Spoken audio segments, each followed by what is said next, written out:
to connect. And the English word yoke, like to yoke two oxen, comes from the word yoga. And so, yes, the goal of yoga is to connect with God, to be linked to God. And it involves more than simply prayers or meditation or chanting. It involves engagement with our brothers and sisters in life. Yes, okay. Very much so. Okay. Well, I could ask many more questions, but I know others also have questions. Well, thank you. We're honored to have you in our midst. Thank you all, and I'm honored to be here, and I look forward to learning more. Shalom.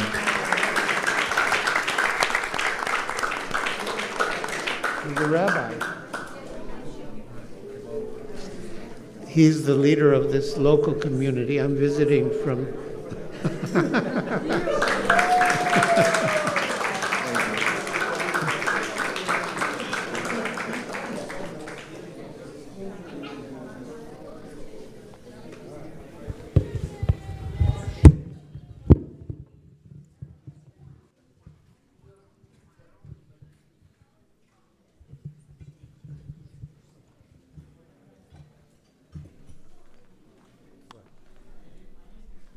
I was just holding down the fort when you were gone. Whatever. I mean, we've done chanting. I just read a fair amount from the 10th canto.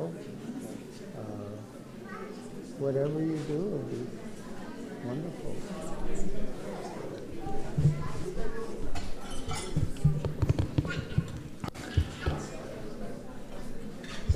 Welcome.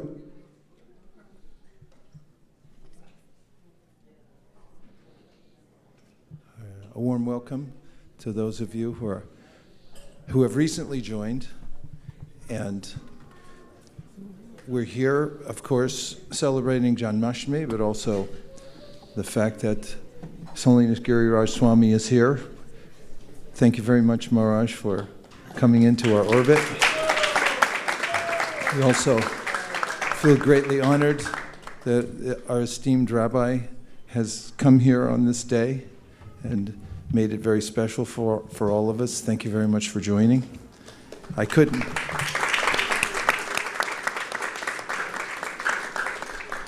help but overhearing the conversation on my way in, and really appreciated your questions.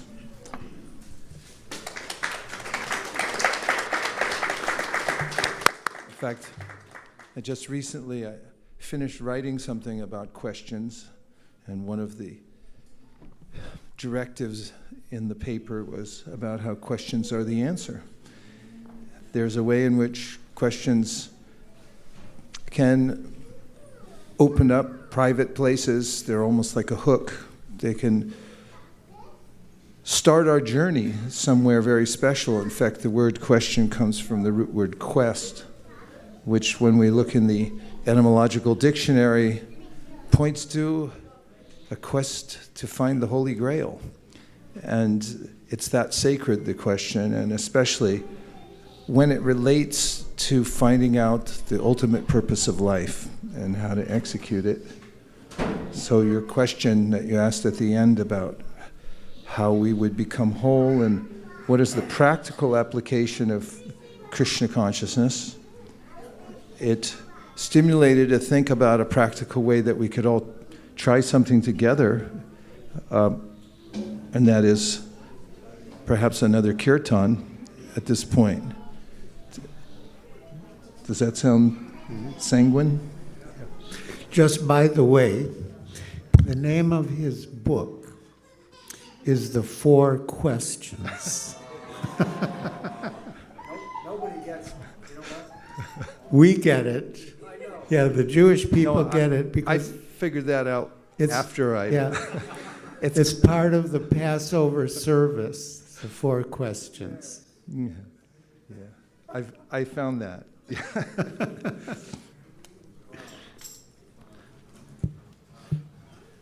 So We'll start off with a prayer to the founder Acharya, our spiritual master who has started this movement, the Krishna consciousness movement in the West, and then another prayer to Sri Chaitanya Mahaprabhu and his associates. Sri Chaitanya Mahaprabhu is the most recent avatar. Avatar means one who descends to this world from a higher level to a context in which we can appreciate him and take help. He appeared about 500 years ago to teach the tenets of Bhagavad Gita in such a way that we could follow them, something practical. And then we'll chant this mantra called the Maha Mantra that has the names of the Supreme written in vocative form. So it's a kind of an outcry. The way if you walk by the high school near where I live, it's called Burlingame High School. And if you go by there when school's letting out, mostly when it's just let out and there's groups of kids standing on the corner, and if I go by, I normally hear, "Oh my God, oh my God, oh my God." And the Hare Krishna, Hare is a cry out from the heart. Hare Krishna, oh my God, oh my God. And it's the natural tendency of the soul to cry out for God and to want to be connected with God. So Sri Chaitanya Mahaprabhu said that this very visceral experience of singing God's names together transcends all culture. There are many names of God, he said, Nam Namakari Bahuda, Nija Sarv Shaktis. God has unlimited names, and according to the culture, time, one can sing these names together with the community and feel a wholeness by enacting what's very natural for us, which is to call out for help to the Supreme and to express gratitude to the Supreme. So shall we try it? Okay. Namo Vishnupadaya Krishna Preshtaya Bhutale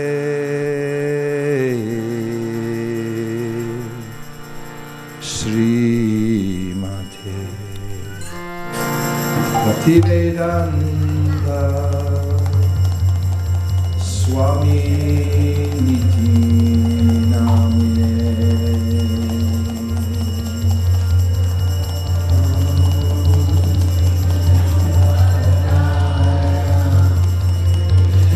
Put on the screen.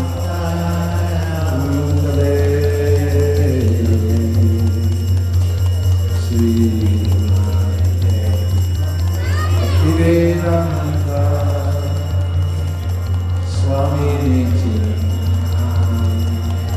Namaste Saraswate Deve Gauravani Pracharine Nirvishesha Shunyavadi Paschatya Deshakarane. Krishna Gopi, you can put it up.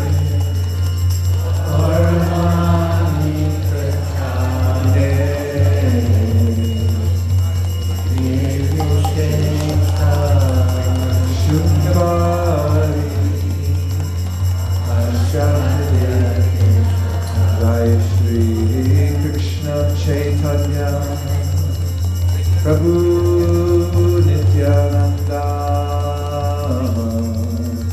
Shri Advaita Gadadhara Shivasari Gaura Bhaktavrinda. Krishna Chaitanya Prabhu Nityananda Shri Advaita Gadadhara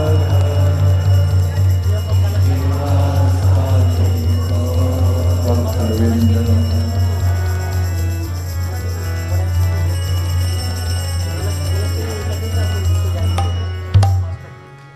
Hare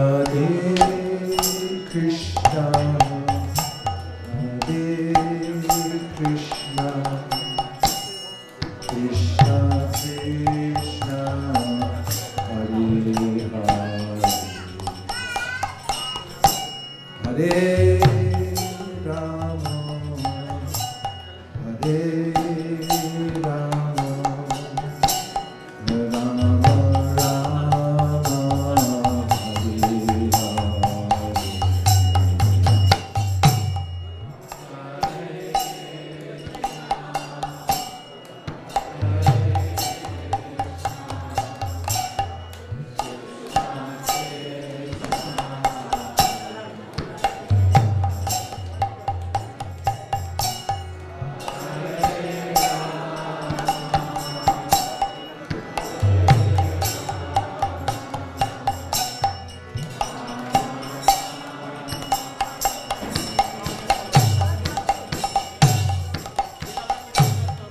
Hare Krishna, Hare Krishna, Krishna Krishna, Hare Hare,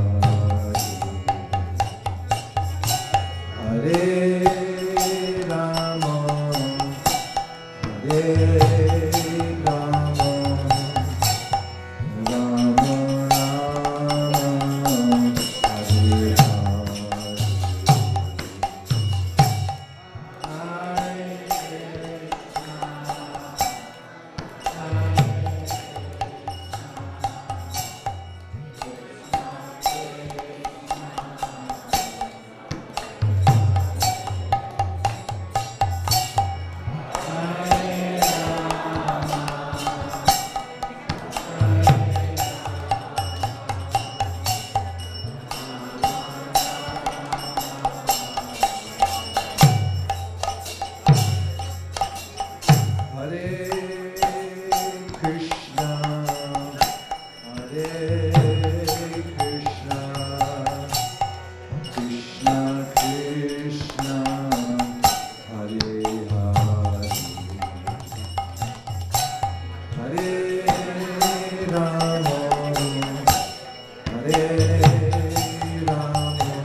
Thanks everyone for joining us from all over Silicon Valley, and I see people coming from other states as well, recognizing people in the audience from Iowa, Texas, New York City, Japan, representing Japan coming in from various places.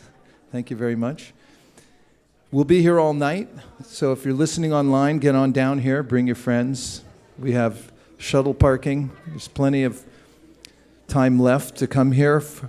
We'll be singing the night through, and midnight we'll have a grand style celebration just at the strike of midnight, which is the time that Krishna appeared in the world. So we time it perfectly for that. And we've been here since early this morning, since 4:30 a.m. was our first service. Very much appreciated, I'm sure, by our very gracious neighbors who we warn every year ahead of time, and also we do pass out generous gifts before it starts. One of the key practices of Krishna consciousness is to hear from what's called Shastra. Shastra means holy scripture, and in Sanskrit it has a dual meaning. Depending on how you pronounce it, there's Shastra and Shastra. And Shastra means a sword. And as those who have made even a cursory study of world history know, there's been plenty of encouragements by the sword around the world, by various groups, saying, please do it our way. And the please isn't necessarily there, the sword is. That's Shastra.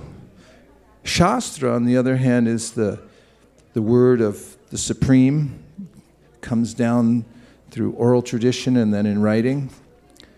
And it gives a path forward one may follow so that one can avoid the Shastra. In other words, you could do this the easy way or the hard way.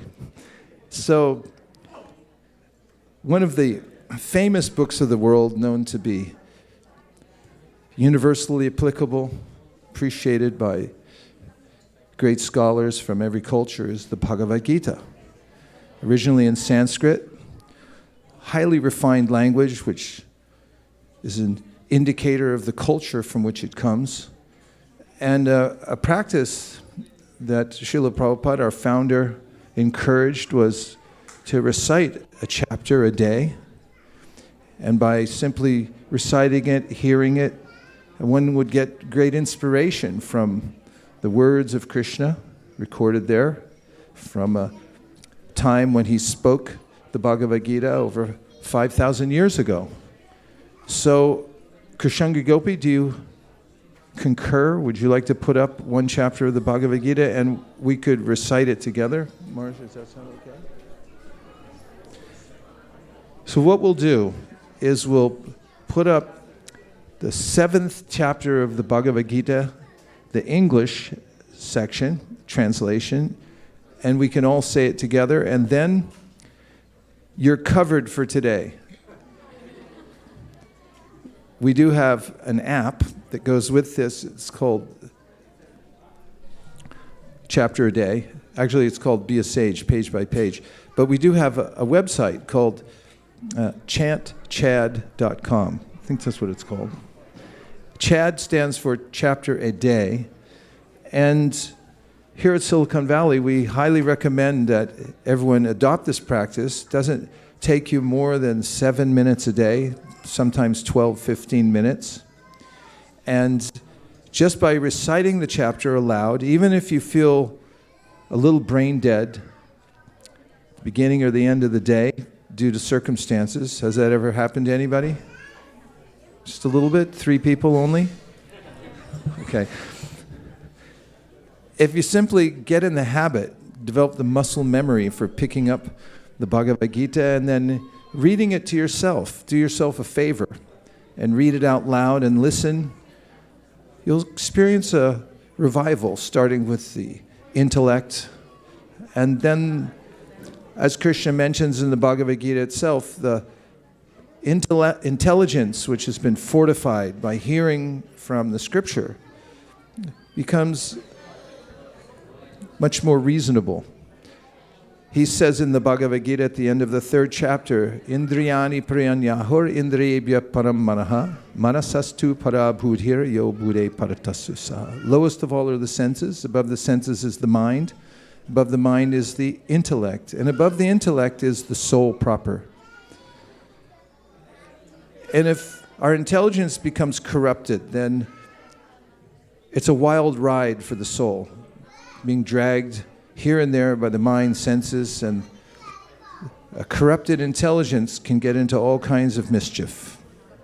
So to fortify the intelligence, which is the recommendation of Krishna himself at the end of the 3rd chapter, where he says, Evam buddhi param buddva samstabhyatmanamatmana jahi shatram mahabaho kamarupam Darasadam. And that is, stand and fight by informing your intelligence of what is the priority in life, and becoming very clear. Then you have a fortress from which to fight against the complexities of the world. So here we have, on the Jumbotron, the Bhagavad Gita as is, Chapter 7, Knowledge of the Absolute, Vigyan Yoga, which means knowledge applied. And shall we try together? Okay, neatness counts, and no need to rush. We'll go through it, observing the punctuation, especially the commas and the periods. I don't know what else there is. And if we make a slight pause at the commas and a little bit more of a pause at the periods, we should stay in sync. It's not as easy in English as it is in Sanskrit, right? But we'll try.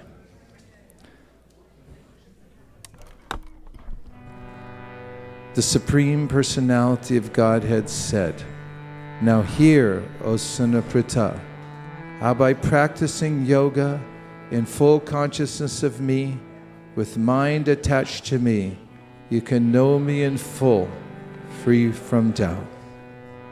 I shall now declare unto you in full this knowledge, both phenomenal and numinous. This being known, nothing further shall remain for you to know. Out of many thousands among men, one may endeavor for perfection, and of those who have achieved perfection, hardly one knows me in truth. Earth, water, fire, air, ether, mind, intelligence, and false ego, altogether these 8 constitute my separated material energies. Besides these, O mighty armed Arjuna, there is another superior energy of mine, which comprises the living entities who are exploiting the resources of this material inferior nature. All created beings have their source in these 2 natures. Of all that is material and all that is spiritual in this world, know for certain that I am both the origin and the dissolution. O conqueror of wealth, there is no truth superior to me. Everything rests upon me as pearls are strung on a thread. O son of Kunti, I am the taste of water, the light of the sun and the moon, the syllable Om in the Vedic mantras. I am the sound in ether and ability in man. I am the original fragrance of the earth, and I am the heat in fire. I am the life of all that lives, and I am the penances of all ascetics. O son of Pritha, know that I am the original seed of all existences, the intelligence of the intelligent, and the prowess of all powerful men. I am the strength of the strong, devoid of passion and desire. I am sex life which is not contrary to religious principles. O Lord of the Bharatas, Arjuna. Know that all states of being, be they of goodness, passion, or ignorance, are manifested by my energy. I am, in one sense, everything, but I am independent. I am not under the modes of material nature, for they, on the contrary, are within me. Deluded by the 3 modes, goodness, passion, and ignorance, the whole world does not know me, who am above the modes and inexhaustible.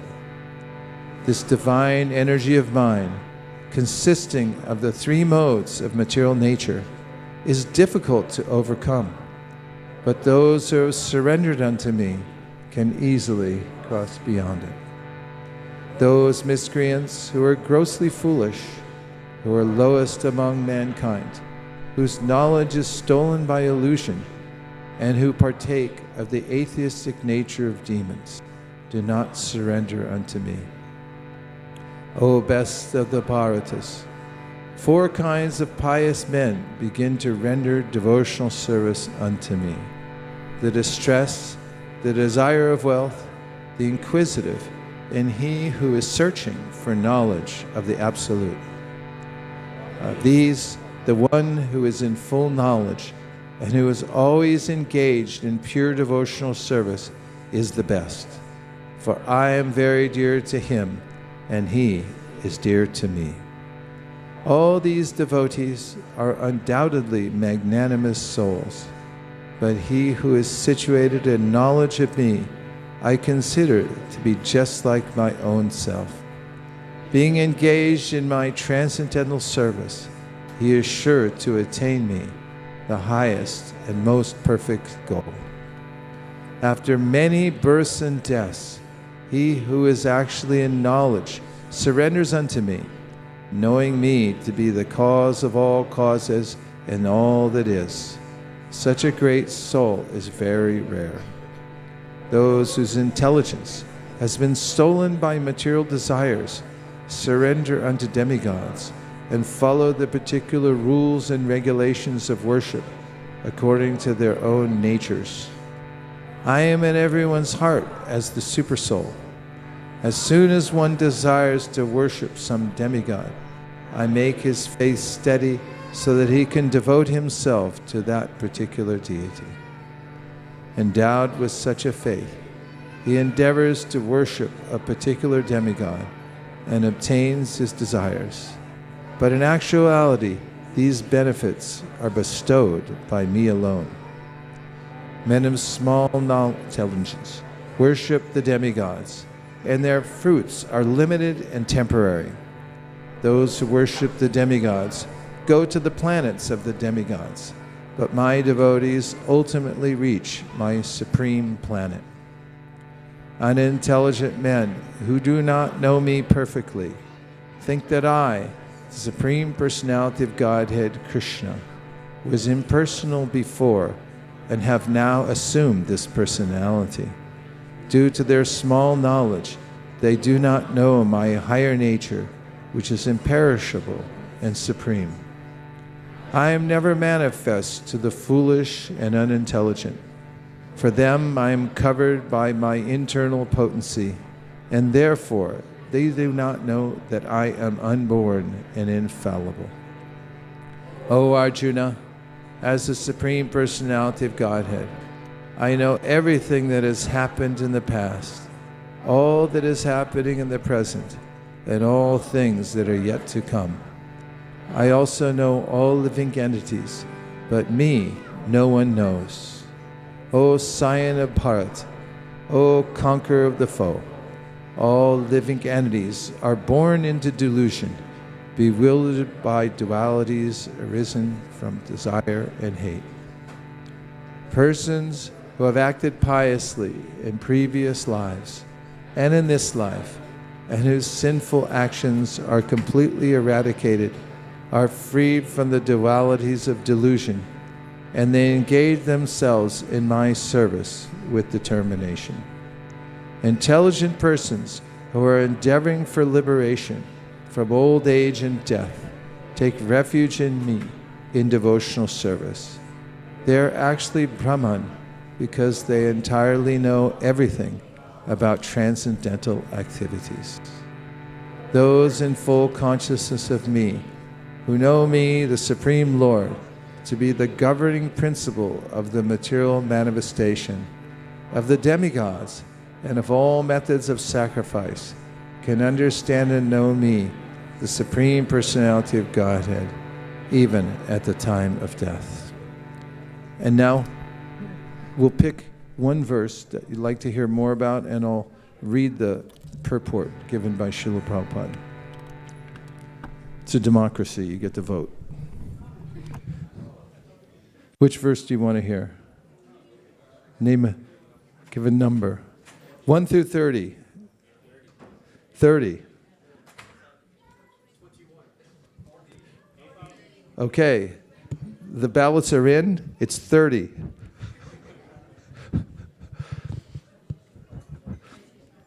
Yes. Oh yeah. Is it time for Abhishek? Now, we're going with the flow. It's time for Abhishek. Abhishekam Maharaj.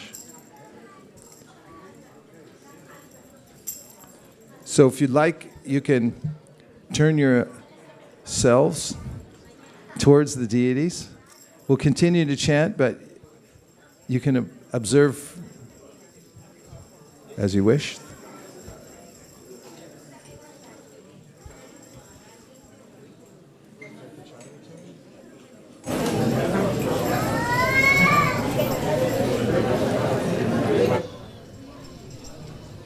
It's good any time of day.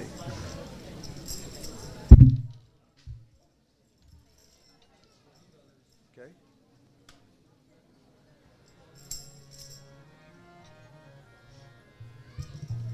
Thank you very much for coming. It's been an honor. It was beautiful.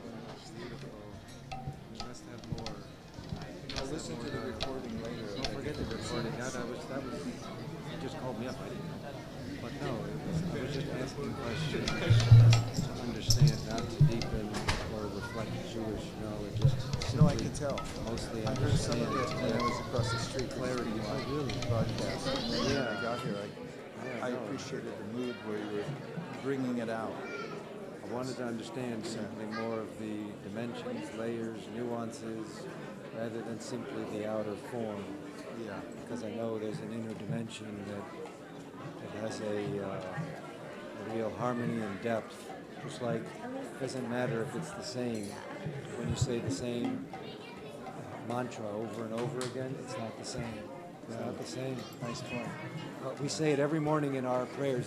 Shir L'Adonai Shir Chadash. Sing to the Lord, sing a new song. It's the same song that we sang yesterday, but we're new, so it's not the same. And that's the same thing. It's remarkable how you can sing the same words repeatedly, and it's never the same, because you're not the same if you're listening. So let's keep the dialogue. We'll connect. Are you leaving? Are you going to be around?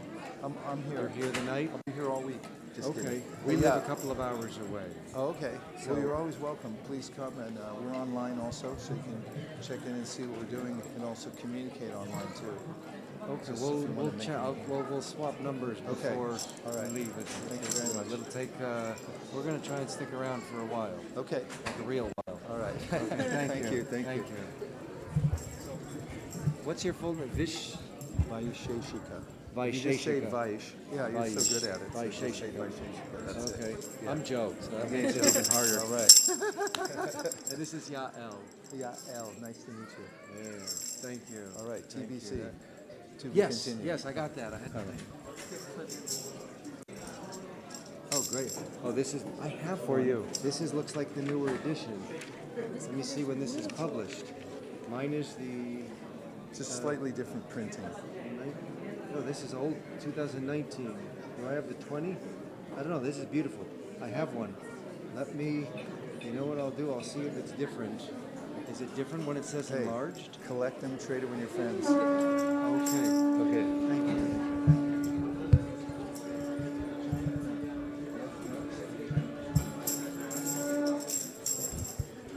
China.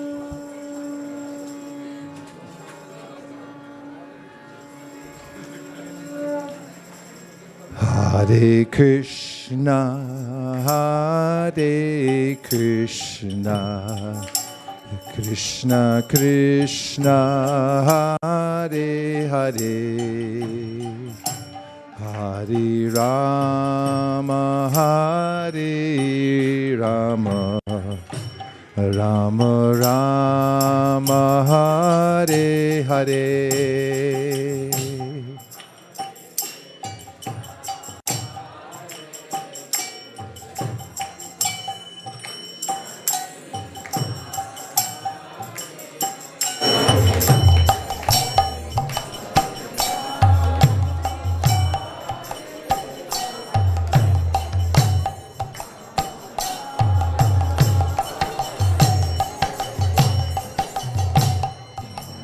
Krishna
Rama Rama, Hare Hare. Let's chant.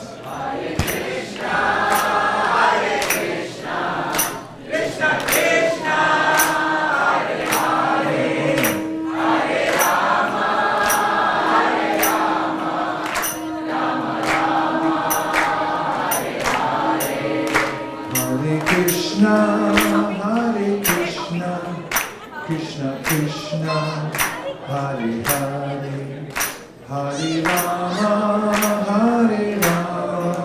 Rama Rama, Hare Hare. Hare Krishna, Krishna Krishna, Hare Hare, Hare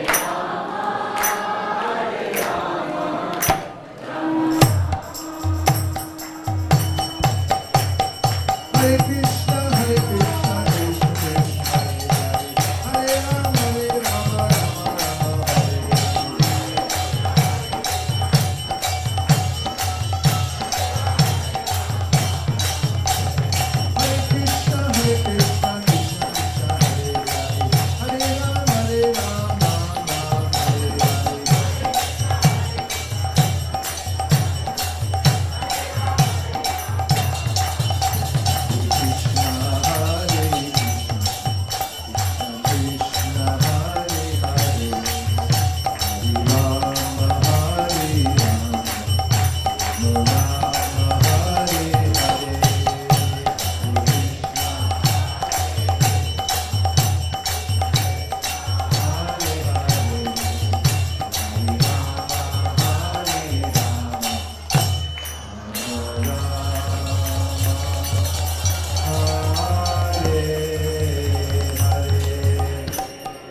Inside goes, Hari Bol. Hari Bol. Hari Bol, Inside goes, Hari Bol.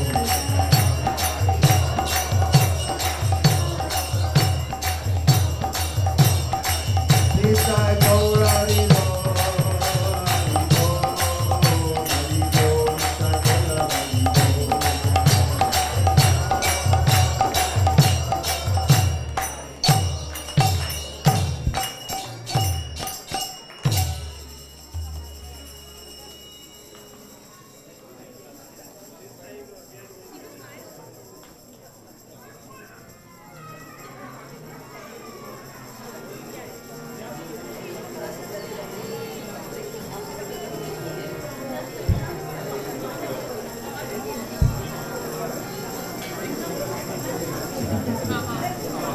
Shri Krishna Chaitanya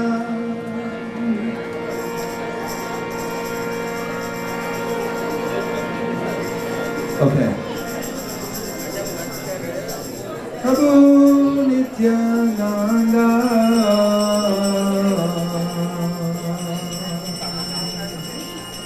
Shri Advaita Gadadhara Shivasari Gaura Bhaktivinoda.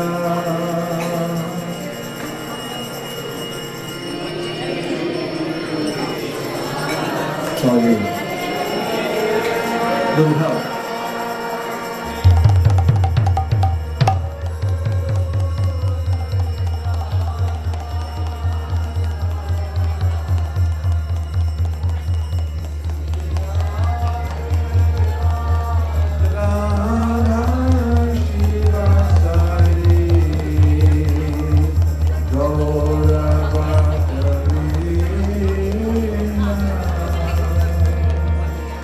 Hare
song we have to sing by popular demand.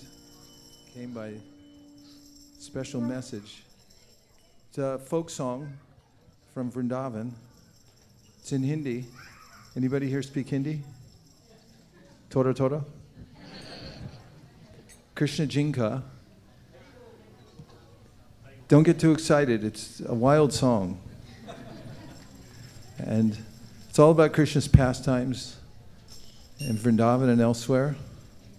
And this song, you'll get stuck in your head, and then when you go back to work, sorry to bring it up, next Friday or next week, you can take the week off. Just tell them it was approved here at the Hare Krishna temple. Krishna Jinka Nam.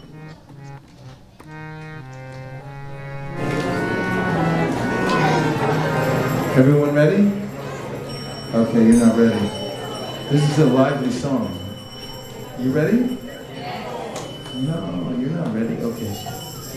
Here we go. Krishna Jinka Nam.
Now, dear devotees, we bring your attention back to our special guest today, His Holiness Giriraj Swami. Traveled long distances to come here and speak today for Janmashtami. And so you can, if you like, you can turn this direction and Maharaj will speak to us.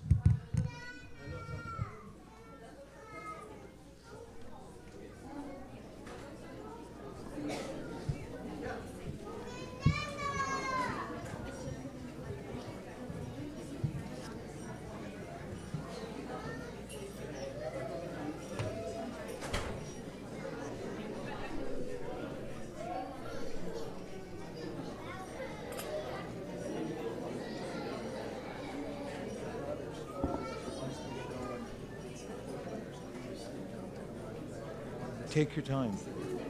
We'll be here all night. No, there'll be lots of teachings. There's hours left and we're going to intersperse them chanting and classes. Oh, yeah. Guarantee you. No, go take something. Yeah. Enjoy. Come back whenever it's like.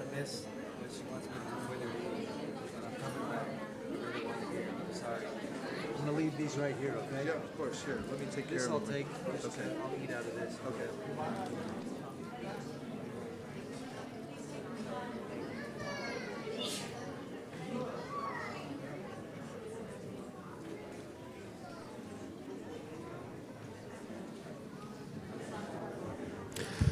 Hare Krishna, my dear devotees. Welcome to the auspicious celebration of Sri Krishna Janmashtami 2023 at ISV. Now I will read some verses from Srimad-Bhagavatam, Canto 10, Chapter 2, Prayers by the Demigods. Om Namo Bhagavate Vasudevaya.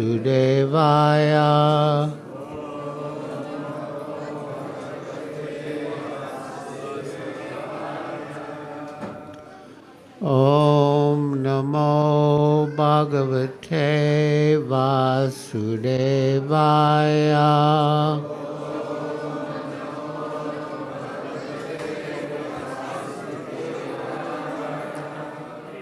Om Namo Bhagavate Vasudevaya.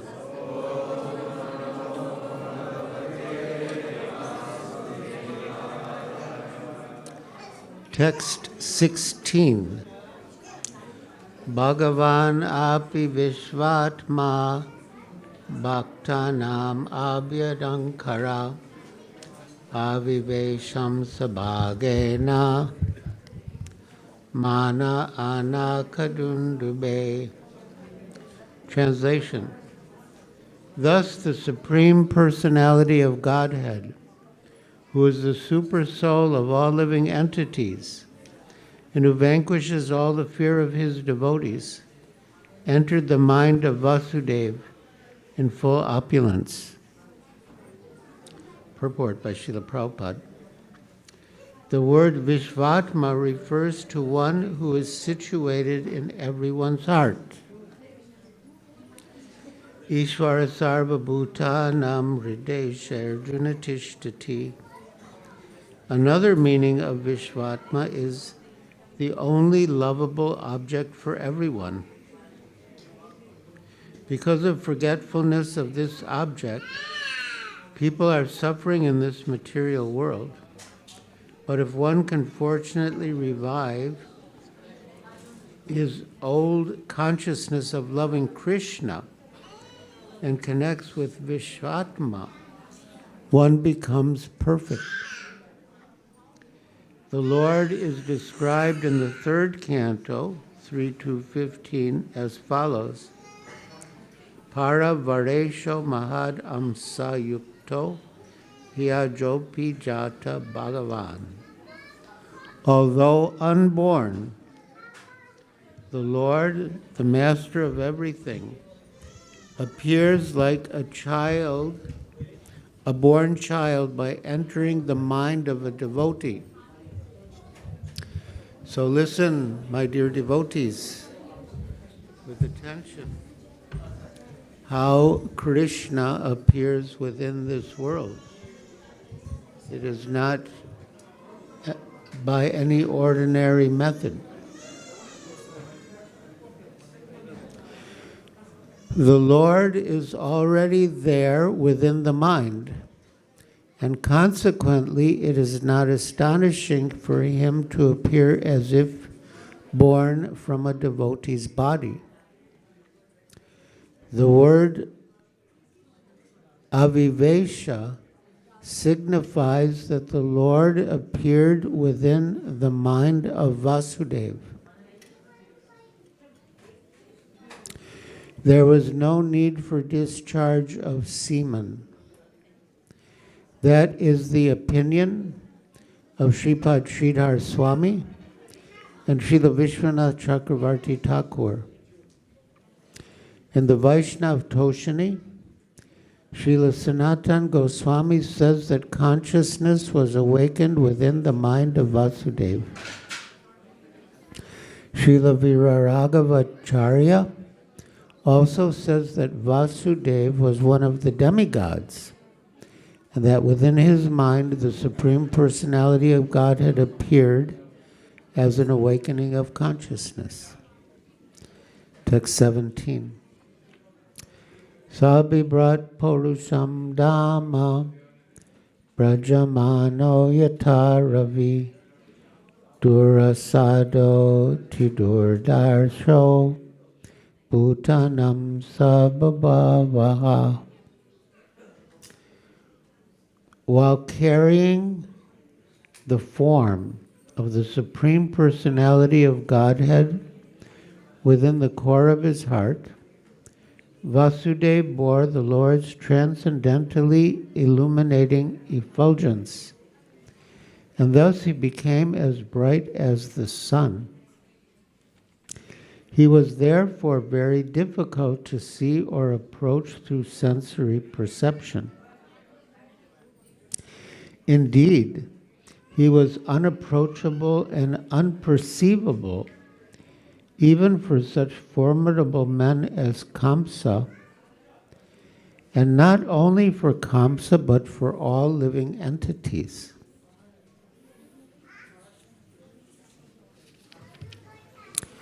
Purport.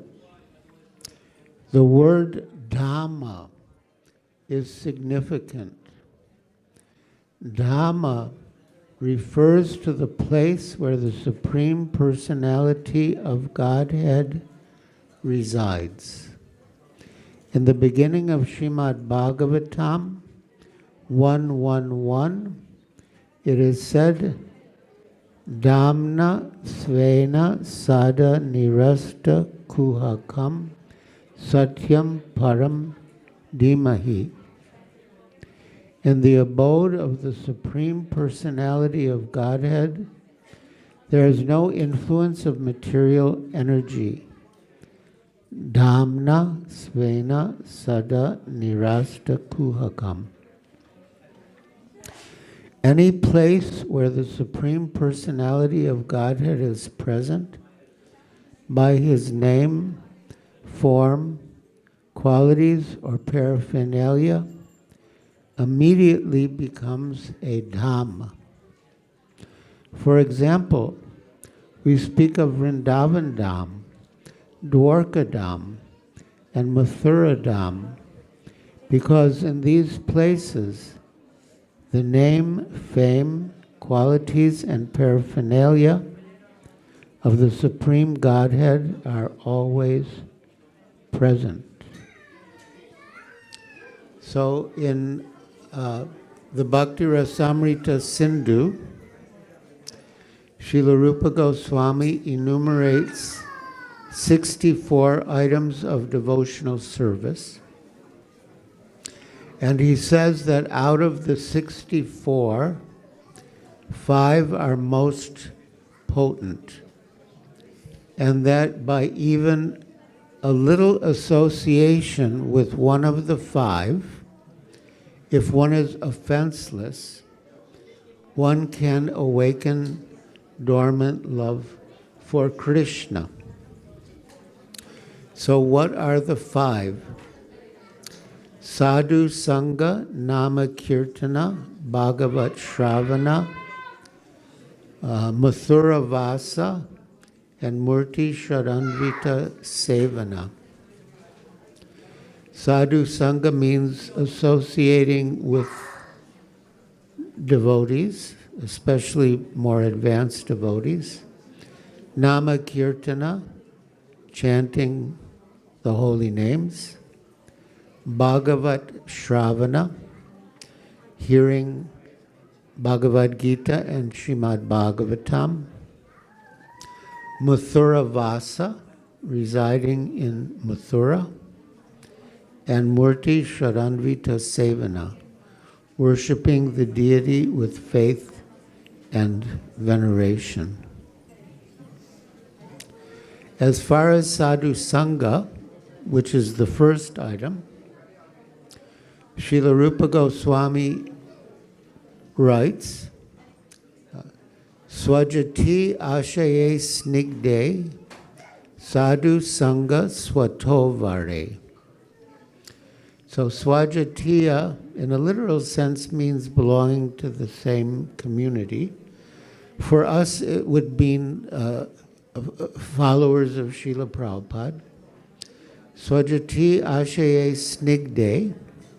And snigde indicates that the sadhu should be affectionate to us. Swajati ashaye snigde sadhu sangha swatovare. And swatovare means he should be more advanced than we are. That is sadhu sangha.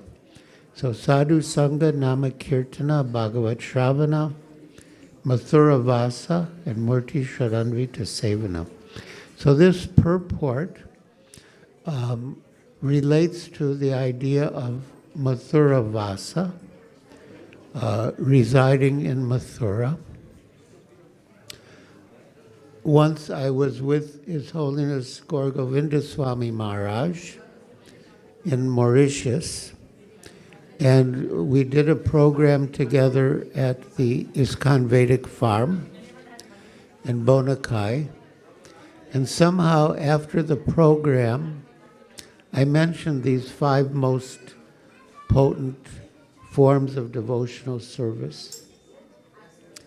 And when I mentioned Mathura Vasa, he looked me in the eyes and said, Kamsa also resided in Mathura.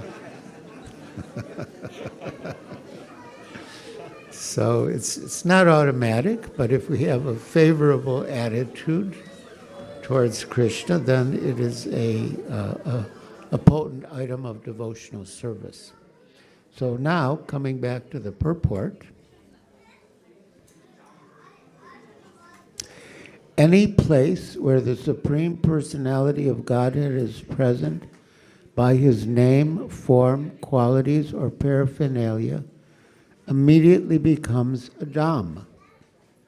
For example, we speak of Vrindavan Dham, Dwarka Dham, and Mathura Dham, because in those places the name, fame, qualities, and paraphernalia of the Supreme God are always present.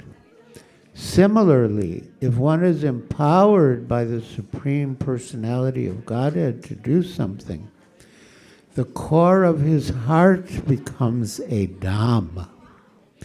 And thus he becomes so extraordinarily powerful that not only his enemies, but also people in general are astonished to observe his activities.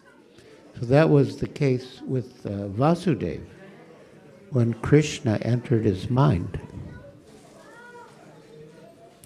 Because he is unapproachable, his enemies are simply struck with wonder, as explained here by the words Dura Sadhu Tidurdarasha.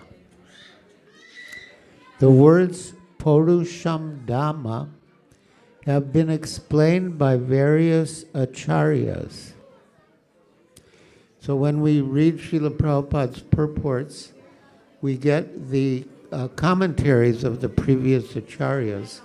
Sometimes Srila Prabhupada may refer to them explicitly, and sometimes not. But we are getting their commentaries in Srila Prabhupada's purports. The words Purusham Dhamma have been explained by various acharyas. Sri Vairagava Acharya says that these words refer to the effulgence of the Supreme Personality of Godhead. Vijayadwaj says that they signify Vishnu Tejas, and Shukadev says Bhagavat Swarupa. The Vaishnav Toshani says that these words indicate the influence of the Supreme Lord's effulgence. And Vishwanath Chakravarti Thakur says that they signify the appearance of the Supreme Personality of Godhead. So these are just different perspectives on the same thing, but basically it comes to the point that Krishna entered the mind of Vasudeva. Text 18. Tato jagan mangalam ud achutatam sham samahitam surasutena devi dadara sarvat makam atma bhutam kashtayatanandakaram manasta. Thereafter, accompanied by plenary expansions, the fully opulent Supreme Personality of Godhead, who is all auspicious for the entire universe, was transferred from the mind of Vasudeva to the mind of Devaki. Devaki, having thus been initiated by Vasudeva, became beautiful by carrying Lord Krishna, the original consciousness for everyone, the cause of all causes, within the core of her heart. Just as the east becomes beautiful by carrying the rising moon. purport. As indicated here by the word manasta, the Supreme Personality of Godhead was transferred from the core of Vasudev's mind or heart to the core of the heart of Devaki. We should note carefully that the Lord was transferred to Devaki, not by the ordinary way for a human being, but by diksha, initiation. Thus, the importance of initiation is mentioned here. Unless one is initiated by the right person, who always carries within his heart the Supreme Personality of Godhead, one cannot acquire the power to carry the Supreme Godhead within the core of one's own heart. So in this purport, Srila Prabhupada is saying that Krishna was transferred from the core of Vasudev's heart to the core of Devaki's heart. And he compares this to the process of diksha, or initiation, by which the spiritual master imparts Krishna to the disciple.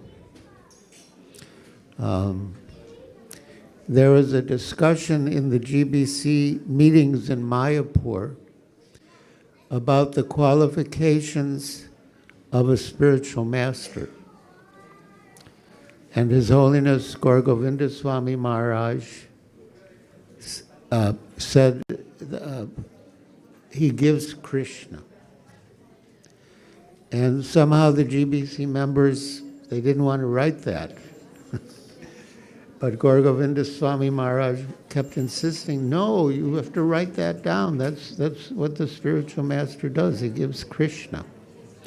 And that is exactly what Srila Prabhupada is saying in the purport here.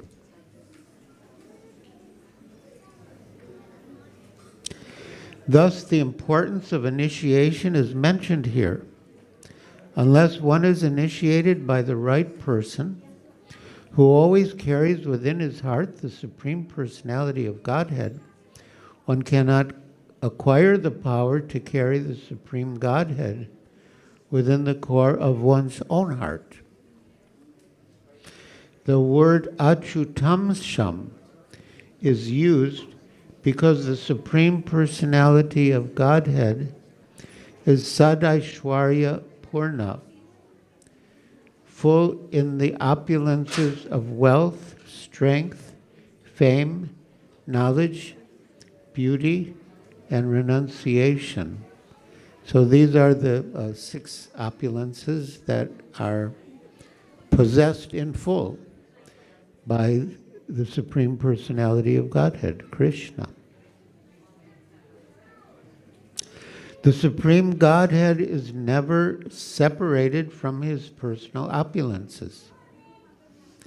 As stated in the Brahma Samhita 539, Ramadi Murti Shokalani Amena Tishtan.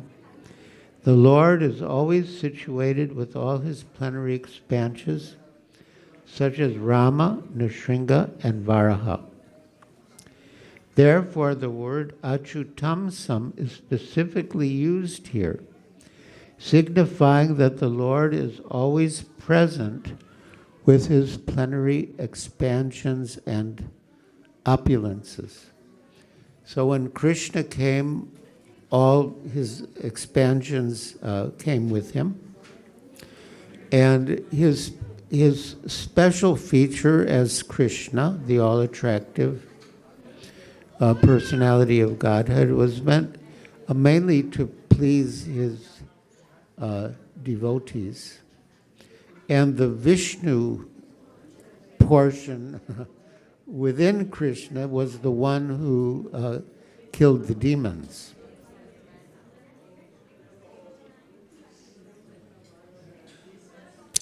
There is no need to think of the Lord artificially as yogis do. Dhyana vastita tadgatena manasa pasyantiyam yoginam. Bhagavatam 12:13:1. Yogis meditate upon the Supreme Person within the mind. For a devotee, however, the Lord is present, and his presence need only be awakened through initiation by a bona fide spiritual master. The Lord did not need to live within the womb of Devaki, for his presence within the core of her heart was sufficient to carry him. One is here forbidden to think that Krishna was begotten by Vasudeva within the womb of Devaki, and that she carried the child within her womb. When Vasudeva was sustaining the form of the Supreme Personality of Godhead within his heart, he appeared just like the glowing sun, whose shining rays are always unbearable and scorching to the common man. The form of the Lord situated within the pure, unalloyed heart of Vasudeva was not different from the original form of Krishna. The appearance of the form of Krishna anywhere, and specifically within the heart, is called Dhamma. Dhamma refers not only to Krishna's form, but to his name, his form, his quality, and his paraphernalia. Everything becomes manifest simultaneously. Thus, the eternal form of the Supreme Personality of Godhead, with full potencies, was transferred from the mind of Vasudeva to the mind of Devaki, exactly as the setting sun's rays are transferred to the full moon rising in the east. Krishna, the Supreme Personality of Godhead, and this reminds me of something that Srila Prabhupada said. He said that we will not say that Krishna is the Supreme Personality of Godhead in one purport.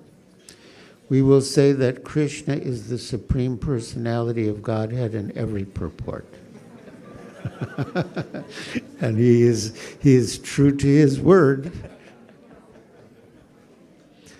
Krishna, the Supreme Personality of Godhead, entered the body of Devaki from the body of Vasudeva. He was beyond the conditions of the ordinary living entity. When Krishna is there, it is to be understood that all his plenary expansions, such as Narayan, and incarnations like Lord Nrsimha and Varaha are with him, and they are not subject to the conditions of material existence.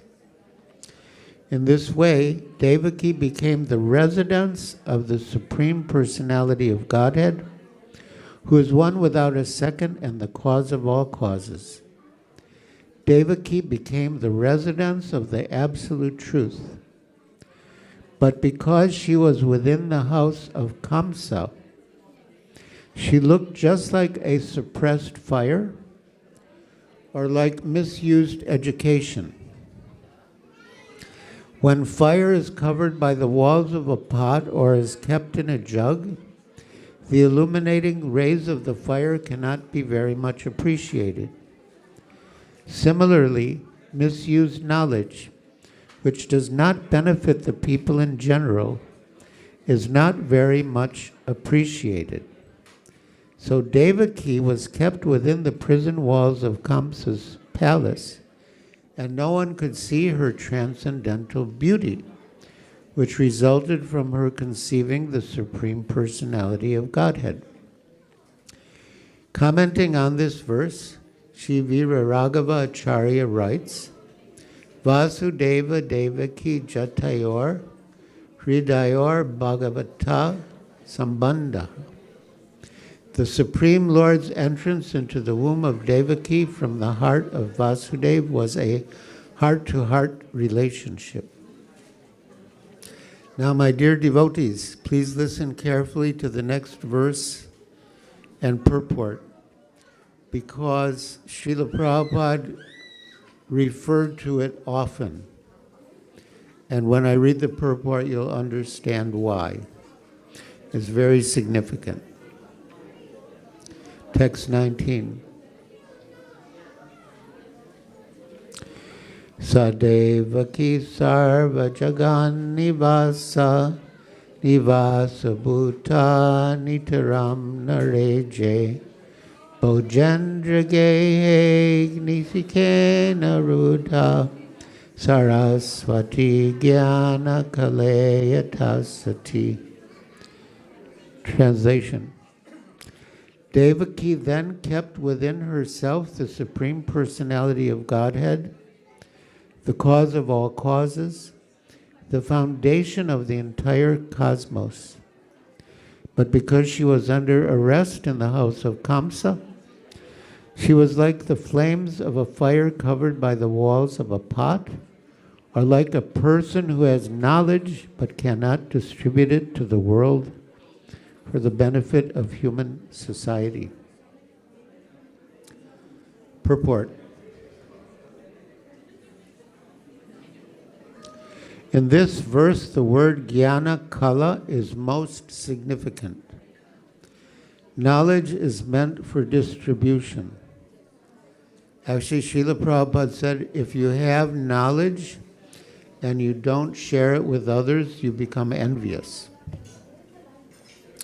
So, knowledge is meant for distribution. Although there is already much scientific knowledge, whenever scientists or philosophers awaken to a particular type of knowledge, they try to distribute it throughout the world, for otherwise the knowledge gradually dries up and no one benefits from it. India has the knowledge of Bhagavad Gita, but unfortunately, for some reason or others, this sublime knowledge of the science of God was not distributed throughout the world, although it is meant for all of human society. Therefore, Krishna himself appeared as Sri Chaitanya Mahaprabhu and ordered all Indians. How many of you are Indians? A lot.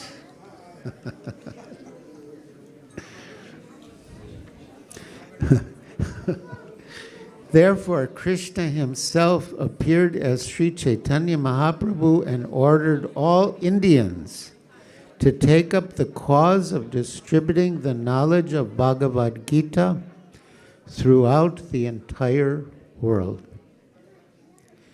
Yare deka tarikaha Krishna upadesha amara agyaya guru hana tare desha.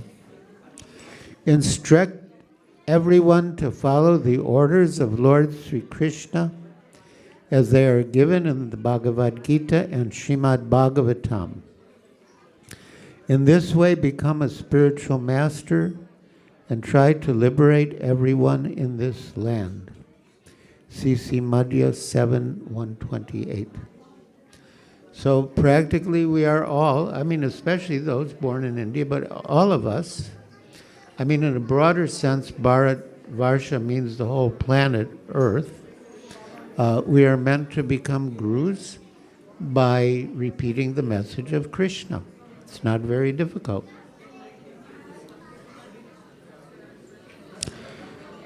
Quote, instruct everyone to follow the orders of Lord Sri Krishna as they are given in Bhagavad Gita and Srimad-Bhagavatam. In this way, become a spiritual master and try to liberate everyone in this land. End quote. Although India has the sublime knowledge of Bhagavad Gita, Indians have not done their proper duty of distributing it.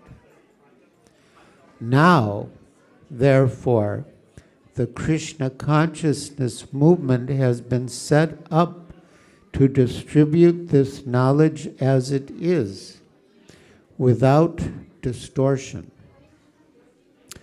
Although previously there were attempts to distribute the knowledge of Bhagavad Gita, these attempts involved distortion and compromise with mundane knowledge. But now the Krishna consciousness movement, without mundane compromise, is distributing Bhagavad Gita as it is, and people are deriving the benefits of awakening to Krishna consciousness and becoming devotees of Lord Krishna. Yes, the whole purpose of the Bhagavad Gita is that one should become a devotee of Krishna. And although there were many editions of the Bhagavad Gita in English before Srila Prabhupada's Bhagavad Gita as it is, not a single person became a devotee of Krishna by reading those other translations. But when Srila Prabhupada presented Bhagavad Gita as it is, so many people became devotees. And that is the mercy and the potency of Srila Prabhupada and his Bhagavad Gita as it is, and all of his books, but specifically we're discussing here Bhagavad Gita.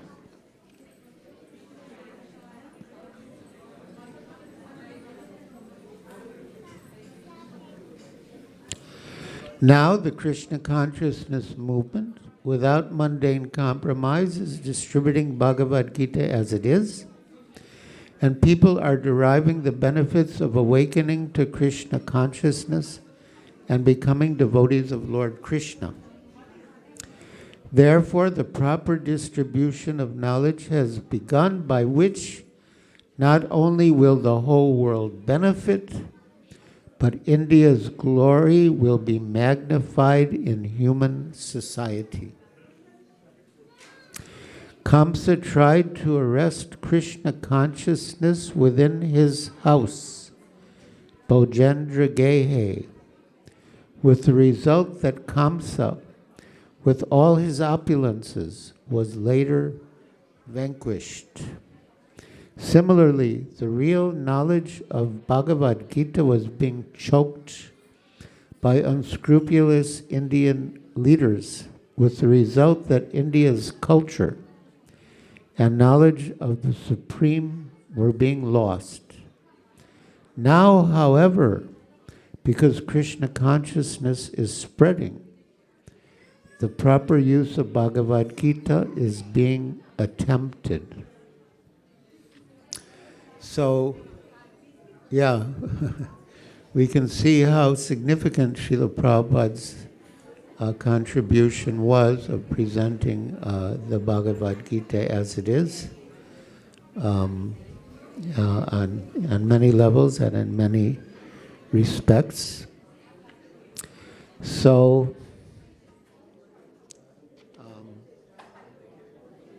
anyway, I think we'll stop here. We will no doubt be reading more. We still have a number of hours before midnight.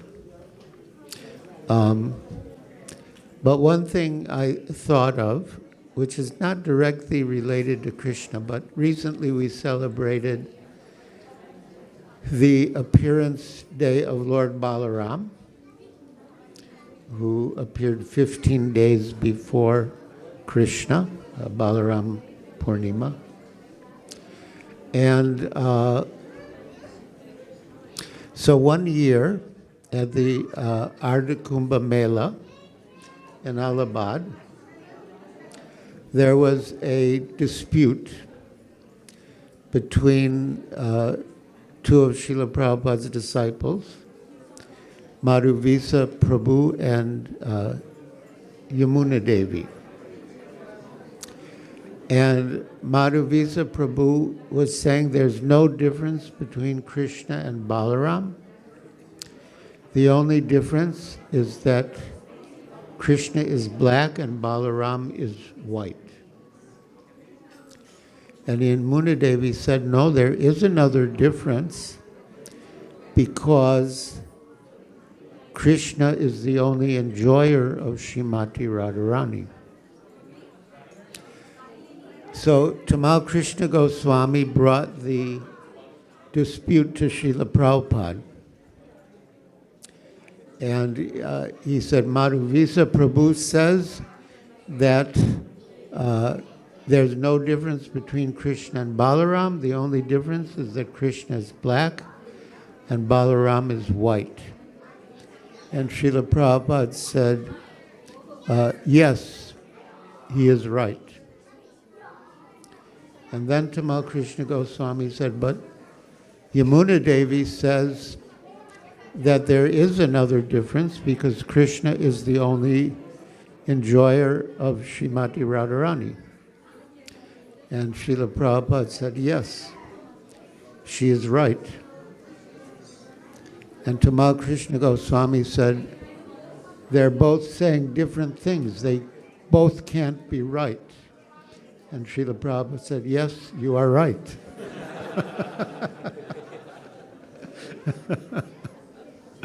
So then Tamal Krishna Goswami said, well, then who is right? And Prabhupada said, you decide. So, yeah. All right, thank you. So, what should we do? Questions and answers, kirtan, more reading.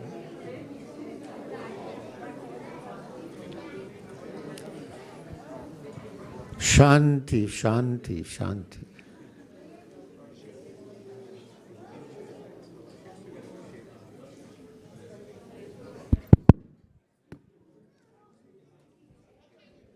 Marj, what did it mean when you said, if you have knowledge and you don't distribute it, that you become envious? What did Prabhupada mean? Well, my understanding is this, that if we're envious of someone, we don't want them to develop or advance. So if we have knowledge and we don't share it with others, then in effect, we don't want them to progress, which means we're envious of them. That's how I took it. It seems that oftentimes when people develop some new technology or they have some inside information, they make it proprietary and they very carefully guard it so that other people can't get to it, because they would like to utilize that themselves and not have other people take the benefit. Well, that may be true materially. I mean, but it doesn't apply spiritually. In fact, Srila Prabhupada said the more you share your knowledge with others, the more knowledge you get. There was a story that Srila Prabhupada cited of Ramakrishna and Vivekananda. And according to this account, Ramakrishna transferred all his knowledge to Vivekananda by touching him by some means. And when Vivekananda opened his eyes, he saw that Ramakrishna was crying. So he asked him, "My dear master, why are you crying?" And Ramakrishna replied, because now I've transferred all my knowledge to you, and now I don't have any left. So Srila Prabhupada said this is a material conception of transcendental knowledge. The actuality is that when you give transcendental knowledge to others, you get more transcendental knowledge yourself. One time, Rajabihari Prabhu said, you never lose credit by giving credit where credit is due. Nice. Sometimes people take ideas and then they present them as their own without referring back to the previous acharyas, but it seems that it's the prerogative, the motive of great teachers that they always give credit to the previous acharyas, as Sri Chaitanya Mahaprabhu did when he told Ballavacharya that Sridhar Swami is our protector. Yeah. Yeah, perfect. That's another thing Srila Prabhupada said, if you don't give credit where credit is due, you become envious. Become what? Envious. Radhanath Swami said, if you take credit for something that you didn't do, then later on you'll get blamed for something you didn't do.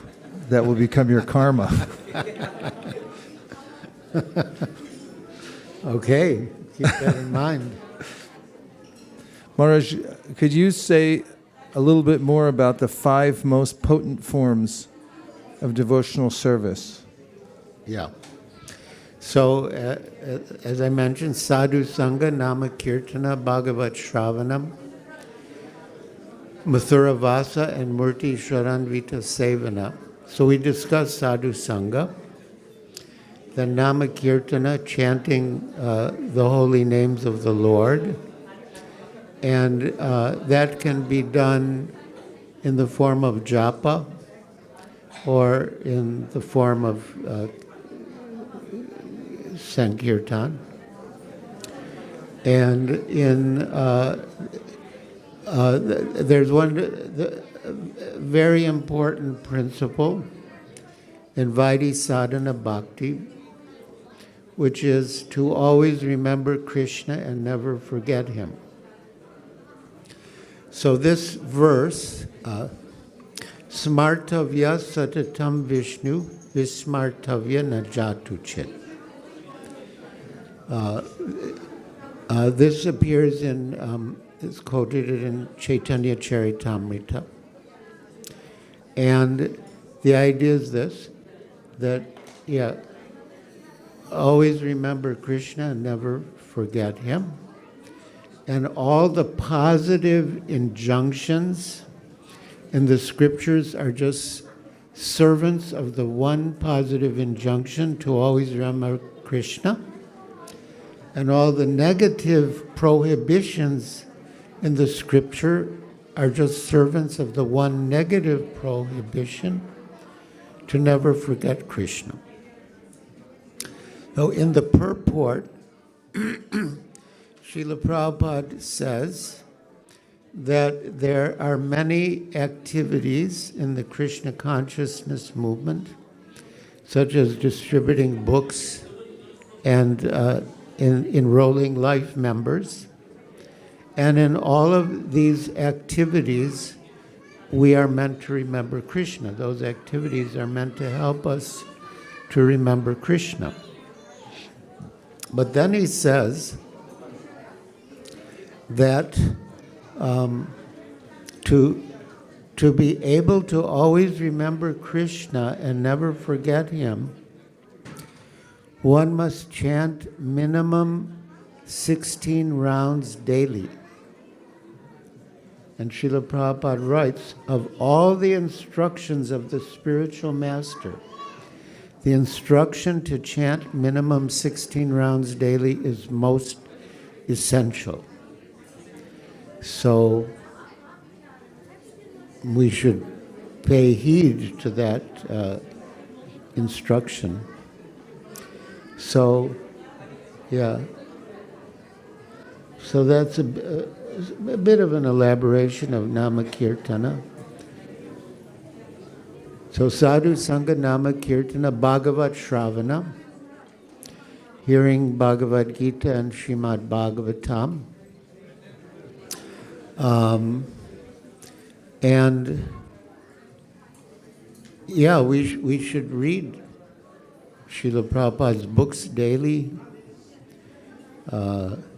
His Grace Vaisesika Prabhu is a great champion of reading Srila Prabhupada's books. And so Bhagavat Shravana.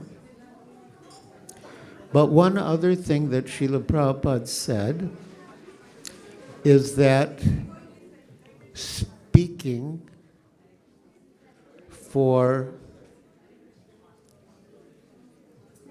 half an hour is equal to reading for 2 hours. So speaking is very potent. But of course, to speak, we have to read. Srila Prabhupada told me personally that if you just repeat what you've read in my purports, everyone will think you're a very learned scholar.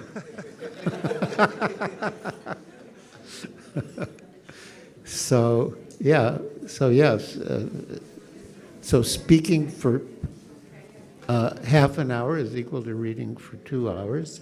But to be able to speak properly, we have to read and repeat what we've read. So,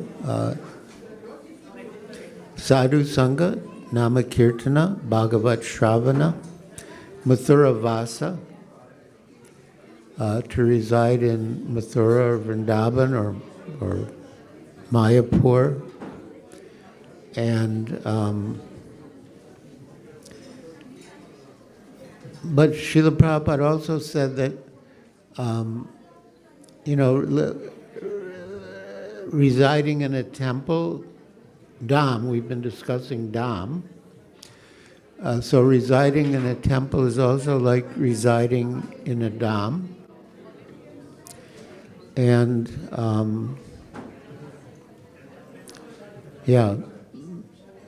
because Krishna's there, and Krishna Nam is there, Krishna Katha is there.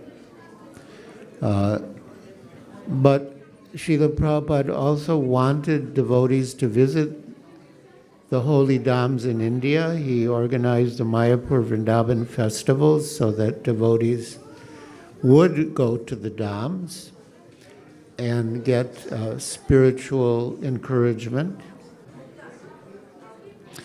Once in Mayapur, we were walking on the rooftop of Srila Prabhupada's building, and Panchadravida Swami said to Srila Prabhupada that, Mayapur is so nice, I don't feel like leaving Mayapur.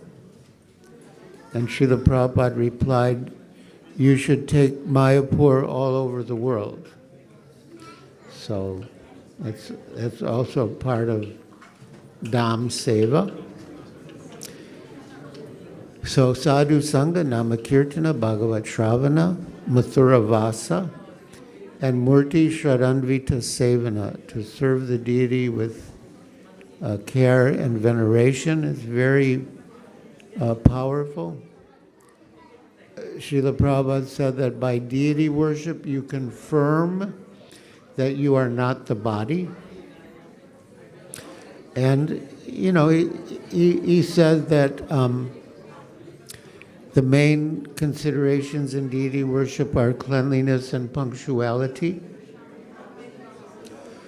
Once I was in Srila Prabhupada's room in Mayapur, and a disciple came with a guess you could say, prototype of a book called Archana Padati, like instructions for deity worship. And Srila Prabhupada told that disciple, keep it simple, don't make it too complicated. Because in Kali Yuga, our main process is Harinam. And we should always remember that. So yeah, deity worship it's one of the 5 most potent items of devotional service. And the basic understanding is that the deity is Krishna. In Sri Chaitanya Charitamrita, Srila Krishna Das Kaviraj Goswami writes that the deity of Krishna is directly the son of Maharaj Nanda. And only fools consider him to be otherwise. And for such an offense, one will have to suffer in hell.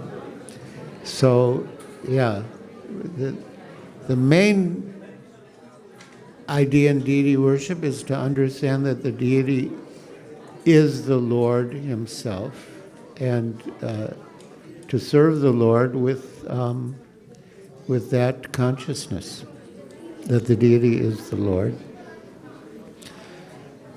So, yeah. And there are histories of the deities speaking to the devotees.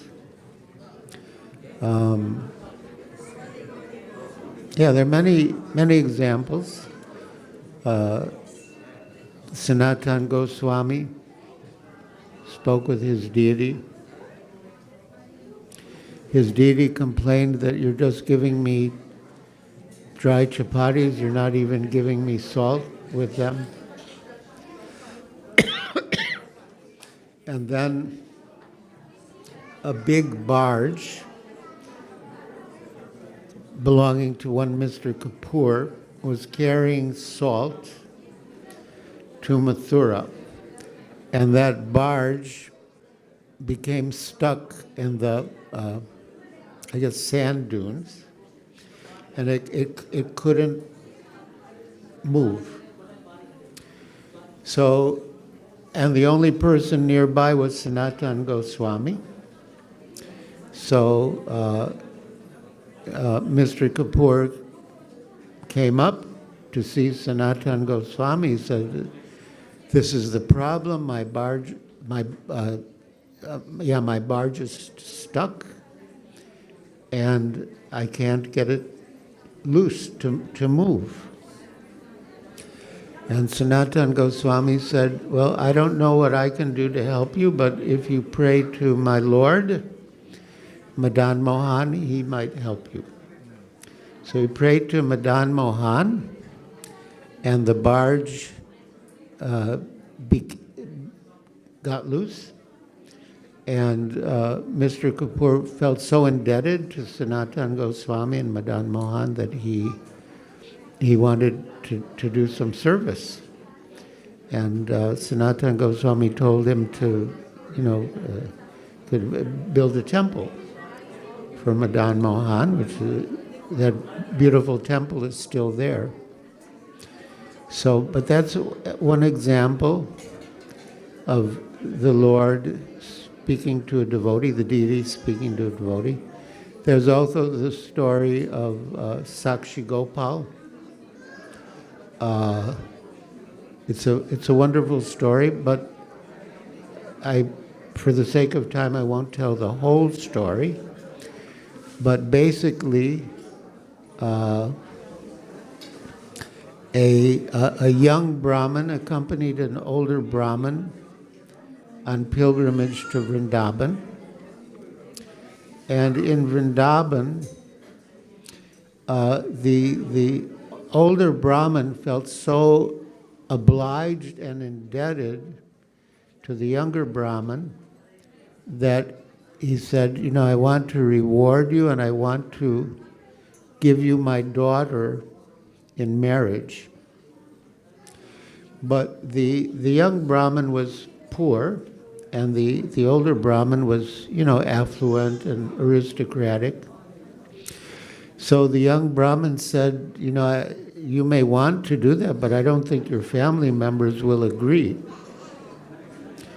And the older Brahmin said, no, I'm determined to do this. He said, well, then if that's the case, you should state your intention before the deity of Gopal, which he did. So, eventually they went back to Orissa, and, some time passed, and the young Brahmin said, well, what about your promise to give me your daughter in marriage?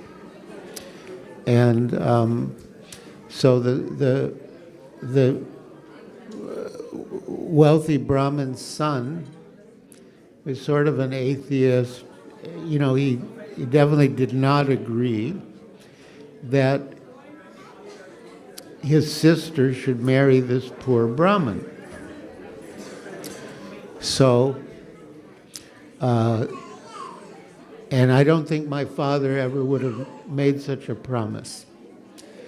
So the young Brahmin said, no, there's a witness. The Gopal deity is the witness. So that brother, he was sort of an atheist. So the young Brahmin says, well, if I bring the deity here, and the deity confirms that the older Brahmin promised his daughter, your sister, to me in marriage, will you believe it? So that brother did not believe that the deity would come, first of all. Second of all, he didn't believe that the deity would speak. So they went back to Vrindavan, and the deity walked all the way from Vrindavan to Orissa to give testimony. And that deity got the name Sakshi Gopal. Sakshi means witness. So he gave testimony, and the young Brahmin got the old Brahmin's daughter in marriage, just as he had been promised. So on a certain level, devotees can speak to the deity. The deity will speak to the devotee. It's an advanced stage, but that it is possible.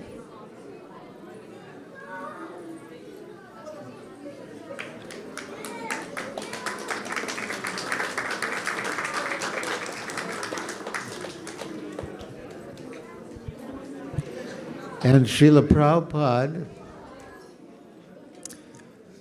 related,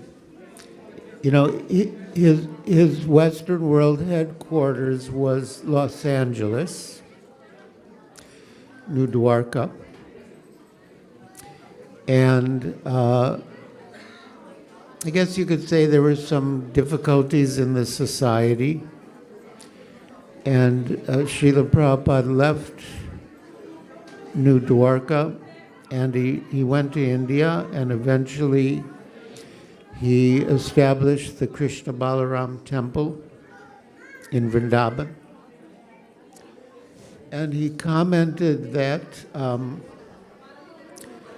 that he was sad that he had to leave New Dwarka. But Rukmini Dwarkadish told him that he should go to Vrindavan and they'll give him a better temple. And Srila Prabhupada said, yes, it happened like that. They sent me here and they gave me a better temple. So, Srila Prabhupada ki jai.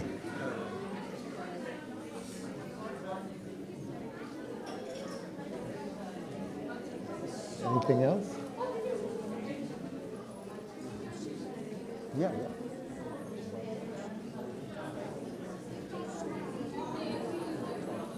Sure.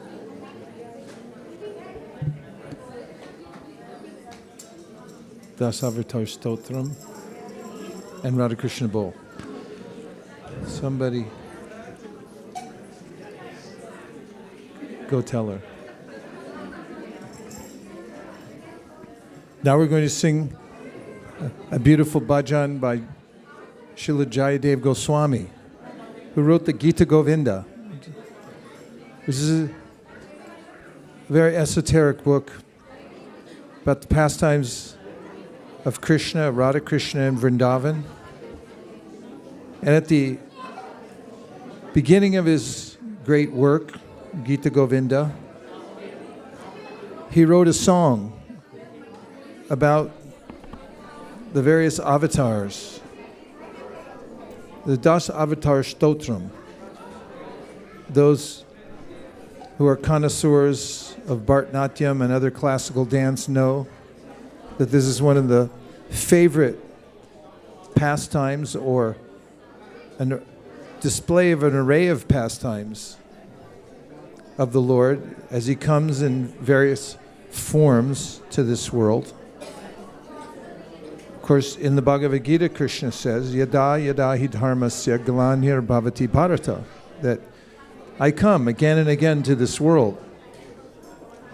And in his prayers, Prahlad Maharaj to Lord Nrsingadev says that every one of your avatars, every time you appear in this world, you do so for the good of everyone. At the beginning of the Srimad-Bhagavatam, we find that Sutta Goswami describes that the Supreme Personality of Godhead brings the ultimate good to everyone. People wonder, where should I put my attention? Sutta Goswami says, Sattvam rajas tamayiti prakritir gunastar yukta para purusha eka ihasidate stityade hari varinchi hareti samja shayamsi tatta kalu safatanordnam suhu. That Lord Vishnu is above the three modes of material nature, and therefore when we give our attention to Lord Vishnu, as was the process of the previous great sages, Sutta also says, Bejare munio tagre bhagavan tamadhoksajam sattvam vishuram shemaya kalpante yenutaniha. And that is, previously all the great sages worshiped Lord Vishnu due to his being beyond the three modes of material nature, and therefore he attained the highest benefit in life. And those who follow in the footsteps of those sages, kalpante yenutaniha, become also eligible to attain the highest benefit of life.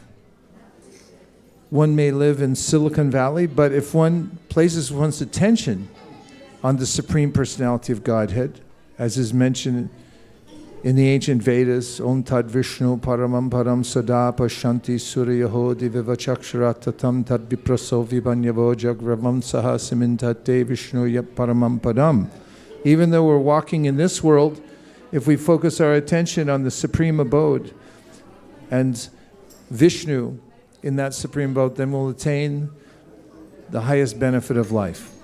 So this song lists the various avatars of Krishna, starting with, as you can see in the picture, we have the fish incarnation of the Lord, who started as a little minnow.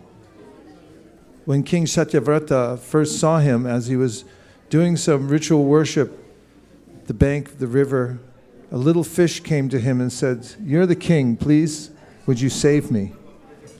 So King Satyavrata, being eager to help all living entities in his kingdom, took the fish out of the water and brought him home and put him in a little bowl. But the next day, the fish had grown to the size of a pond, where he would fit in a pond. But soon afterwards, Satyavrata had to transfer him to a lake and then to an ocean.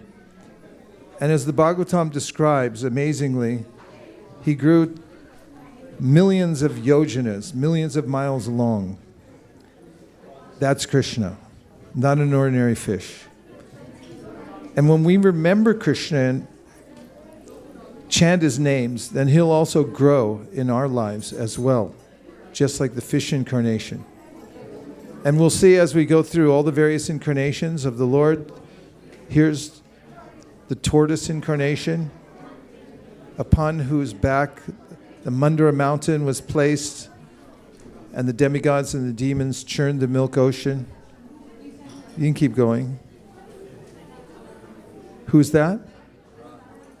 Varahadev. Where did he come from? Brahma. Brahma was having a bad day. Any of you ever have a bad day? Did you ever sit down in abject frustration and just say, "Oh my Lord, please help me"? That's what Brahma did. And then the Lord appeared from his nostril because he has a sense of humor. And then he started flying around the universe as a boar. And he solved Brahma's problem. So Krishna will solve all our problems too if we just pray to him. Next, Lord Nrsingadev. How many of you here are from Andhra Pradesh? Hey, Andhra Pradesh, Haribo. You find great devotees of Lord Nrsingadev there, but Chaitanya Mahaprabhu thought of Lord Nrsingadev, worshipped Lord Nrsingadev, because he has a heartfelt way of protecting his devotees. And anyone who wants to become free from unwanted desires can pray to Lord Nrsingadev to help remove those so one can make advancement in devotional service. Vaman. Vaman came as a tiny little dwarf. He's mentioned in the Laghu Bhagavatamrita as one of those beautiful forms of the Lord, so much so that Bali, the emperor, became attracted to him, and he wanted to offer him everything. That was his heart. Vaman could understand his heart, and he was ready to take all the offerings of the king and more. So Vaman asked just for 3 paces of land, and the king said, "No, take more than that. I have lots." And Vaman said, "If I'm not satisfied with 3 paces of land, I won't be satisfied with anything." And Vaman's spiritual master, Shukracharya, said, "Don't do it. It's a trick." Vishnu wants to take everything for you, but Bali Maharaj thought, if this is Vishnu, I should definitely give him everything. That was his heart. So Vaman grew to the size of the universe, punctured a hole in it, the Ganges came through, and then he asked, "Where should I place my 3rd footstep?" And Bali said, "On my head." And there's a great lesson there, and that is that we have many things. Anybody here have any things? Okay, see me afterwards. If we give those things to Krishna before they're unceremoniously taken from us, and everything will be unceremoniously taken from us at one time or another, then we get full credit. We become famous just like Bali Maharaj. But if we wait until it's stolen, taken by the government, taken by one of your 52 cousins who needs the money for an operation, whatever it may be, it will come from some direction to take whatever you are trying to hold on to, but then you don't get any credit. Then we have Parashuram. He wielded the chopper and meted out justice to those who had become corrupt. And the places where he had slain the corrupt leaders and letted their blood into various ponds have now become worshipable places. 7. Who's that? Sitaram ki jai. Sitaram, Sitaram, Sitaram jai Sitaram. Sitaram, Sitaram, Sitaram, Jai Sitaram. Sitaram, Sitaram, Sitaram, Sitaram. We don't have to tell anyone from India who Sitaram is, because whenever the drama of Sita and Ram, the Ramayana, comes on television, then the whole country shuts down. Number 8. Haribol. Balaram ki jai. Balaram's the elder brother of Krishna. He's the servant of Krishna, and his mood is, let me do all service for Krishna. So he becomes the paraphernalia of the spiritual world. He manifests as all the Vishnus in the material world as well. And he's the essence of Guru Tattva. Shri Balaram ki jai. Who's that? Buddhadev. Buddhadev came to trick those who were slaughtering animals, and he said, you just follow me, don't follow these rituals that you've found in the Vedas and that you're now misusing. And he led them to ahimsa so that they could then make further progress. Uh-oh, Kalki. Kalki comes for the cleanup. At the end of Kali Yuga, those who forgot to surrender, forgot to take advantage of all the opportunity in the Kali Yuga, it's mentioned Kalim Sabhajayantyarya Guna Gyasarabhagina Yatra Sankirtani Naiva Swartopi Labhyate. That in the age of Kali Yuga, we're very lucky because you can attain everything by Harinam Sankirtan.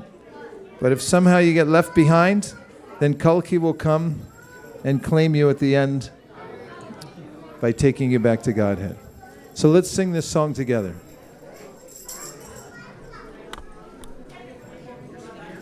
Pralaya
So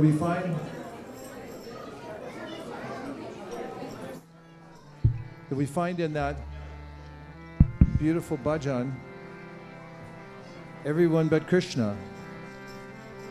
Did you miss Krishna in that? So why isn't he there? These are the avatars and Krishna is the avatari. So Krishna is the source of all the avatars, as it's mentioned in the Bhagavatam. Ete chamshakala pumsam Krishnastu bhagavan swayam indrari vyakulam lokam hridayantu. That Krishna, he's the original personality of Godhead.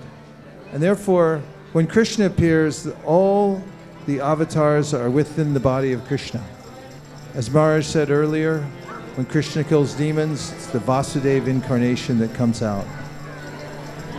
So Chaitanya Mahaprabhu came 500 years ago to teach everyone how to live a life connected to Krishna at every moment. And Bhaktivinoda Thakur, one of the great devotees of Chaitanya Mahaprabhu, wrote extensively about Chaitanya Mahaprabhu and his philosophy. And he also wrote many songs. So we'll sing one song written by Bhaktivinoda Thakur that'll make everybody happy. Do you want to be happy? Yes. Okay, then stay for this song. Are you ready? Yes. Radha Krishna bol bol bolo re shobai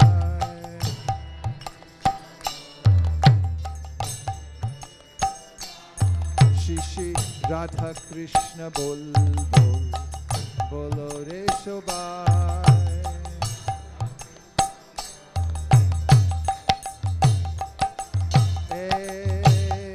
Shika diya, shobha diya, preche neche, gorni thai. Next slide. Shobna diya.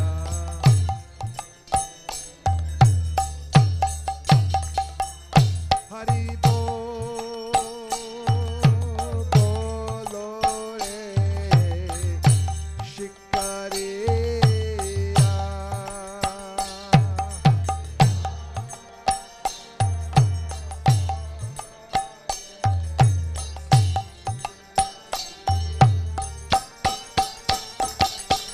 Radha Krishna bol bol, bolo re shobai.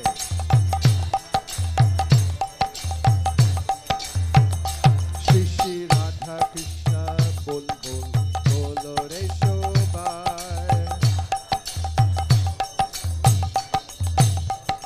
Niche Mayar bhoshe, jacho beshe, kacho habu dubu bai.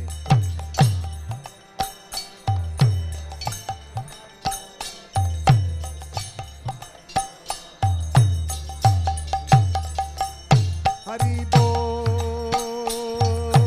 bolo re niche Mayar bhoshe.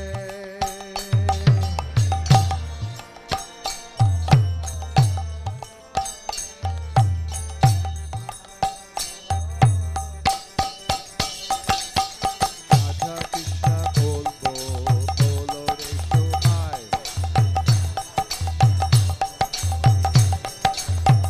Shri Shri Radha Krishna bol bol, bolo re shobai. Give Krishna Das, hey Vishwas kole to ardu ko nai.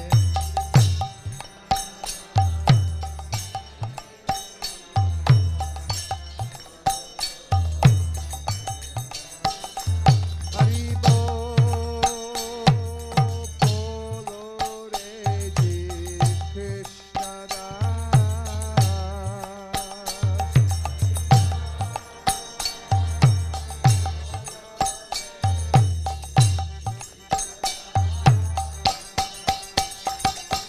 Radha Krishna bol bol, bolo re shobai. Shri Shri Radha Krishna bol bol, bolo re shobai. Krishna bolbe jabe, pulakta habe, jorbi anki boli thai.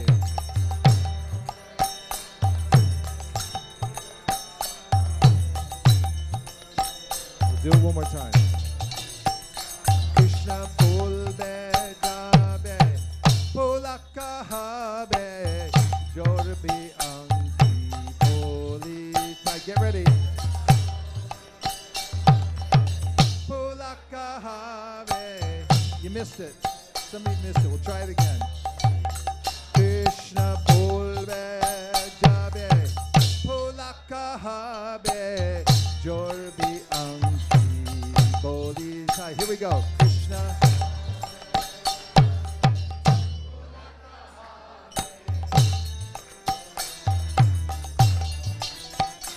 Hari bol,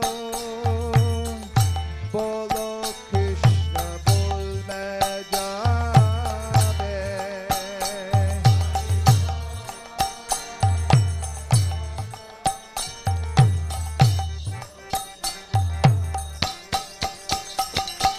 Radha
Krishna bolbe jabe pulak kahabe jorbi anti holy tide. Appreciate change. Give Krishna das e bishras kole to arjonai. Niche maya boshe jato deshe kato abu jubu bai. Abu jubu. Shikariya Shabnariya Preche Niche Gorni Tai. Shikariya Shabnariya Preche Niche Gorni Tai. Shikariya Shabnariya Preche Niche Gorni Tai. Haribo, Haribo. Haribo, Nishtai Goda Haribo.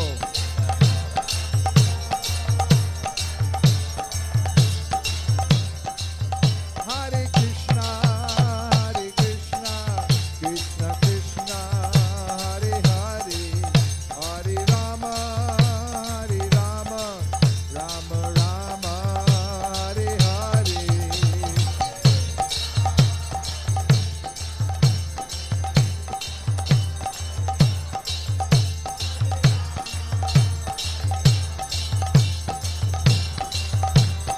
Nitai Gaur Haribo, Haribo, Haribo, Nitai Gaura Haribo.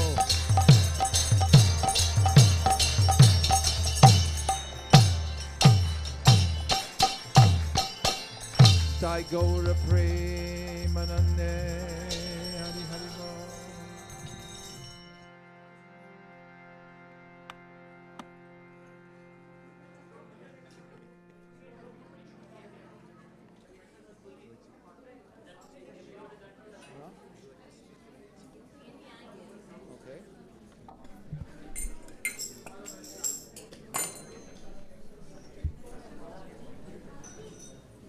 Balaram, just fix that mic when you get a chance.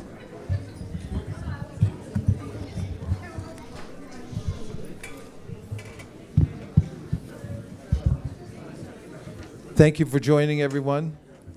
We'll be here until after midnight, waiting for the exact time. Straight at midnight, we'll have our last artik of the day. Time that Krishna appeared, directly at midnight. Be celebrating. So we appreciate you coming out from various places here in Silicon Valley. We have with us here His Holiness Giriraj Swami. Hare Krishna. One of the early pioneers of the International Society for Krishna Consciousness, effective wherever he's been in expanding Krishna consciousness. He's also a prolific author. His books are varied, and he's in the middle of one now that he's just finishing, I believe. It'll be coming out soon. Yet another book. Yeah, that one is finished. Another one's finished. Yeah, that'll be coming out in a couple of months. Coming out in a couple months. So there are many books. Called Dancing White Elephant. Dancing White Elephants is the title. Look for it. It'll be available soon. And Maharaj is known for his anecdotes, instructions given by Srila Prabhupada, because he had so much direct association with the founder of our movement, in that he was one of the leaders, a member of the GBC, or the Governing Body Commission at the time, and he also had much to do with developing the project in Bombay, Juhu, which he was steadfastly situated there for many, many years until that project became extremely successful. And the book before this new one came out is all about that. It's called I'll Build You a Temple. I'll Build You a Temple. The Juhu Story. The book is this thick, but once I warn you, once you start reading it, you'll call in sick for weeks. You won't want to talk to anybody else. You'll just want to read that book, and it'll give you great inspiration how to overcome obstacles by being steadfastly devoted to Lord Krishna. So we're very fortunate to have Giriraj Swami here. Please welcome him again for another reading.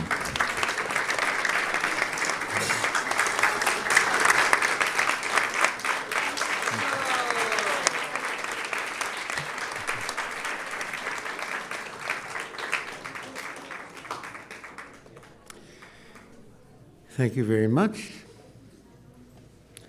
So we continue reading from Srimad-Bhagavatam, Canto 10, Chapter 2, Prayers by the Demigods. And we are getting closer now to the appearance of Lord Krishna. So, the mother of Lord Krishna, Devaki, was the sister of Kamsa, who was a cruel demon. And at the time of Devaki's marriage to Vasudeva, Kamsa, as her affectionate brother, took the reins of the chariot and was driving her and Vasudeva.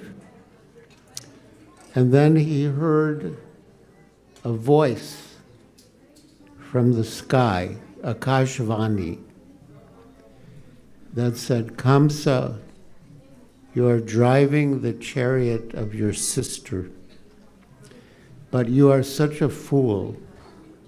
You don't know that the 8th son of your sister will kill you.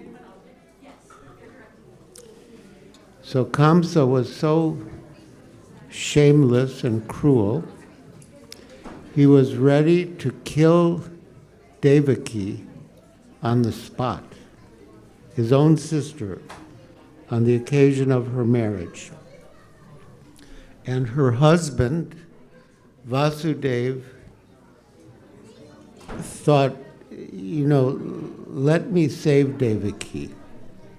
So he told Kamsa that actually you have nothing to fear from Devaki. It's only her 8th child that is destined to kill you. So don't take any action against Devaki. And then he promised that he would deliver all of her children into the hands of Kamsa so he could take necessary action. And Kamsa knew that Vasudeva was a man of his word, and so he agreed. And in due course, Devaki gave birth to 6 sons, and Vasudeva, true to his word, delivered them into the hands of Kamsa, and Kamsa mercilessly killed all 6 of them. Then the 7th was Balaram, and Krishna arranged through Yogamaya that Balaram should be transferred to the womb of Rohini in Vrindavan. Rohini was wife of Vasudeva, but she was taken shelter of Nanda Maharaj in Vrindavan. So it appeared that Devaki had a miscarriage, that her 7th pregnancy was a miscarriage, because that child, Balaram, was transferred from the womb of Devaki to the womb of Rohini. So now we're coming to the 8th child, who is predicted to kill Kamsa. So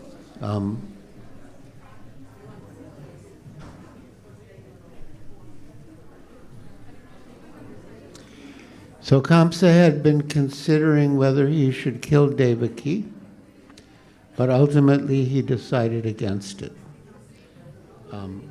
So now we come to text 23. Om Namo Bhagavate Vasudevaya.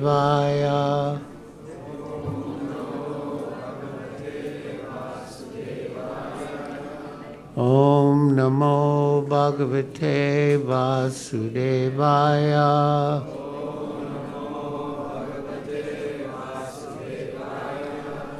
Om Namo Bhagavate Vasudevaya.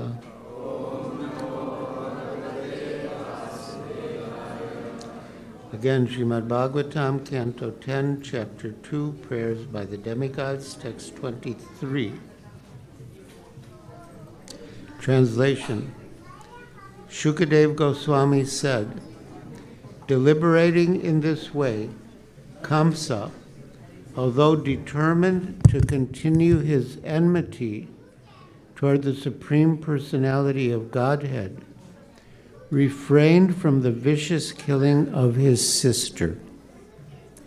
He wanted to wait until the Lord was born and then do what was needed.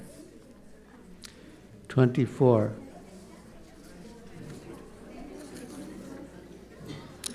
Ashinam samstishtan punjana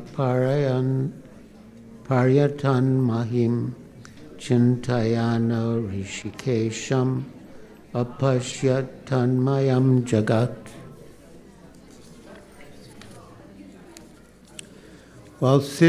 Translation, while sitting on his throne or in his sitting room, while lying on his bed, or indeed while situated anywhere, and while eating, sleeping, or walking, Kamsa saw only his enemy, the Supreme Lord Rishikesh. In other words, by thinking of his all-pervading enemy, Kamsa became unfavorably Krishna conscious. Purport.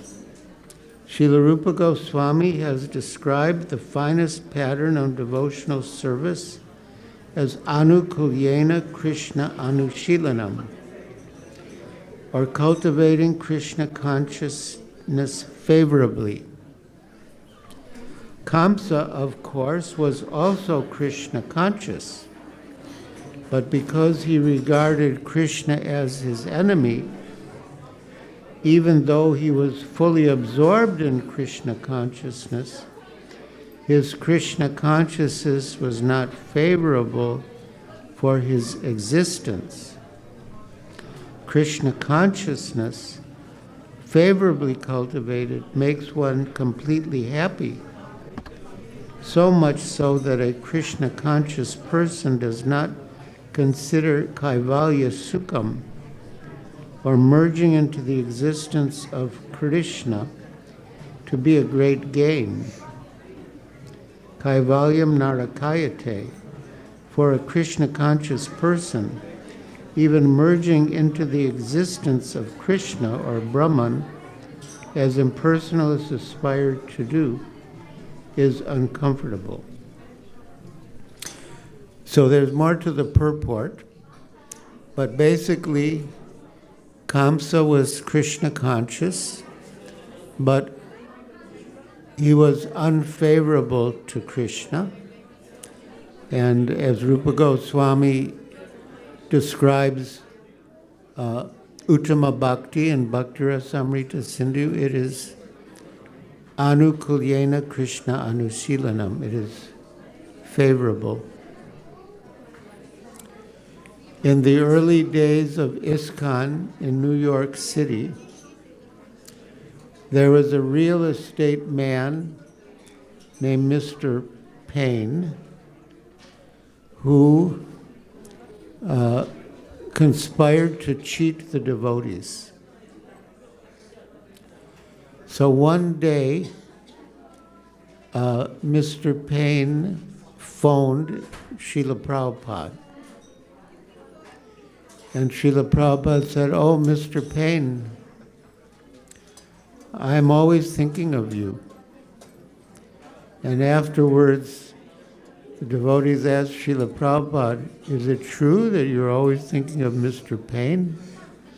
And Srila Prabhupada said, yes, just like Kamsa was always thinking of Krishna.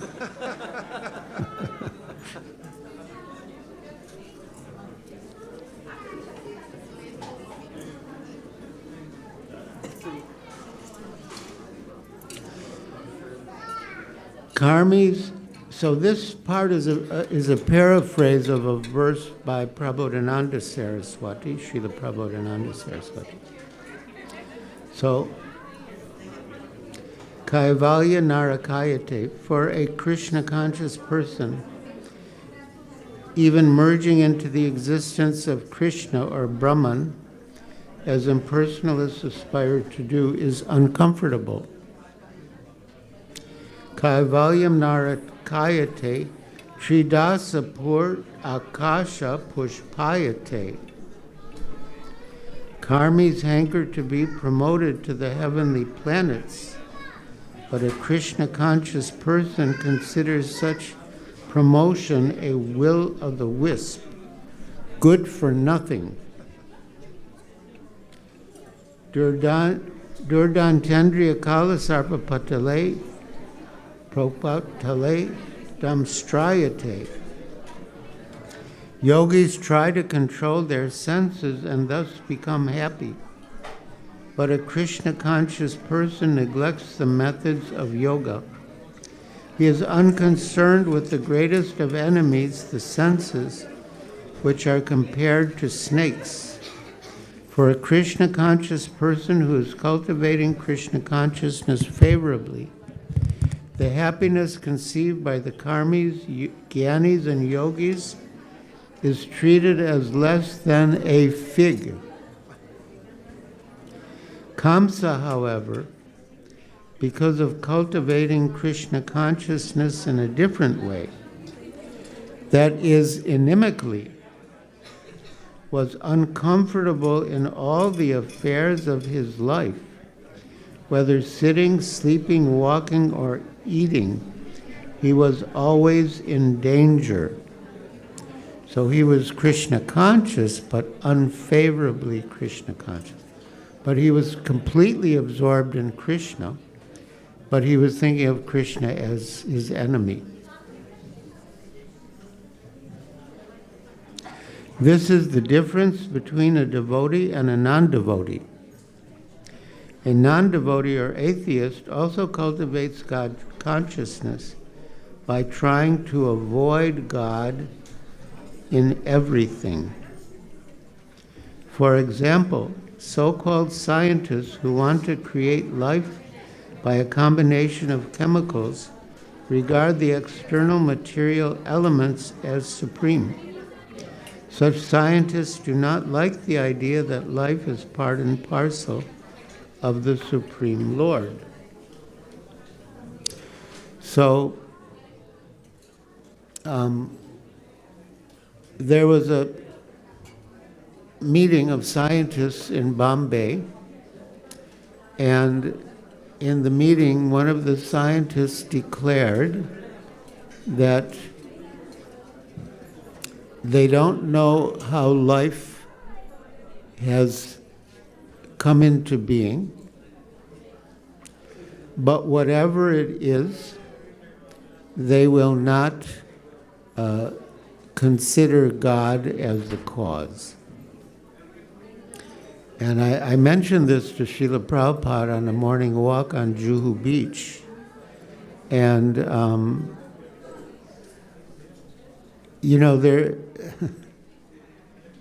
it's a prejudice. Scientists are supposed to be objective, but if the objective evidence points to the existence of God, they already have a preconceived notion that they will not accept it, which is very unscientific. So, anyway.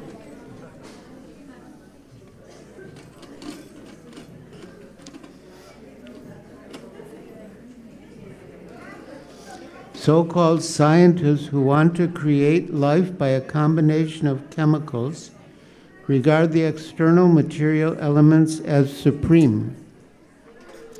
Scientists do not like the idea that life is part and parcel of the Supreme Lord.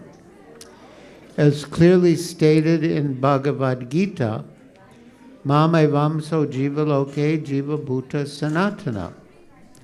The living entities do not arise from a combination of material elements, such as earth, water, air, and fire, but are separated portions of the Supreme Personality of Godhead. And therefore, yes, Srila Prabhupada discussed this point in many conversations, and those conversations were published as a book. Life comes from life. Life does not come from matter. Life comes from life.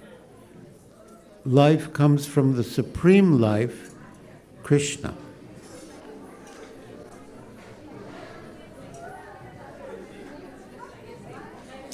If one can understand the position of the living entity as a separated portion of the Supreme Personality of Godhead, by studying the nature of the living entity, one can understand the nature of the Supreme Godhead, since the living entity is a fragmental sample of the Godhead.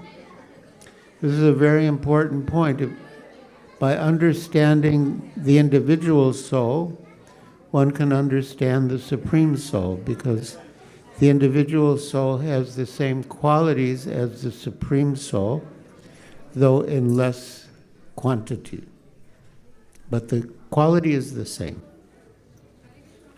Like a drop of water from the ocean has the same qualities as the ocean, but in smaller quantity.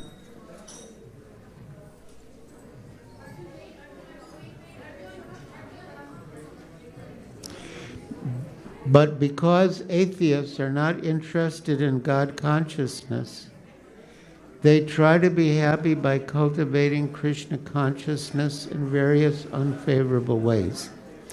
Yes, our godbrother Ravindra Swarup Prabhu says that if you speak to an atheist and you go deep into the subject of why they're atheists, it turns out that they have issues with God. Although they say they're atheists, but actually they have issues with God, and their response is to say there is no God.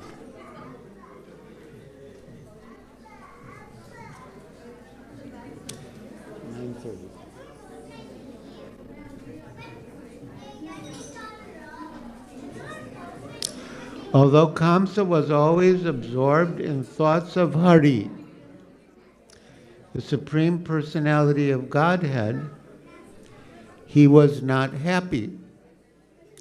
A devotee, however, whether sitting on a throne or beneath a tree, is always happy. Srila Rupa Goswami resigned from office as a government minister to sit beneath a tree, yet he was happy. And Srila Prabhupada was like that too. We were, he was living like in a palace as a guest of someone in, I think, Gorakhpur, and then from Gorakhpur we went to the Ardha Kumbh Mela in Allahabad, and Prabhupada was living in a tent. And he said, for us, it doesn't matter if we're living in a palace or in a tent. We can be happy anywhere because of Krishna consciousness.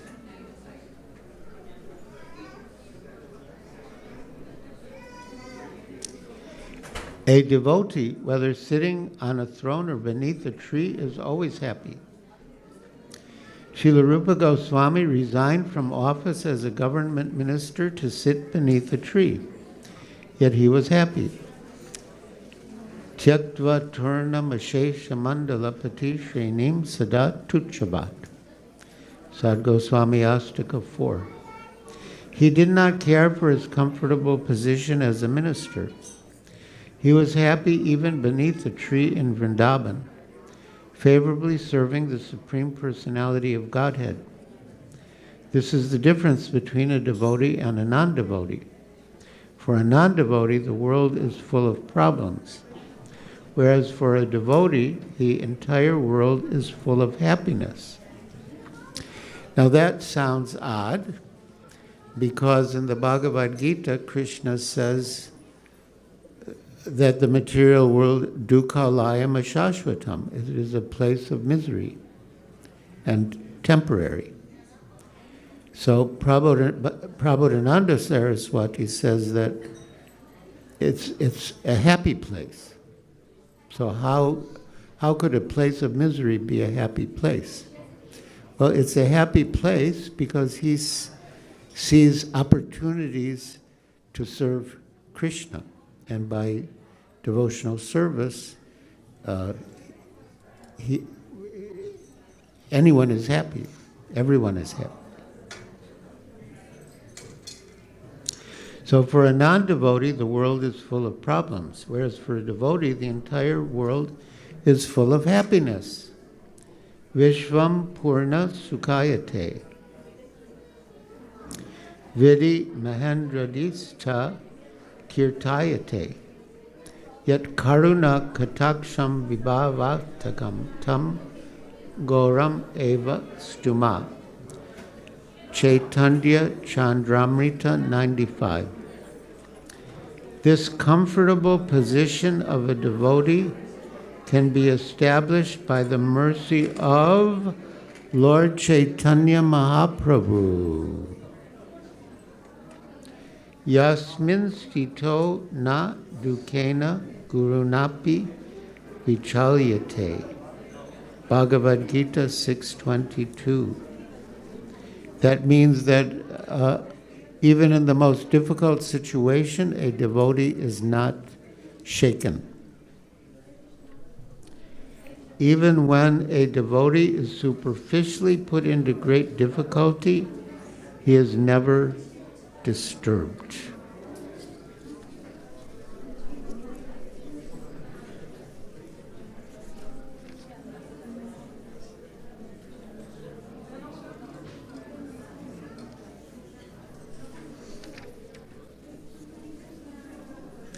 So then it describes the prayers of the demigods.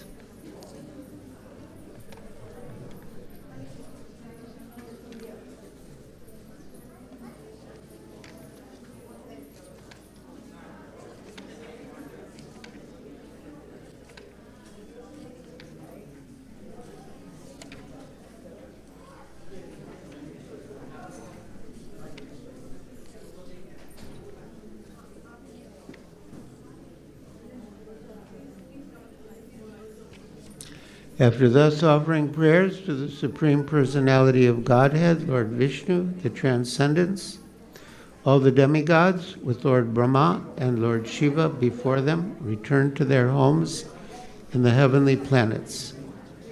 Now we come to chapter 3, the birth of Lord Krishna. I'll read the chapter summary.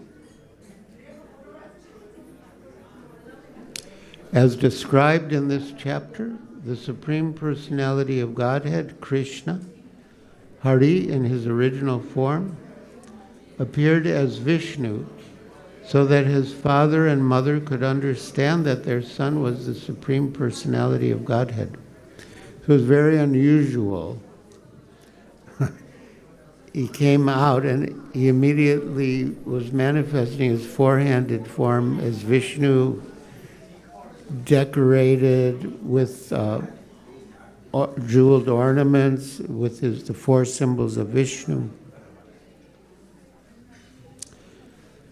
So he wanted to convince his parents that he was the Supreme Personality of Godhead, and therefore he showed that form. And then later he converted himself into the form of a baby. Because they were afraid of Kamsa, when the Lord appeared as an ordinary child, they took him to Gokul, the home of Nanda Maharaj. So I'm not sure how much time I should keep reading. And I wrote something very appropriate, but I didn't bring it with me. But I'll just take a chance and Google it and see if I can find it.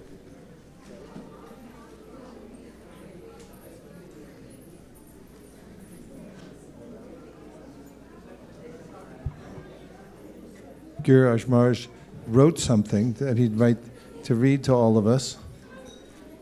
And right now, he's doing what many of us do throughout the day, is looking for where it is.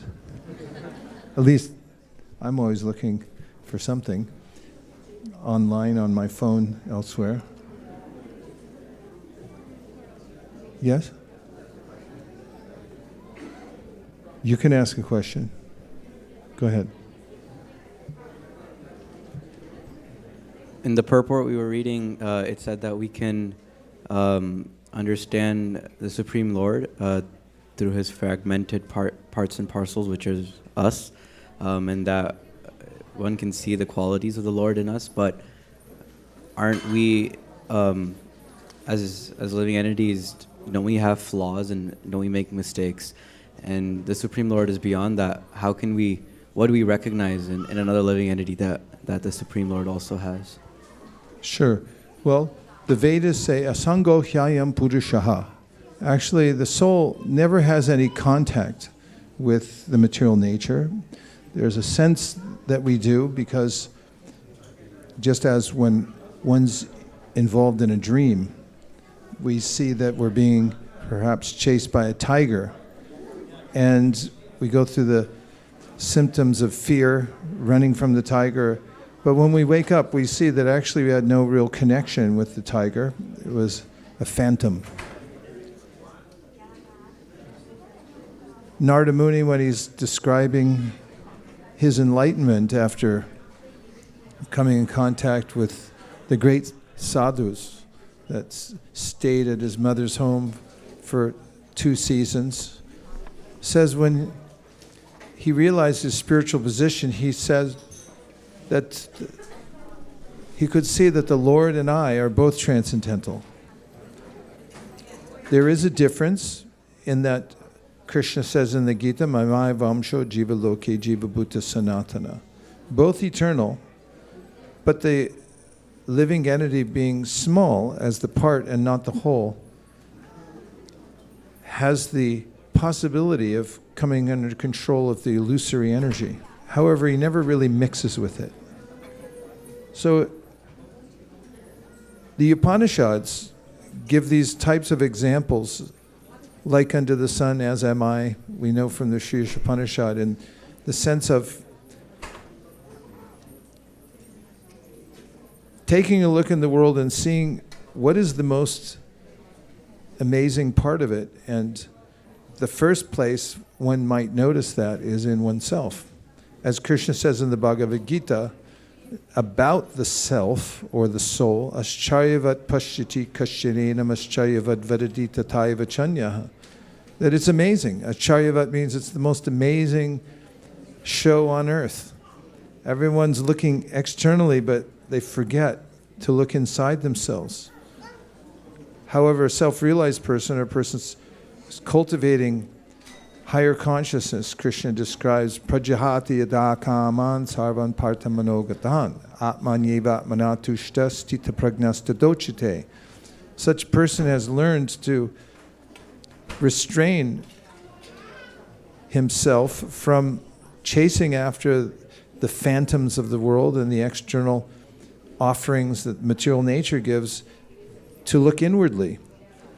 And when looking inwardly, he finds atmanyeva manatushta. There's a satisfaction in seeing one's own self.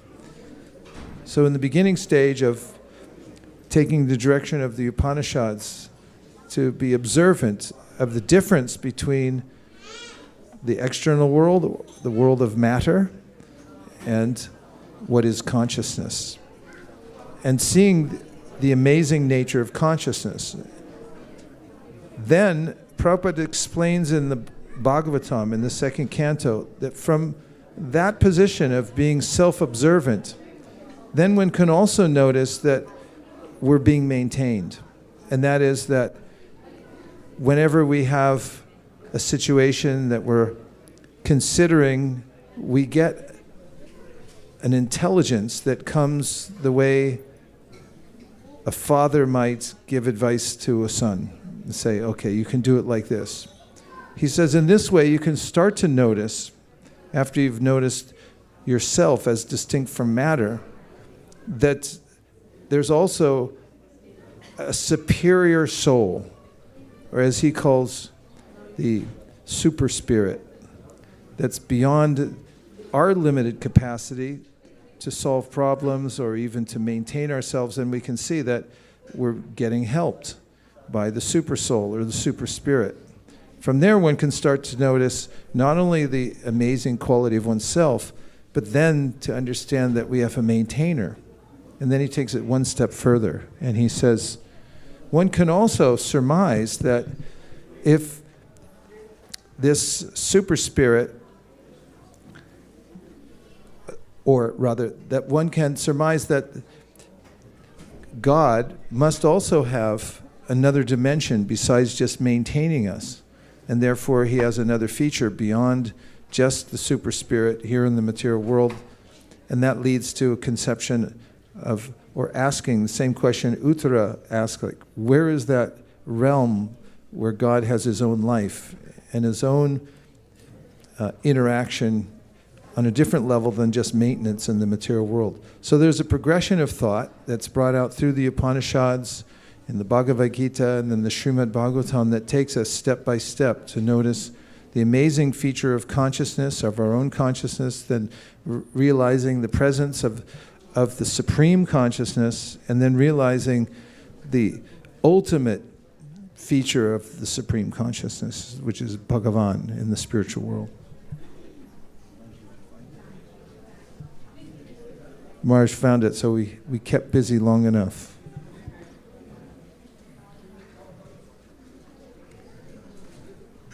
So, my dear devotees, I mentioned this earlier, that it's sort of a secret fact that Mother Yashoda gave birth to twins, to Krishna, the original personality of Godhead, and to the girl. So I put together all the evidence and I wrote an article or an essay called The Mystery of Lord Krishna's Birth.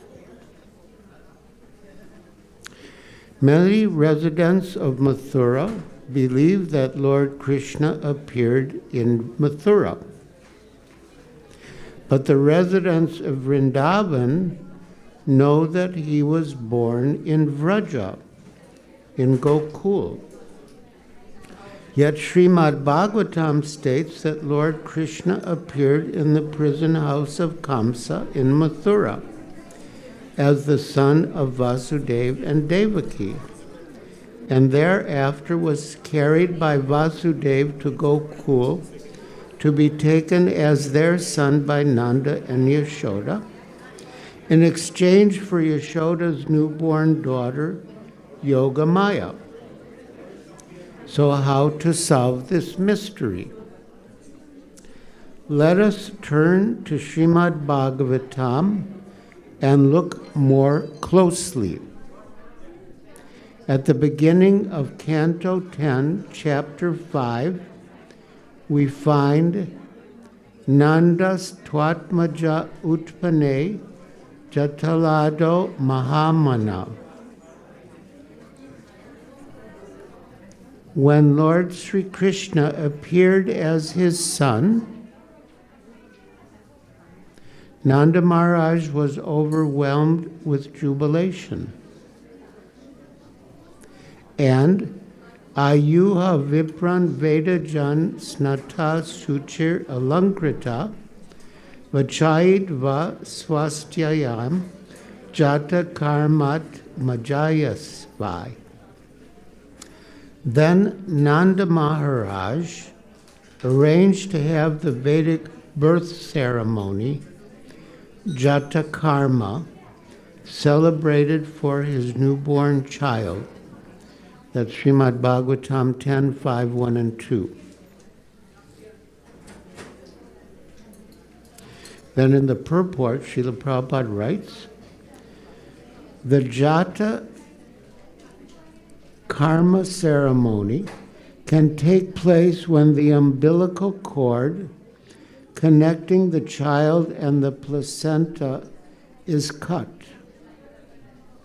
However, since Krishna was brought by Vasudeva to the house of Nanda Maharaj, where was the chance for this to happen?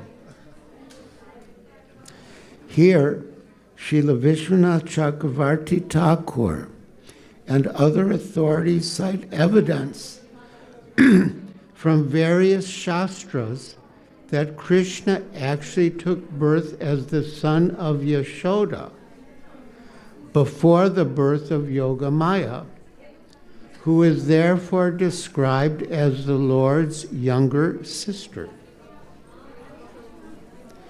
Bhagavatam 10, 5, 1 and 2 purport.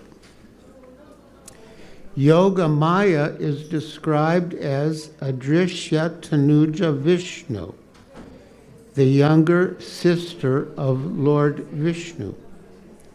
That's Bhagavatam 10, 4, 9. As Yogamaya was born from Yashoda in Vraja, so Lord Krishna must have been too. Therefore, Srila Prabhupada comments that, quote, when Vishnu or Krishna took birth from Devaki in Mathura, he must have simultaneously taken birth from Yashoda in Vraja also.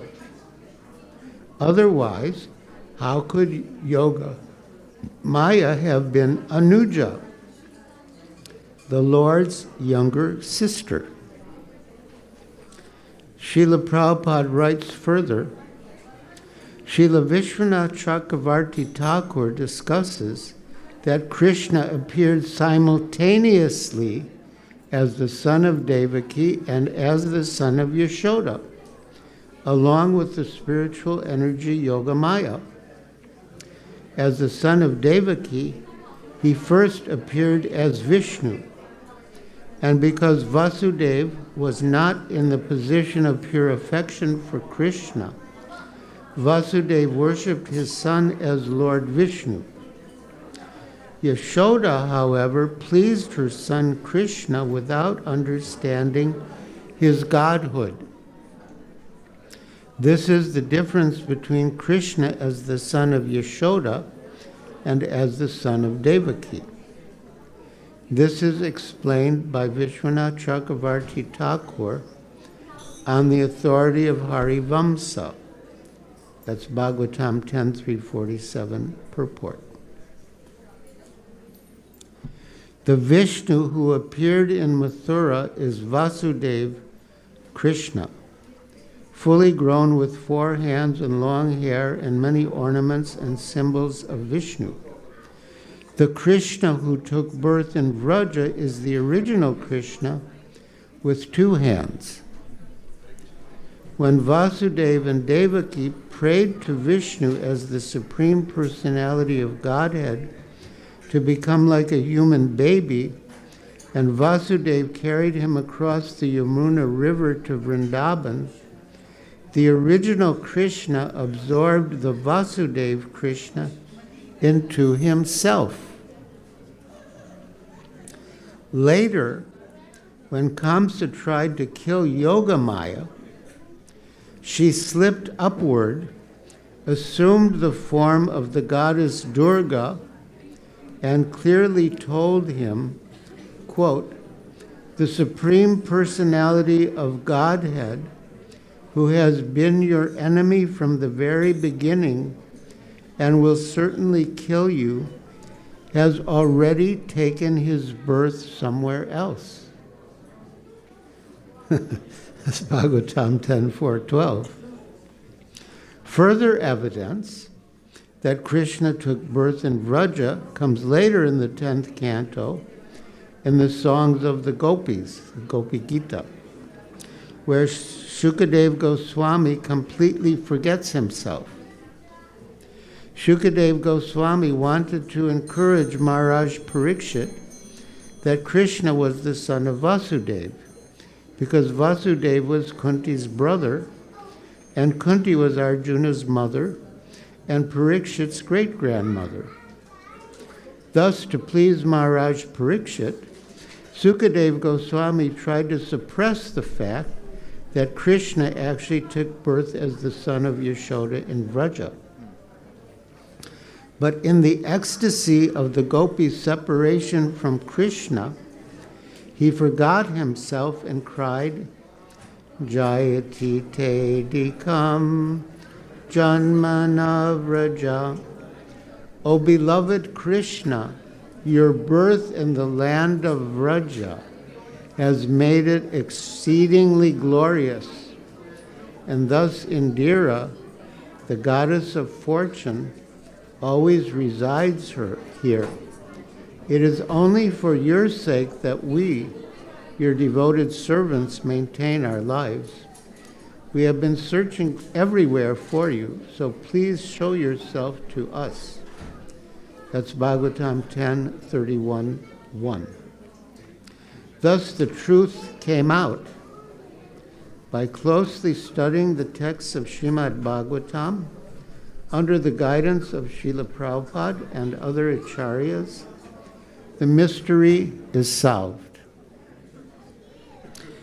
Lord Brahma, the first guru in our disciplic succession, confirms what the other authorities have stated in his prayers to Lord Krishna.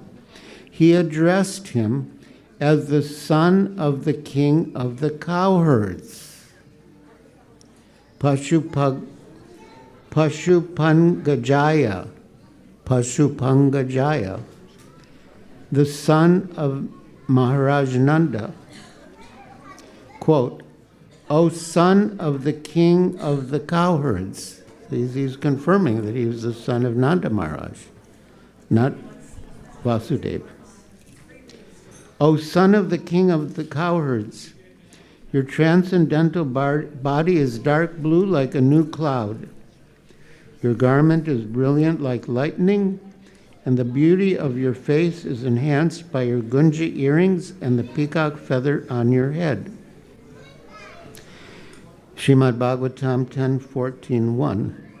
Similarly, and you know this, but you might not have thought of it in this way.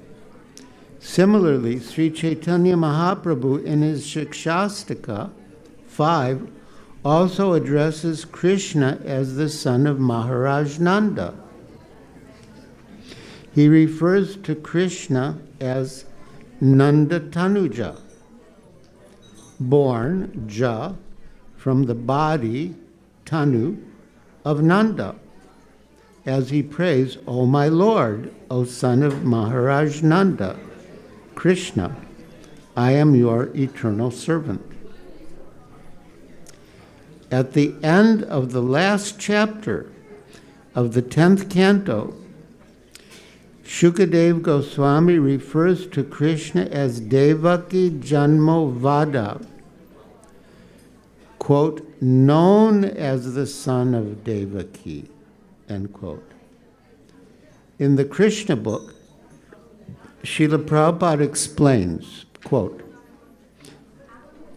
the devotees understand that actually Krishna was the son of Mother Yashoda. Although Krishna first of all appeared as the son of Devaki, he immediately transferred himself to the lap of Mother Yashoda, and his childhood pastimes were blissfully enjoyed by Mother Yashoda and Nanda Maharaj. This fact was also admitted by Vasudeva himself when he met Nanda Maharaj and Yashoda at Kurukshetra. He admitted that Krishna and Balaram were actually the sons of Mother Yashoda and Nanda Maharaj.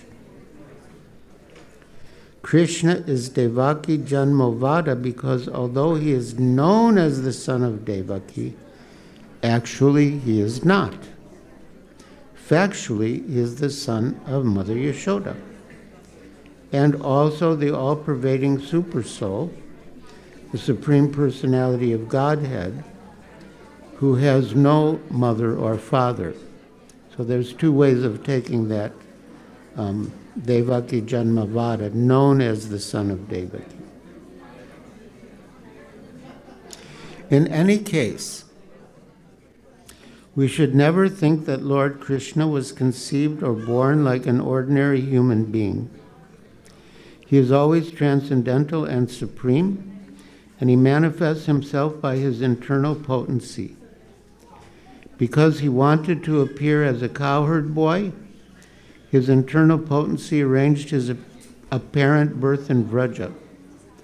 Otherwise, the Lord is unborn and eternal, with no beginning and no end. But just as Brahma is described as the father of Varahadev, we just discussed this. But just as Brahma is described as the father of Varahadev, since Lord Krishna appeared as Varahadev from the nostril of Lord Brahma, so Nanda and Yashoda are known to be the father and mother of Krishna when he appears in his original form in Vraja. In conclusion, I cite one verse from the Bhakti Rasamrita Sindhu. Krishna ya purutatmata vyukta bun gokulantare purnata purnatatara dwarka mathurasadisho. Lord Krishna is perfect in Dwarka, more perfect in Mathura, and most perfect in Vrindavan. End quote. Bhakti Rasamrita Sindhu 2.1.223. And so we prefer to worship Krishna in Vrindavan from beginning to end. Hare Krishna. Sadhu, sadhu.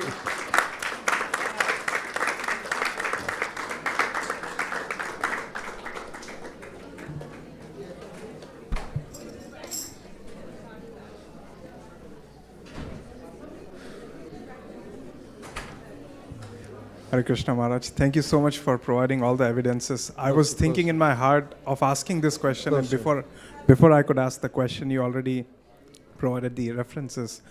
I still have a question, a follow-up to that. Why is this hidden? Why is this not overtly expressed in the Srimad-Bhagavatam? And why it is that you have to seek out and then create this series of evidences or present them in such a manner as opposed to being straightforwardly presented? Yes. Srimad-Bhagavatam was spoken by Shukadev Goswami to Maharaj Parikshit, who was, a Kshatriya, and was Arjuna's grandson. So Shukadev Goswami wanted to encourage Maharaj Parikshit by emphasizing Krishna's connection with the royal line of Vasudeva and Devaki and Mathura. So that's why he didn't emphasize the actual fact that he was born to Nanda and Yashoda in Vrindavan. Thank you so much, Maharaj. One last question. You mentioned the five processes of bhakti that Rupa Goswami talks about, specifically out of the 64. And he refers it to as Mathura Vas, not as Dham Vas. Is there a reason why he uses Mathura Vas instead of Dham Vas? Well, Mathura, of course, the Mathura district includes Vrindavan. And I mean, later, Mayapur became more prominent because of Chaitanya Mahaprabhu. But, we understand Mathura Vas to also include other dhams, although not explicitly stated as such. Yeah.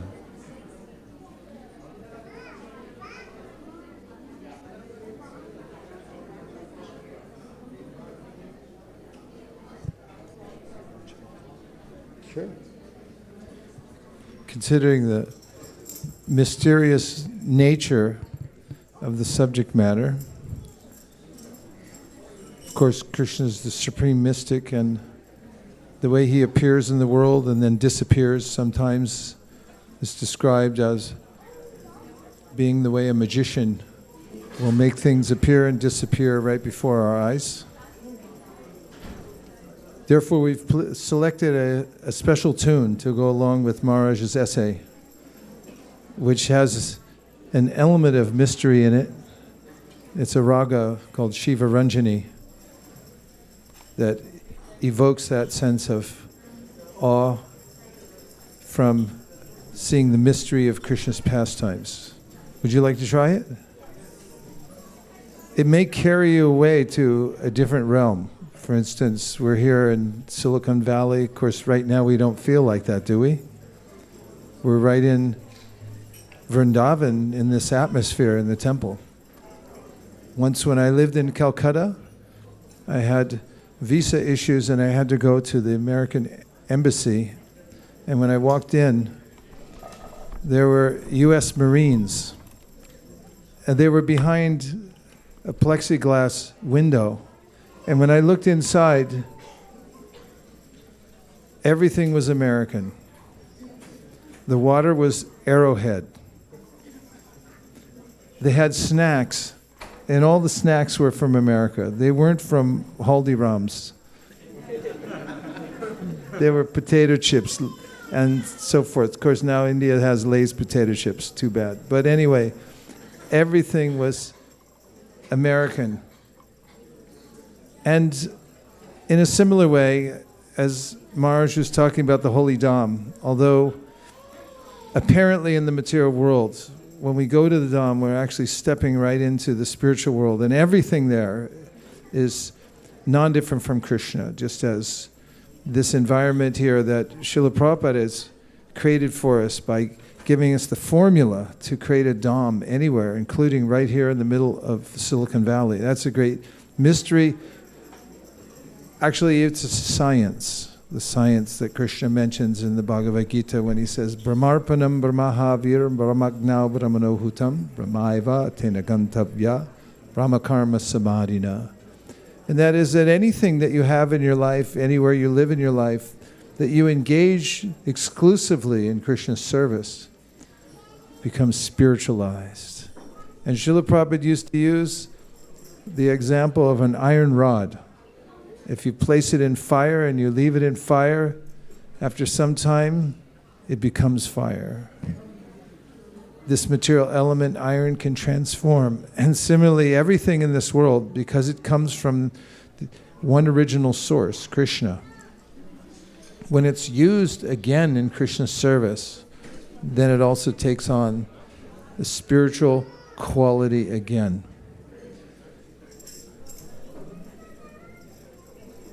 Shall we?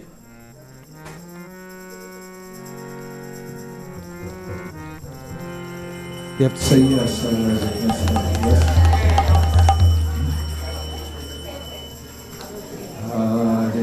Hare Krishna.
come to the birth yet.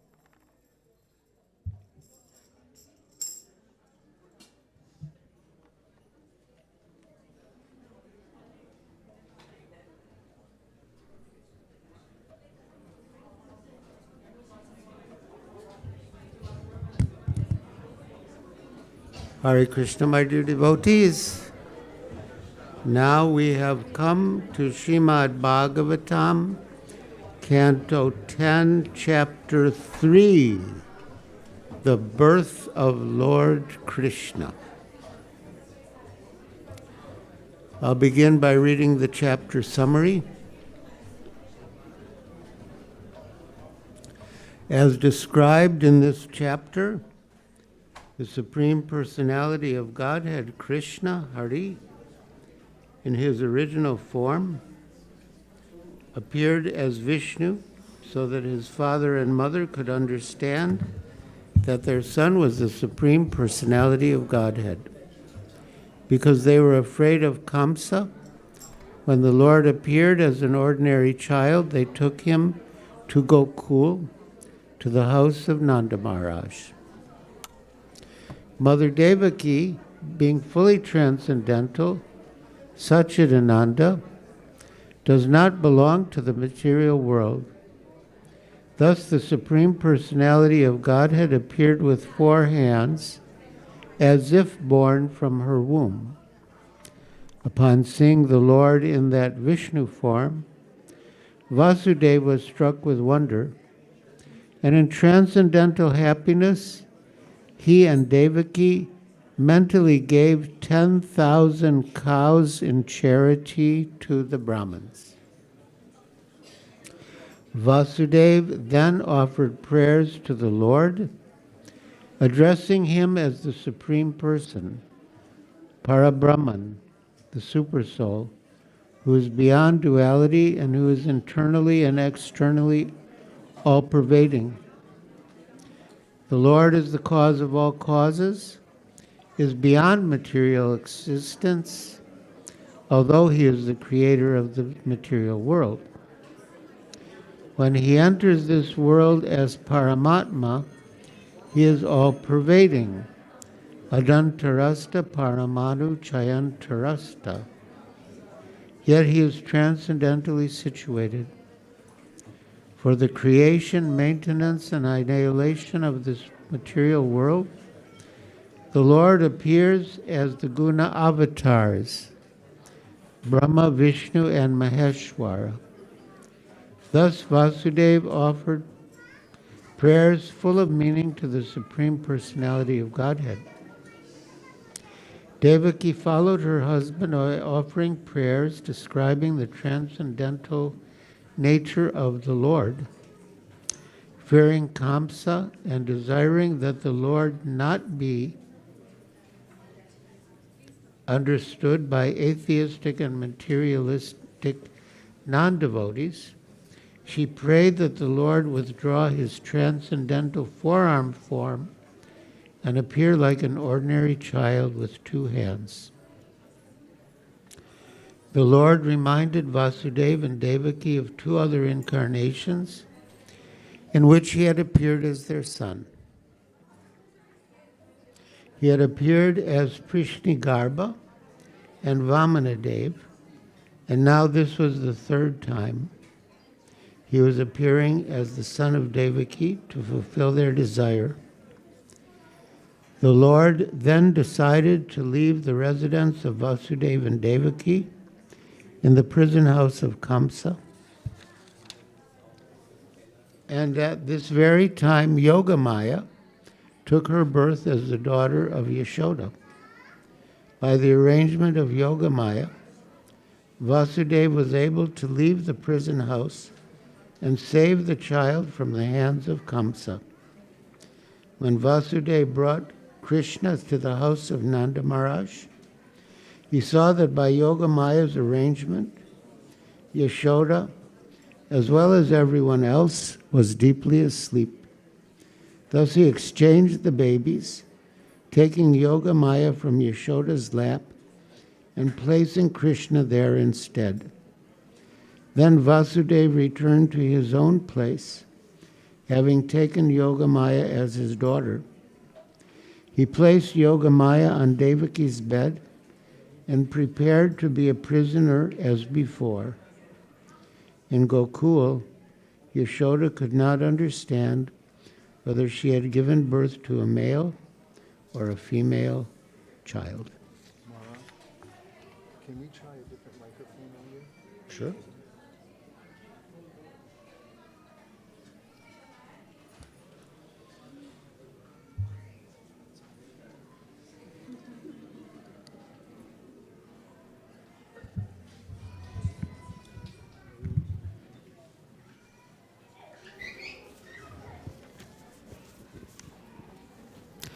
We read from Srimad-Bhagavatam, Canto 10, Chapter 3, The Birth of Lord Krishna. Om Namo Bhagavate Vasudevaya.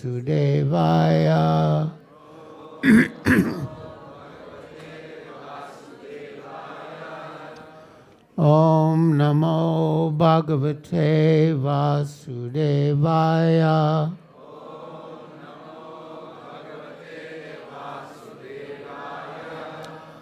Om Namo Bhagavate Vasudevaya.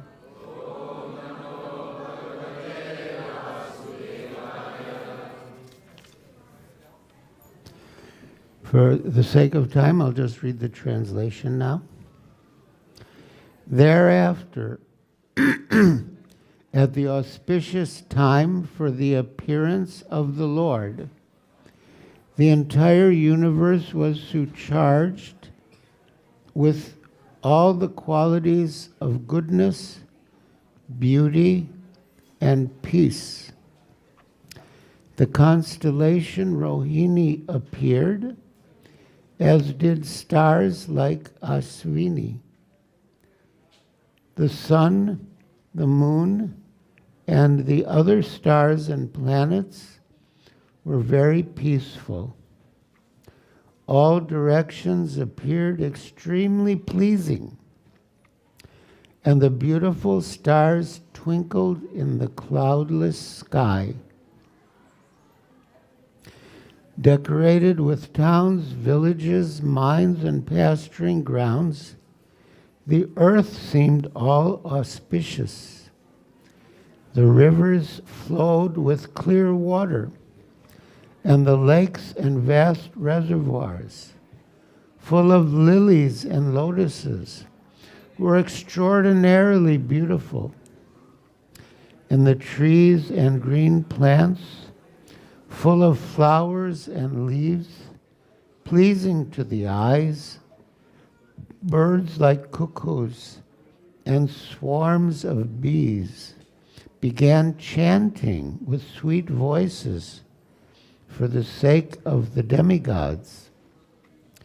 A pure breeze began to blow, pleasing the sense of touch and bearing the aroma of flowers.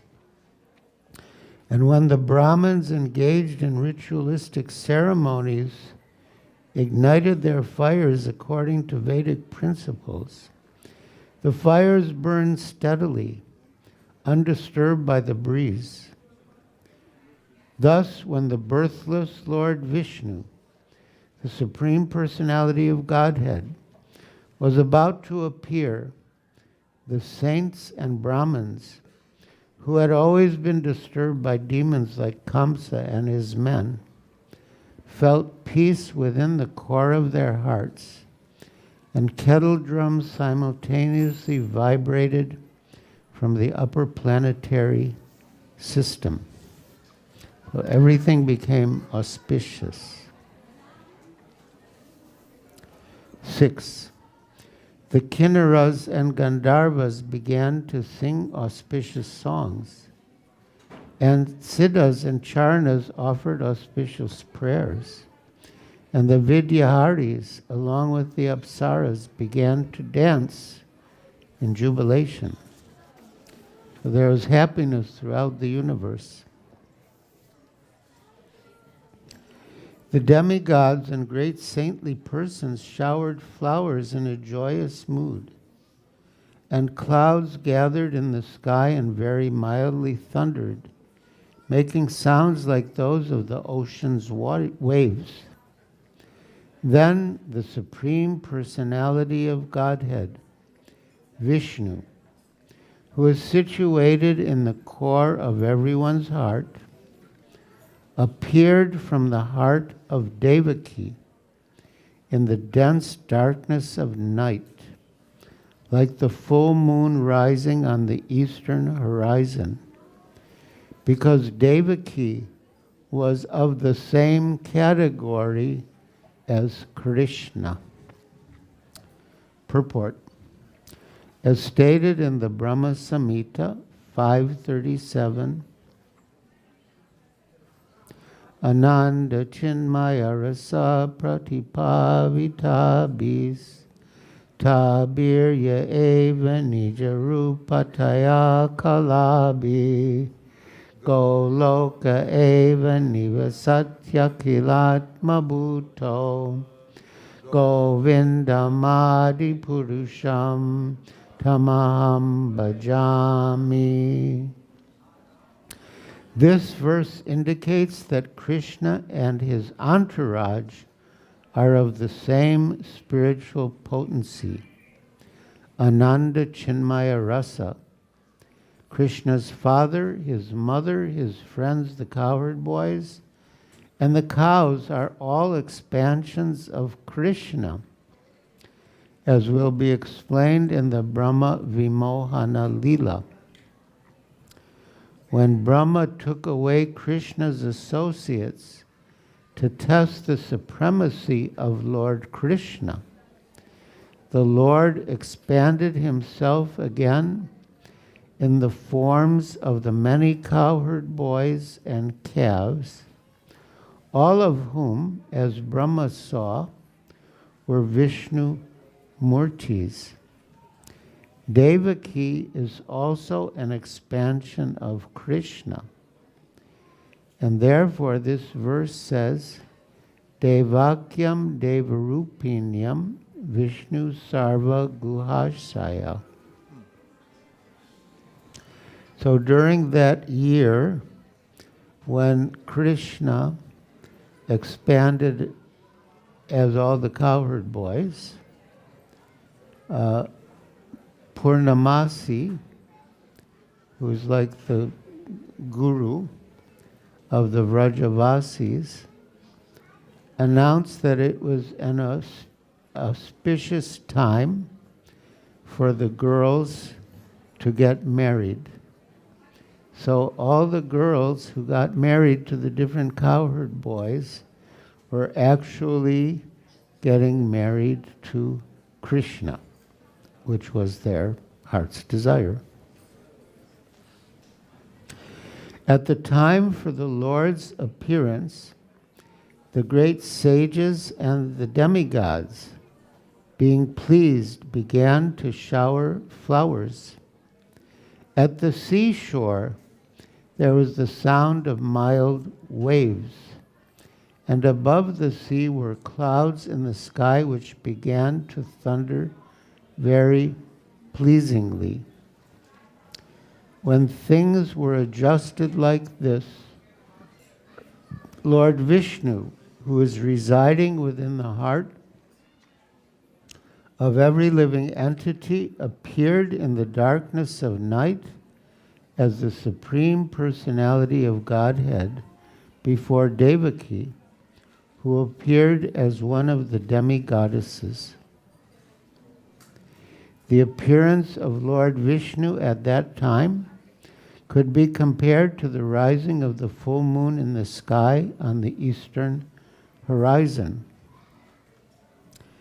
The objection may be raised that since Lord Krishna appeared on the 8th day, Janmashtami, Astami means the 8th day,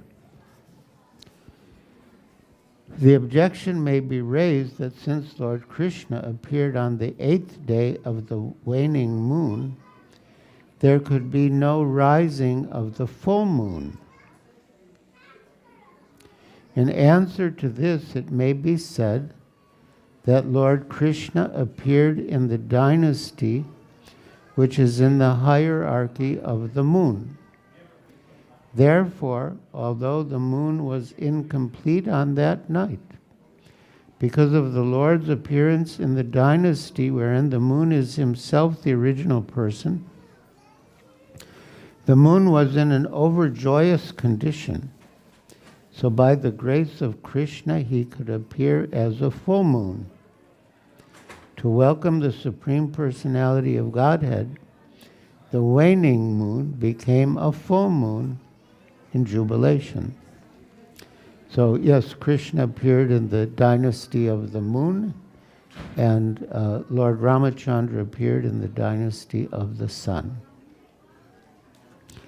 Instead of Devarupinyam,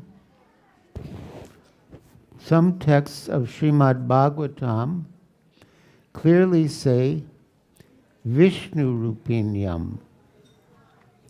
In either case, the meaning is that Devaki has the same spiritual form as the Lord. The Lord is Satchidananda Vigraha, and Devaki is also Satchidananda Vigraha. Therefore, no one can find any fault in the way the Supreme Personality of Godhead, Satchidananda Vigraha, appeared from the womb of Devaki. Those who are not in full knowledge that the appearance and disappearance of the Lord are transcendental, Janma Karma Chame Divyam, are sometimes surprised that the Supreme Personality of Godhead can take birth like an ordinary child. Actually, however, the Lord's birth is never ordinary.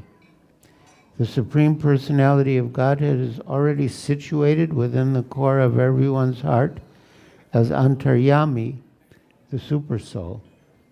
Thus, because he was present in full potency in Devaki's heart, he was also able to appear outside her body. One of the 12 great personalities is Bhishma Dev. Those 12 Mahajans, Swayambhu, Narada, Shambhu, Kumara, Kapilo, Manu, Prahlado, Janaka, Bhishma.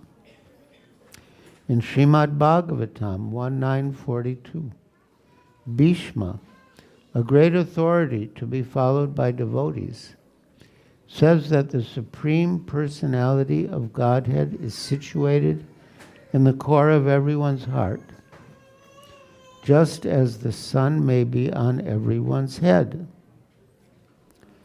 Yet, although the sun may be on the heads of millions and millions of people, this does not mean that the sun is variously situated.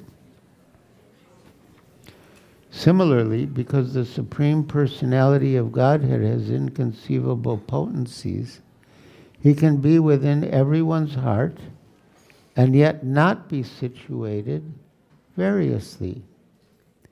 Ekatvam anupashyatah. Ishopanishad 7.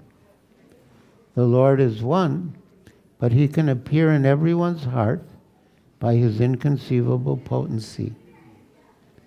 Thus, although the Lord was within the heart of Devaki, he appeared as her child.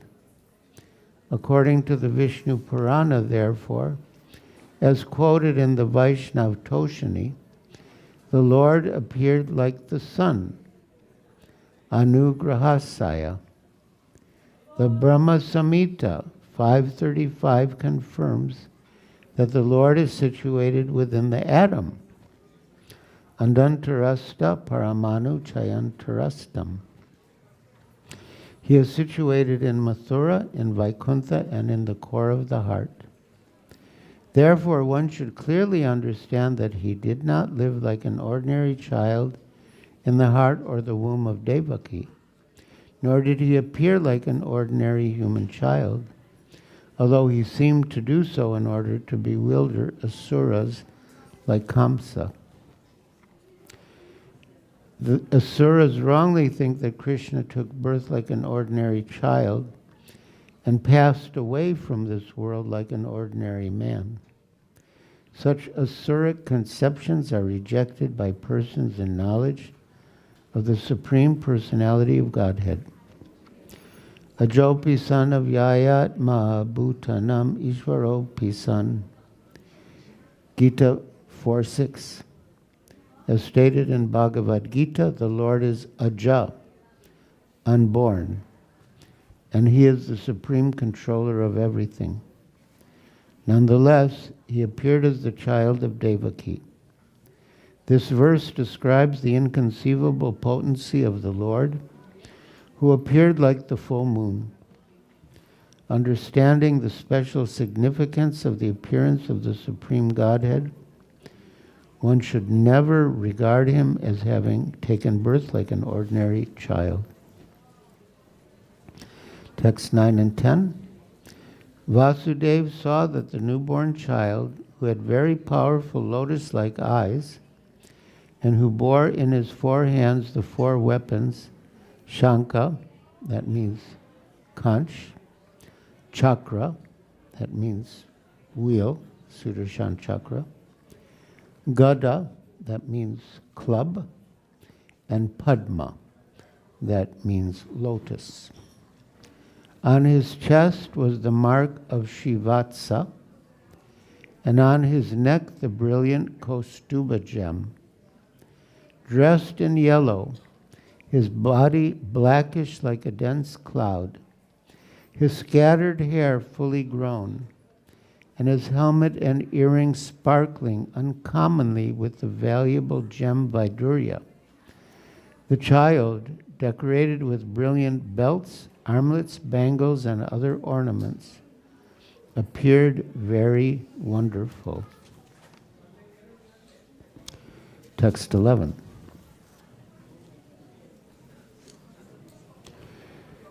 When Vasudeva saw his extraordinary son, his eyes were struck with wonder.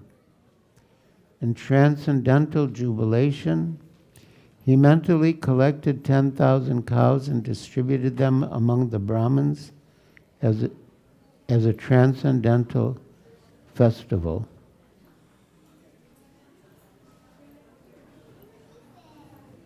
Purport.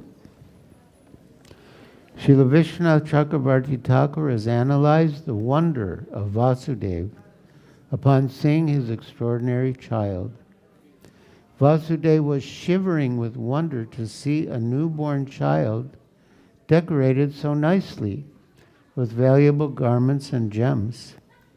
He could immediately understand that the Supreme Personality of Godhead had appeared, not as an ordinary child, but in his original, fully decorated, 4-handed form. The first wonder was that the Lord was not afraid to appear within the prison house of Kamsa, where Vasudeva and Devaki were interned. Second, although the Lord, the Supreme Transcendence, is all-pervading, he had appeared from the womb of Devaki. The third point of wonder, therefore, is that a child could take birth from the womb so nicely decorated.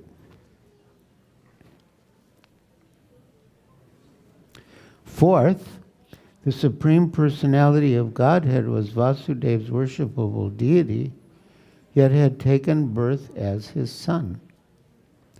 For all these reasons, Vasudeva was transcendentally jubilant, and he wanted to perform a festival, as Kshatriyas do, to celebrate the birth of a child. But because of his imprisonment, he was unable to do it externally, and therefore he performed the festival within his mind. This was just as good. If one cannot externally serve the Supreme Personality of Godhead, one can serve the Lord within one's mind, since the activities of the mind are as good as those of the other senses. This is called the non-dual or absolute situation, Advaya Gyan. People generally perform ritualistic ceremonies for the birth of a child. Why then should Vasudeva not have performed such a ceremony when the Supreme Lord appeared as his son?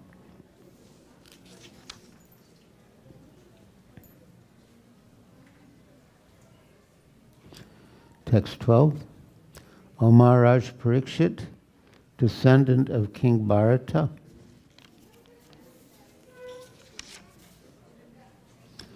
Vasudeva could understand that this child was the Supreme Personality of Godhead Narayan. Having concluded this without a doubt, he became fearless. Bowing down with folded hands and concentrating his attention, he began to offer prayers to the child who illuminated his birthplace by his natural influence. So at the beginning, we read a summary of Vasudeva's prayers, and after he offered his prayers to Krishna. His wife Devaki offered her prayers.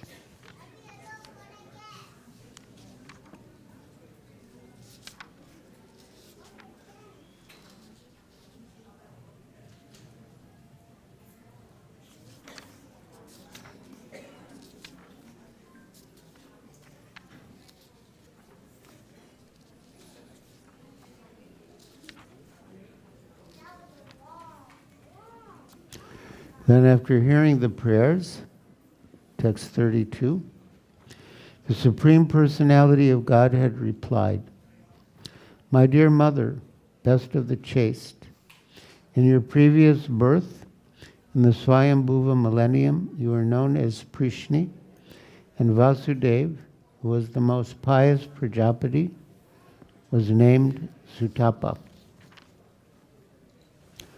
When both of you were ordered by Lord Brahma to create progeny, you first underwent severe austerities by controlling your senses.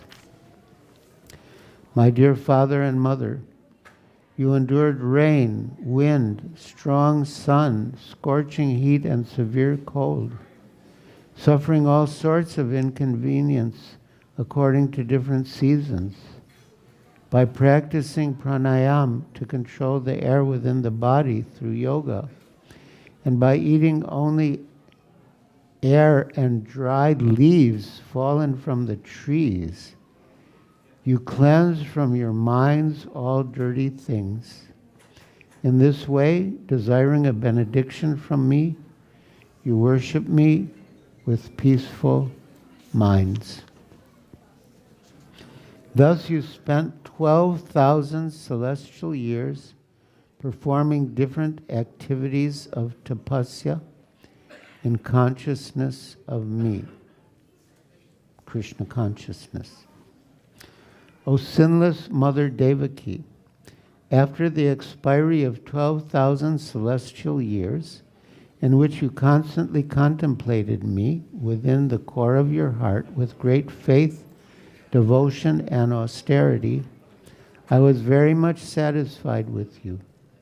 Since I am the best of all bestowers of benedictions, I appeared in the same form as Krishna to ask you to take from me the benediction you desired.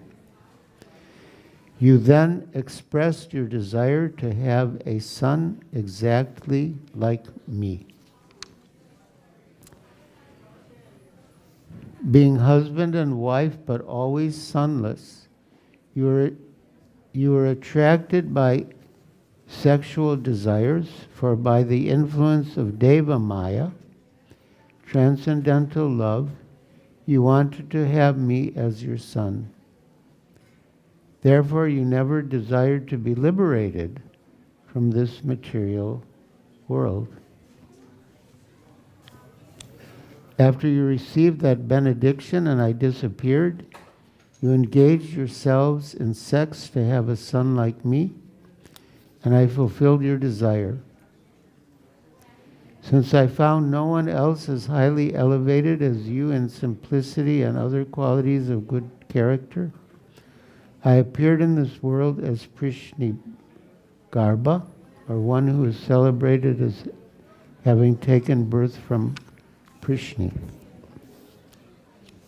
Then he describes how he appeared as her son in different births. I have shown you this form of Vishnu just to remind you of my previous births. Otherwise, if I appeared like an ordinary human child, you would not believe that the Supreme Personality of Godhead, Vishnu, had indeed appeared.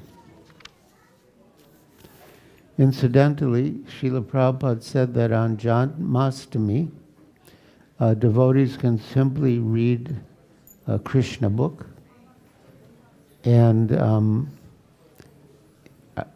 late godbrother, Jashomatinandan Das from Gujarat, he did that. He just read the Krishna book for hours, and people listened with rapt attention to the pastimes of Krishna. So we're doing something similar here, but with the 10th canto.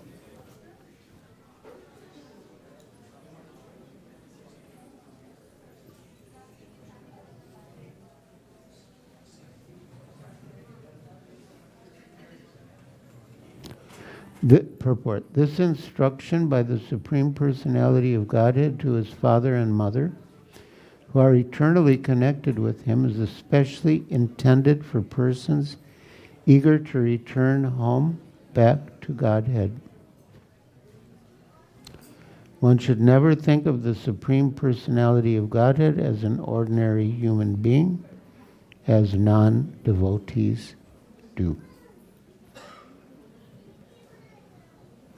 It is to be noted that because Vasudeva and Devaki would be separated from Krishna when he was carried to Gokul, the residence of Nanda Maharaj, the Lord personally instructed them that they should always think of him as their son and as the Supreme Personality of Godhead. That would keep them in touch with him. After 11 years, the Lord would return to Mathura to be their son, and therefore there was no question of separation. Shukadeva Goswami said, after thus instructing his father and mother, the Supreme Personality of Godhead Krishna remained silent. In their presence, by his internal energy, he then transformed himself into a small human child. In brackets, in other words, he transformed himself into his original form, Krishnastu Bhagavan Swayam.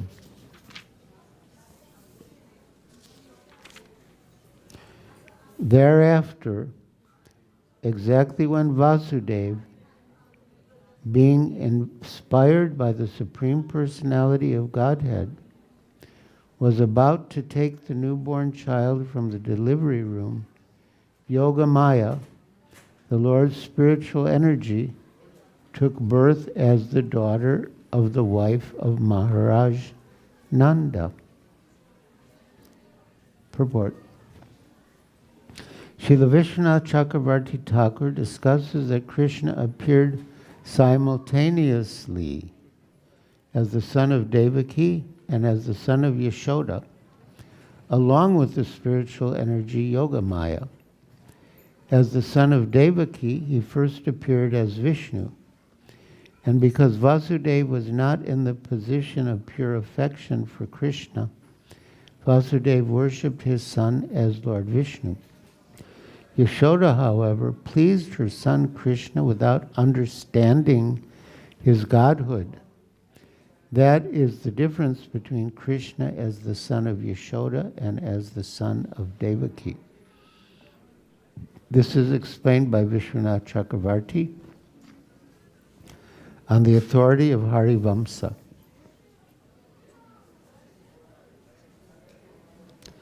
Text 48 and 49.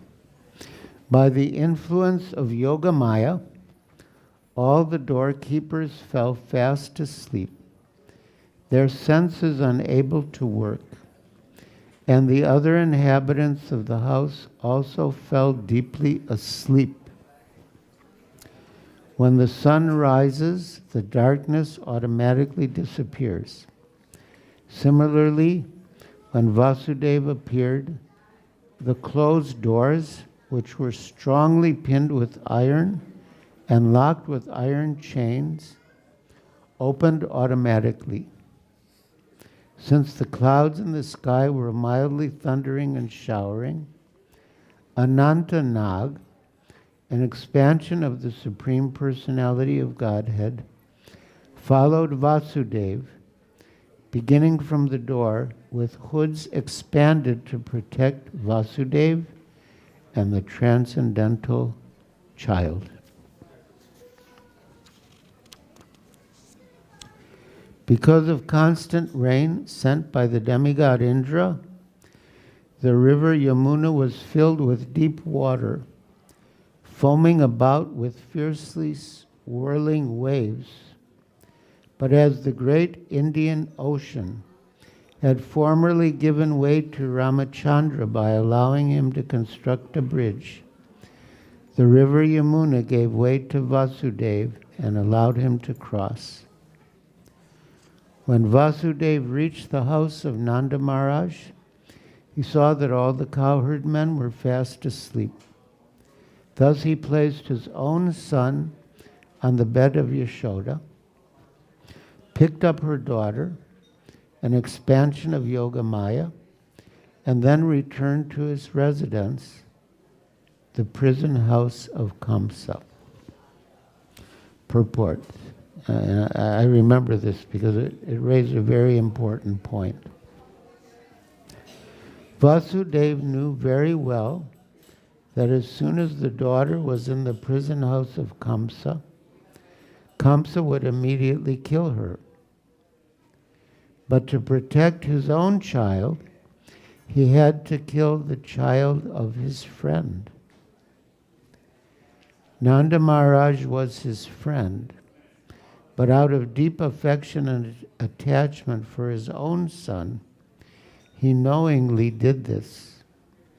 Srila Vishwanath Chakravarti Thakur says that one cannot be blamed for protecting one's own child at the sacrifice of another's.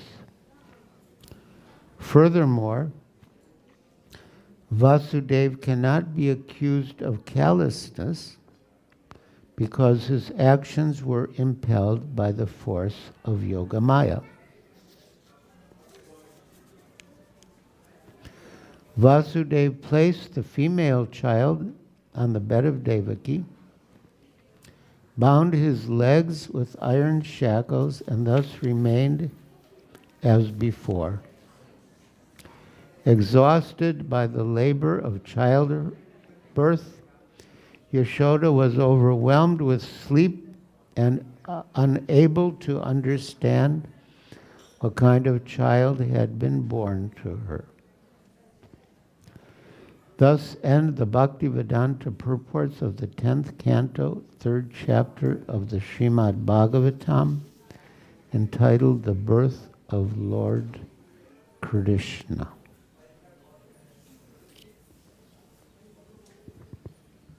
Sri Krishna Bhagavan ki jai. Sri Krishna Janmashtami Mahamahotsav ki jai. Srila Prabhupada ki jai. His Holiness Giriraj Swami ki jai. Krishna Deva Bantam Bande.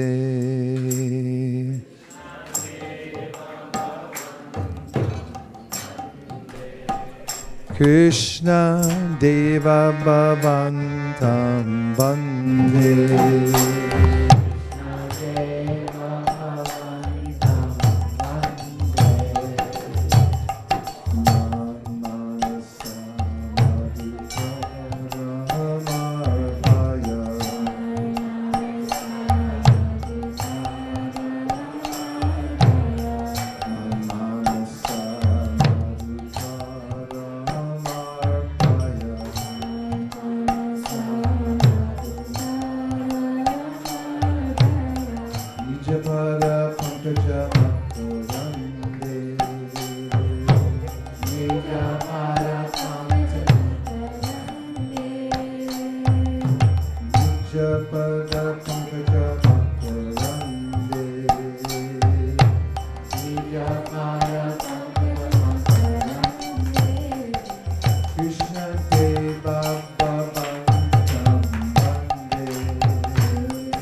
Krishna Deva Bhavantam Vande.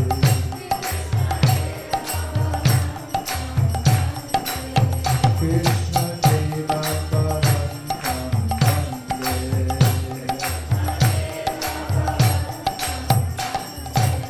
Krishna Deva Bhavantam Vande.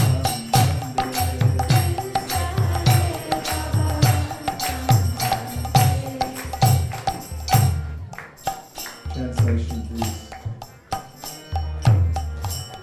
O Lord Krishna, I offer my obeisances unto you. Please fix my bee-like mind in the nectar of your lotus feet.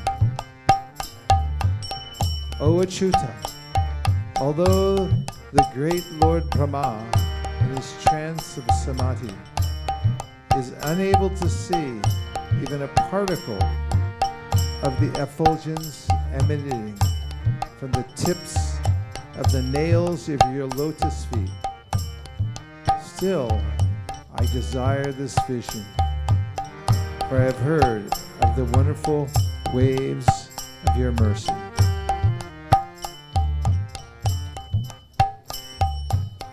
O Madhava, although my devotion for you does not come forth even a tiny bit, because you are the Supreme Lord above all, you are the accomplisher of the impossible. O Sanatan, your lotus feet surpass even the nectar of the gods. Finding in this lotus flower of your feet the essence of sweetness, which is endowed with truly wonderful mellows, I pray that today the bee of my mind may eternally reside there. Krishna Deva Bhavantam Vande.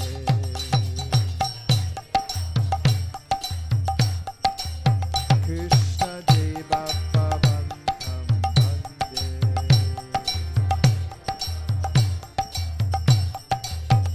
Hare Krishna, Hare Krishna, Krishna Krishna, Hare Hare, Hare Rama, Rama Rama,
Krishna Krishna Hare Hare Hare Rama Hare Rama Rama Rama Hare Hare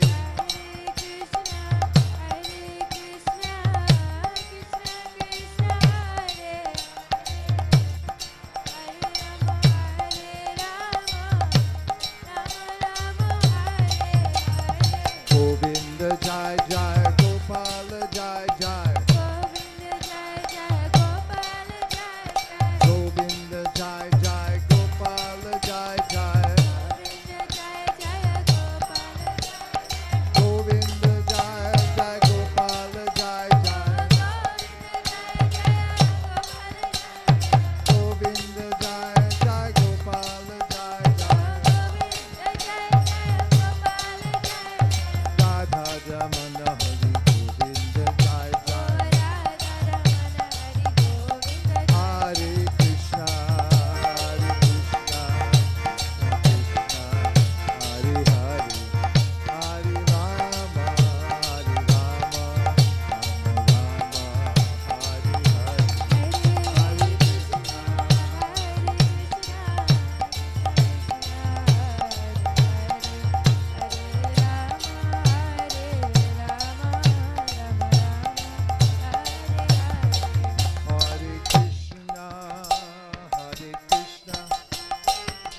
Krishna Hare Hare Hare Rama Hare Rama Rama Rama Hare Hare Hare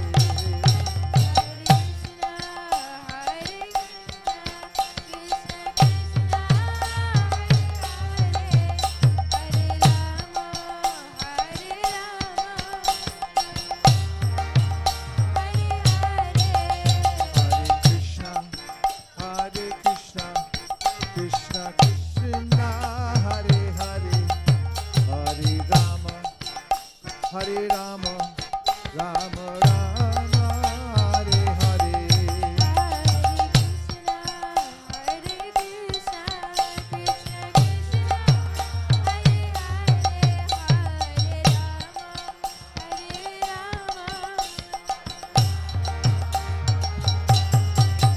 Hare Krishna, Hare Krishna, Krishna Krishna, Hare Hare, Hare Rama, Hare Rama, Rama Rama, Hare Hare. Hare Krishna, Hare Krishna, Krishna Krishna, Hare Hare, Hare Rama, Hare Rama, Rama Rama, Hare Hare, Hare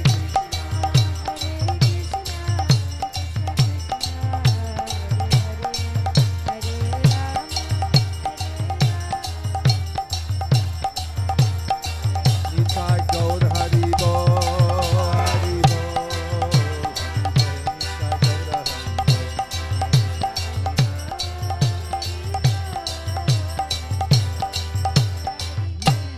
Nitai Gaur Hari Bol, Hari Bol, Hari Bol, Nitai Gaur Hari Bol.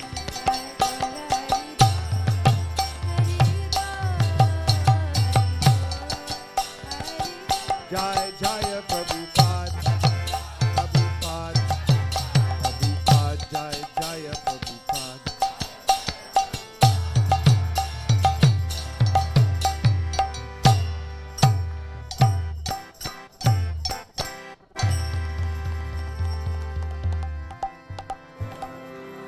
Friend and godbrother of mine last year, during the appearance day of our spiritual master, Srila A.C. Bhaktivedanta Swami Prabhupada, had said that oftentimes people think that our Foundercharya and our spiritual master appearance day comes the day after Krishna's appearance day. But he opined that actually it comes 1 year before Krishna's appearance day. And this is a philosophical point that Chaitanya Mahaprabhu makes when he speaks about good fortune. And he quotes a verse from the Srimad-Bhagavatam that was also quoted by Akrura, Akrura talked about how as lost souls, those in the material world who are wandering or loitering means you have nowhere better to go. Wandering means you don't know where you're going. They're like logs floating down a river endlessly and waiting to come to shore.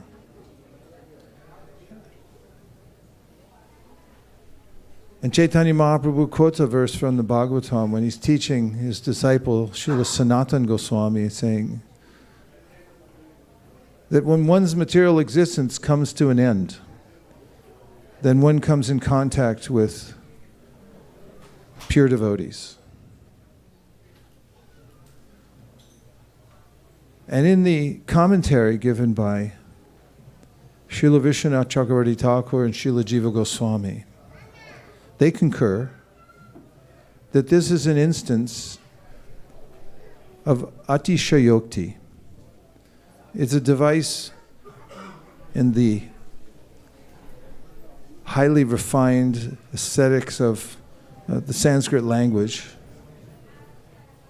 which means that in order to emphasize the power of a cause, you state the effect first. The real truth is, says Chaitanya Mahaprabhu, when he quotes Sadhu Sangha Sarva Shastra Koi Lava Matra Sadhu Sangha Sarva Siddhi Hoy. Siddhi means perfection comes by meeting a pure devotee. And does it take long? No, he says, even if it's for a fraction of a second. Lava Matra means maybe something like a 14th of a second. If you can measure that on your Apple Watch, you'll know how long it takes to plant the seed of devotional service by meeting a pure devotee. And so, Srila Prabhupada came to give Krishna consciousness to the world, and His Holiness Giriraj Maharaj was pointing out his Bhagavad Gita as it is has been very successful in turning people to devotional service. I personally had an interest in spiritual life when I was in school, and I wanted to find out the purpose of life and why I had to die.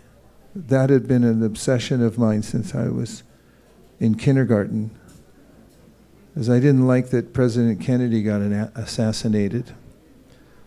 I thought, if this is the way things are going to go, then I got to figure a way out of this. It wasn't until high school that I was introduced to the Bhagavad Gita by a friend who handed it to me as a Christmas present. It was just a small Bhagavad Gita with translations. And I read it over and over and over again. It was the most edifying, fascinating, exhilarating of all experiences I've ever had in my life. And then a friend of mine brought me a magazine called Back to Godhead. That Back to Godhead magazine had been started by the founder of the Krishna Consciousness Movement when he was by himself in India. His guru had given him an instruction when he visited him, Srila Bhaktisiddhanta Saraswati Thakur, our Param Guru, in Sri Radhakund. He was a householder at the time, or at least he was a Vanaprastha, and he had asked his Guru Maharaj, you have so many sannyasi and brahmachari disciples who are always around you.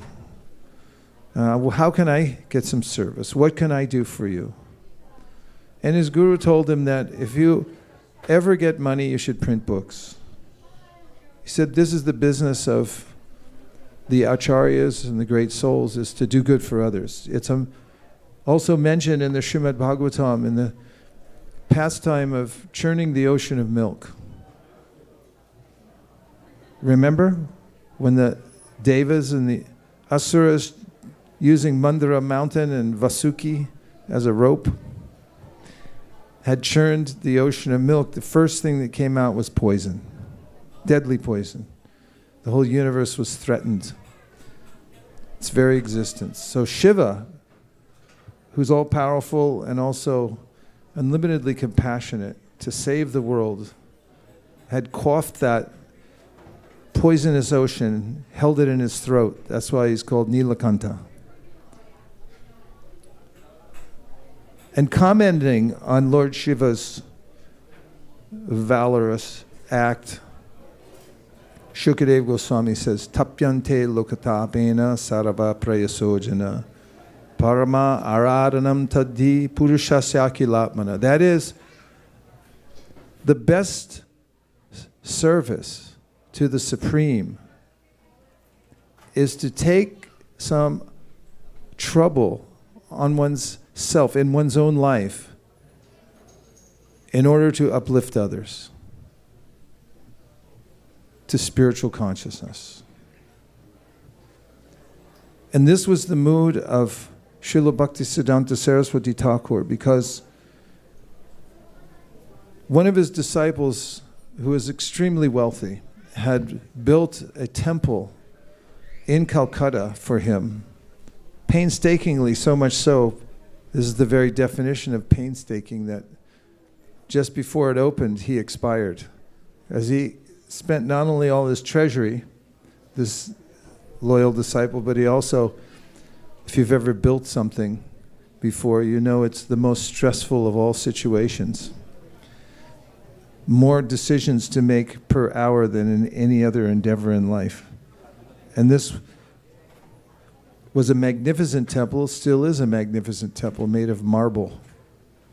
Previously, Srila Bhaktisiddhanta Saraswati Thakur and his followers had lived in a place called Ultadanga. And in fact, their original ashrama is there at Ultadanga Junction Road in Calcutta. I recommend you go there because it's been restored to its pristine original condition, and won an award for restoration in India, the best restoration that they've ever seen. And you can see there the place where Srila Bhaktisiddhanta Saraswati Thakur and his small group of devotees had lived, sleeping in very simple situation on the floor. It was, at that time, a rundown area. However, the spirit was high. All of the devotees that lived there were following their Guru Maharaj in his spirit of helping others by reaching out to them, going door to door, going street to street, going to conferences, teaching about Krishna consciousness vigorously, even though they had very little money or resources at that time. And when they had moved to the bigger place, this magnificent marble temple, Srila Bhaktisiddhanta Saraswati Thakur, the guru of our guru, had said, when he heard that some of the residents were arguing over which room was theirs and which room belonged to others based on an idea of entitlement, who had been here longer, he said, we were better off in Ultadanga. And he told our Guru Maharaj, I would like to take the marble from that temple and sell it to print some books. Because the books go into people's homes and they're their hands, and then they read them and their lives become turned. And that's what happened to me. It just so happens that Srila Prabhupada took up that order. In fact, when he came to America, he was all alone. Actually, it's not true. He brought with him the Srimad-Bhagavatam. He had waited till he had published the first canto of the Srimad-Bhagavatam in 3 volumes. He brought it in trunks, several hundred sets. But he had no money, he had no other resources. And while he was in India, to start publishing books as requested by his guru, he had printed the Back to Godhead magazine, his own creation. The printer reported later, when Satsvarup Maharaj was writing a biography of Srila Prabhupada, that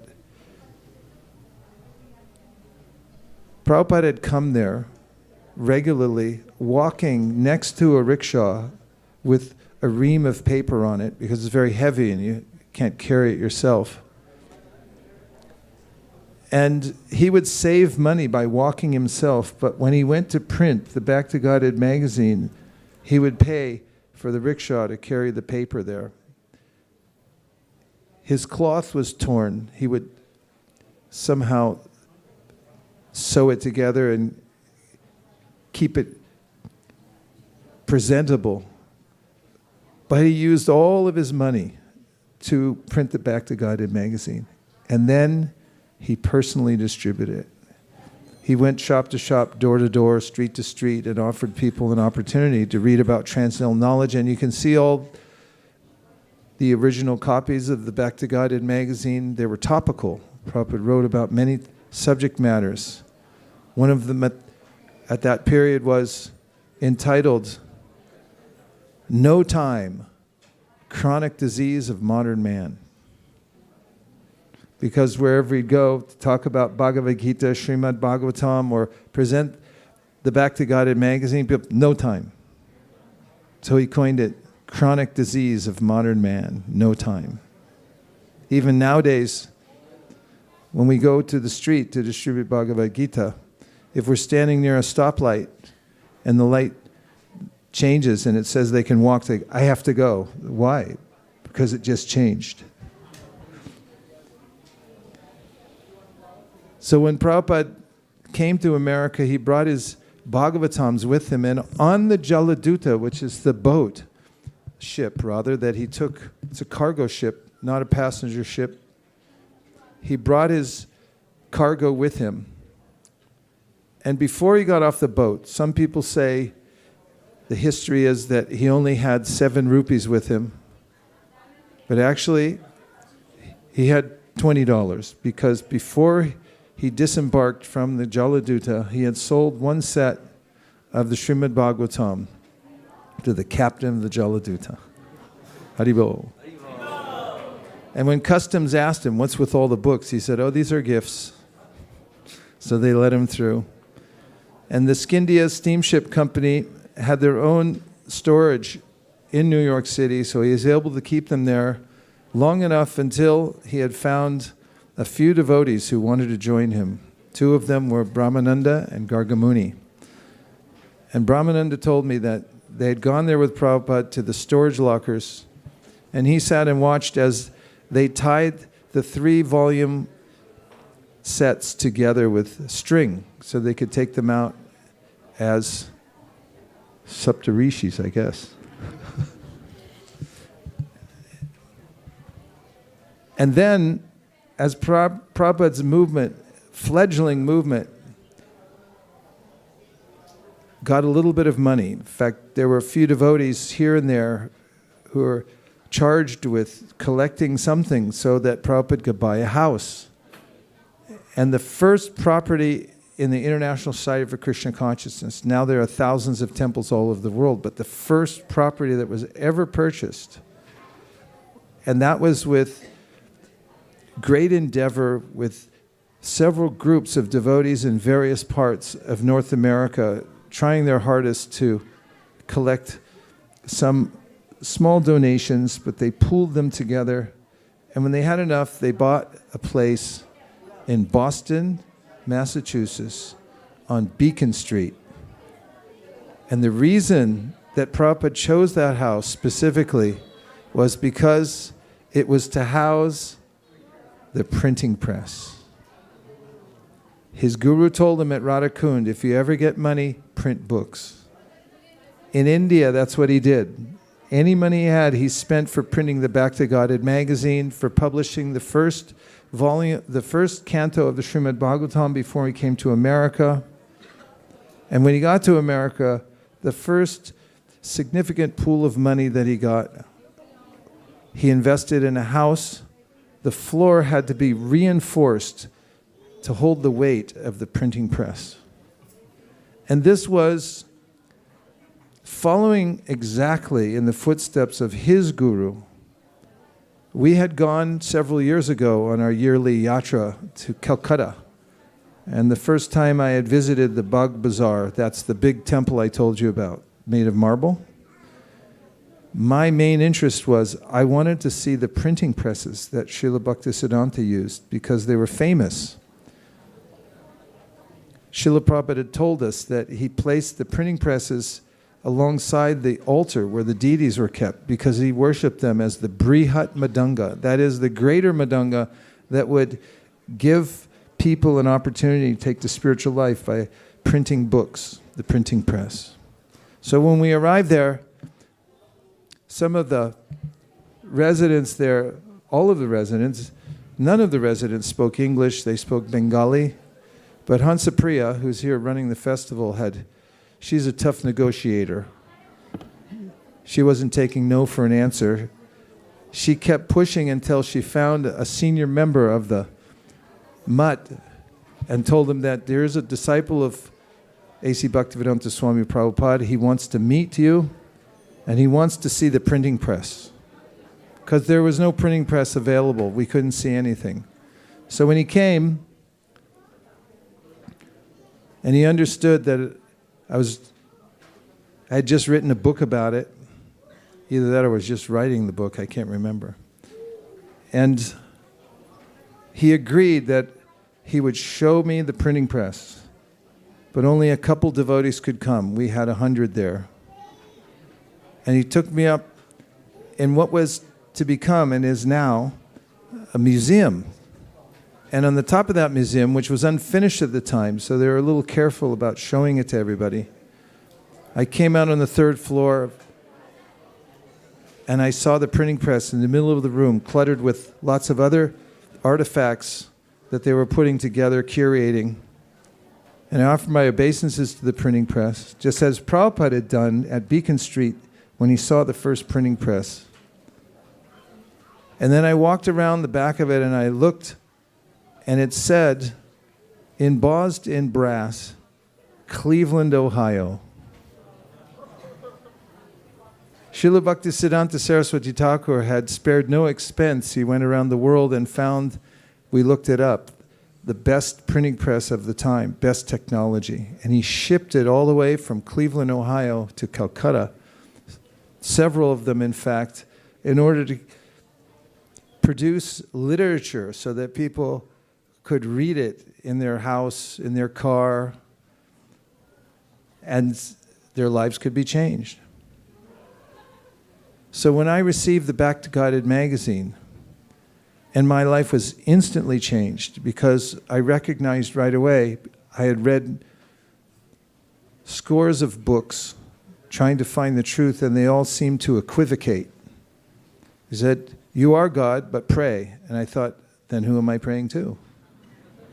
I'm praying to myself. But in this magazine, it said, pray to Krishna. Krishna is the Supreme Personality of Godhead. You're His eternal servant. What's more, I saw in the pictures in the magazine young people who had dedicated their life to this kind of service. And they looked happy. So the mission of Srila Prabhupada was always to make sure that people all over the world could come in contact with this experience of Janmashtami. Janmashtami doesn't mean just one day of the year where we celebrate Krishna's appearance or birth, but it means an awakening of Krishna consciousness within the heart. This is the true Janmashtami. As Giriraj Swami was reading, Vasudeva was effulgent because Krishna had entered into his mind and his heart, and he transferred Krishna to the heart of Devaki. So our Krishna consciousness movement and the purpose of this center here is to reach out all over the Bay Area to give people an opportunity in their own homes, because although I think this is one of the most attended of festivals we have in the year for sure, but this Janmashtami, just from estimating how many are coming in tonight, may be one of the largest we've had. Last year, about 12,000 people came. And oftentimes, when people are here, before we have everything set up and we say 12,000 people came here, they say, how's that possible? It says 216 occupied.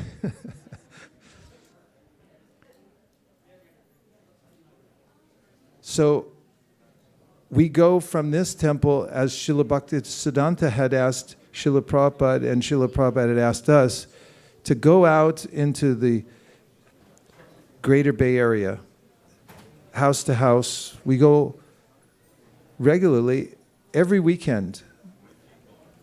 Dozens, hundreds of us go out, and we go to the Haight-Ashbury. You know where that is?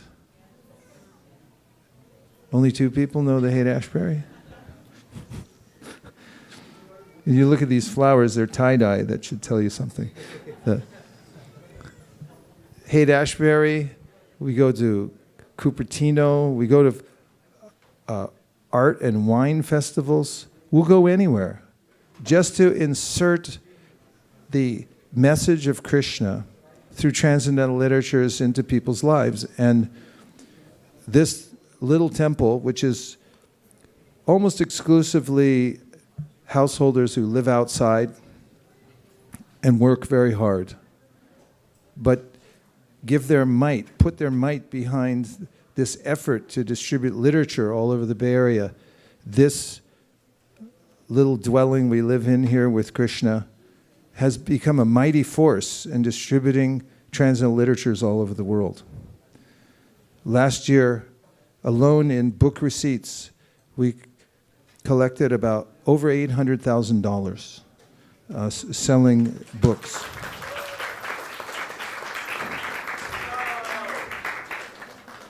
And there's a score kept around the world. There's a newsletter that measures how many books that these thousands of ISKCON temples distribute around the world. And this little temple is, if you've ever heard in your childhood the story, The Little Engine That Could. Oh, you didn't read that one. He said, I think I can, I think I can, I think I can. And the little engine made it up the hill. We've worked at this for many, many years together. And this has become one of the most prolific of all the centers around the world for distributing literature. So we invite everyone who feels a need to help the world. Giriraj Swami earlier had read a passage, a purport, where Prabhupada was a little more than nudging those from India, that this is your legacy, to spread, to become ambassadors of goodwill. At Prabhupada, when he came to London for the first time, the reporters said, why did you come here? And Prabhupada said that, well, you had been in our country for a couple hundred years, and you took so many things. In fact, the museums are full of some of the most valuable jewels and artifacts from India. Practically from another point of view, the country was plundered in many ways. And Prabhupada said, but you forgot one thing. You forgot the real value and jewel of India, which is Bhagavad Gita and the transcendental knowledge. That you forgot. So he said, you took so many things, and now I came to give you what you forgot to take. And as Giriraj Maharaj pointed out, in transcendental mathematics, the more you give, the more you grow. In fact, it's said in poetical language in the Sri Chaitanya Charitamrita that the followers of Chaitanya Mahaprabhu madly distributed Krishna consciousness to others. In fact, they use the word lute, which is Bengali for loot. And if you've ever seen a riot where people loot the stores, they smash open the windows and just in a very crazy state of mind, they carry away whatever they can grab. And so the Sri Chaitanya Charitamrita mentions that the members of the Panchatattva, they broke open the proverbial storehouse of love of God. They tasted its contents and they distributed it to everyone, not caring who is a fit or unfit candidate. And the more they distributed it, the more the contents increased. So this is the mood of the Krishna consciousness movement. We want that everyone gets an opportunity to take advantage of transcendental literature, wherever they may live, because books are beloved in human society and they don't go away. If ever anyone's ever handed you a book and you think, oh, I'll never read that, and you still have it after 7 years sitting somewhere in your house, that's how much staying power books have. What to speak if it's a sacred book? People will put it somewhere, and when the time is right, they'll read it. So I wanted to just let you in on the inside of our community here, that we're very much dedicated to distributing Bhagavad Gita and Srimad-Bhagavatam. We distribute through motels and hotels under the guidance of Mayapur Vihari Prabhu, who is a spiritual entrepreneur. Almost 1 million Bhagavad Gitas now we've placed in hotels and motels, thanks to the Gujaratis of the world.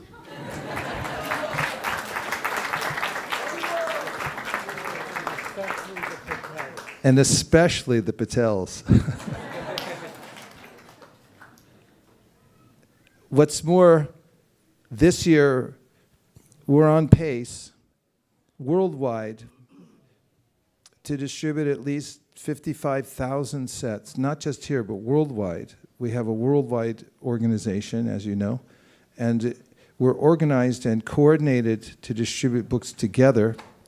And our goal this year is to distribute at least 55,000 sets of Srimad-Bhagavatam in this one little center where we have about 300 kids, most of them in diapers, has a goal to distribute at least 3,000 sets of Srimad-Bhagavatams. Just as Prabhupada brought them on the Jaladuta, and he went to great pains to do that, we also challenge ourselves to take the pains to do what he did, to walk and carry, let the books ride, and then bring them out to the people. So we invite anyone who wants to do good for the world, who wants to affect change in a systemic way, arguably the distribution of literature. We can see from ideas which have embedded themselves in societies, cultures all over the world, like Darwinism, came from a book. I'll bet none of you have that book at home right now or in your car, but I'll bet you've heard of the theory of evolution. And so have millions of people all over the world, because someone took the time to write a book. So when the Bhagavad Gita goes out into the world, it makes a difference. There's idea seeds that come out and they embed themselves in people's hearts. And we invite everyone who would like to contribute their time, energy, their love for India's greatest jewel, the Bhagavad Gita or the Srimad-Bhagavatam, to take part. You can ride along with those who are going out and watch what they do. You can contribute in various ways to help sponsor books that will go out. We also place books in small villages in India. You may know that the mainstay of India is its villages, its rural environment. And there are literally tens of thousands of those in India, and many of them are being lost now. The culture that has been there for thousands of years now is being distorted and overrun by other ideologies, people who systematically go to propagate various other ideas. And so we've started a great campaign to place Bhagavatam sets in each one of those villages in India. And the results have been amazing. There are educational centers there where the Bhagavatam, once it goes in, then the people of the village all come to read the Bhagavatam, and we have videos of the people all gathering together and hearing from the Srimad-Bhagavatam, just like we did tonight. And just as we had our guru here, Giriraj Swami, reading to all of us, they'll have a village guru who's reading from the Bhagavatam, and everyone's sitting around and taking advantage of this nectarian sound vibration that comes from the spiritual world. So we've placed thousands of sets in individual villages, and now we have a pipeline to South America where people can't afford these books. We have them in Spanish. We have them in several other languages, and we're sending them out to the world. So that's one of our core missions here. And also, we invite you to come to our regular programs. We have programs throughout the week, online, on Zoom, and also here in the temple. Please come. We need you. We need your association. We should all stick together. Big towns and cities, everyone lives together. Why? Oh, so we can be together. Not to exploit one another, but to work together to do good for human society. So if we're going to take the pains to sit in a big city, tolerate the noise and the traffic, we might as well take that opportunity also to come together and put our combined effort into a cause that can do good for the world. What is your opinion? The good dresser over here with the chatter. What do you think? The glasses and the chatter. Give him a microphone. I want to hear what he thinks. What is your name? Taptahema Gordas. So what do you think of these ideas? Definitely we should follow the path shown by the Sri Chaitanya Mahaprabhu and the Prabhupada, and we should go ahead with book distribution, and whatever we can do, serve Guru, Gauranga and Vaishnavas to distribute all the books throughout the world. When a very advanced and clean-looking sattvic, Shuddha sattvic devotee speaks, we should listen. So let's follow what he said. Thank you very much. Hare Krishna. So now we have a few minutes. We're counting down the time until we greet Krishna. Yes, Maharaj, please.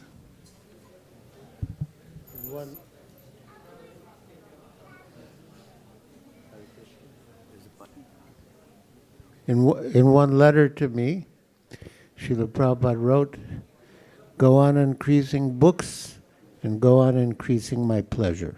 Mm-hmm. This is one of the secrets of spiritual life, as mentioned in the Bhagavatam. Shushrusho shadadanasya vasudeva katarushi syan mahatseveya viprapunya tirtana shevana. When you do service for great souls, then you develop a natural affinity for Krishna consciousness. And Rishabhadeva said to his sons, Mahatsevam dvaravahurva muktes tamodram yoshitam sangi sangam mahantaste samachita prasanta vimanyavak surida sadhavoye. Said, if you want to know where the door to liberation is, find a sadhu, find a person totally dedicated to spiritual life, and then do some service. Mahatsevam.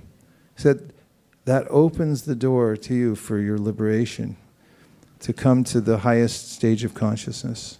So our movement is based on serving the Guru Parampara, the instruction that's been passed down to us. That's why we have our Guru sitting on this Vyasasana. He's representing his Guru who sat on a Vyasasana. It's representative movement, passing down the same instruction. It's open for anyone to take and say, yes, I'm going to do something also to serve these great acharyas and also to help the people of the world who are hapless at this point. So now we have 20 minutes before we have the final artik of the night. And it's been a heartfelt experience today, hasn't it? All of us together. And just having the time together, take a little time to chant Hare Krishna, to hear Srimad-Bhagavatam and so forth. So I thought it'd be nice for us to warm up for the artik tonight by singing a song that comes from Bhaktivinoda Thakur, in which our spiritual master sang before every class he gave on the Srimad-Bhagavatam.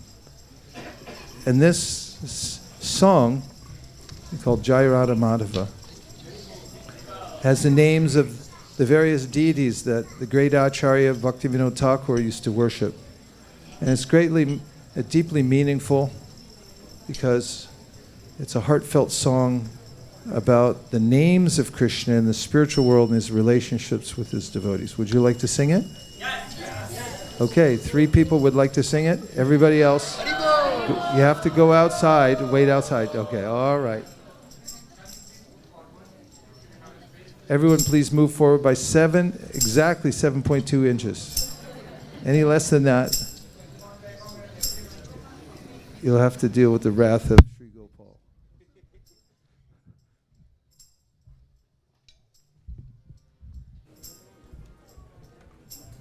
Jaya Radha Madhava Kunja Bihari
who's arrived, and we'd like to introduce him to you and welcome him.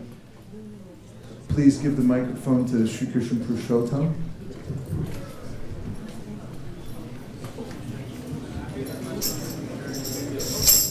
Hare Krishna. We'd like to welcome Ritesh Tandon, who is running for Congress, and he's a community leader.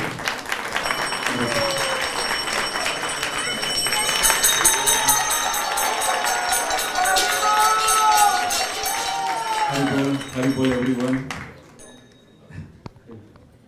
Prabhuji, this is, as you said, this is my house. And always, I like to be here. I have got so much love from the community, from everyone. I'm so blessed and honored. And today, during this auspicious moment, I can say that nothing can beat with so many people right here, with all the devotees, with the heart. I'm very blessed and honored to be here. And thank you so much, Prabhuji, for always keeping me in the mind. Thank you so much. And thank you.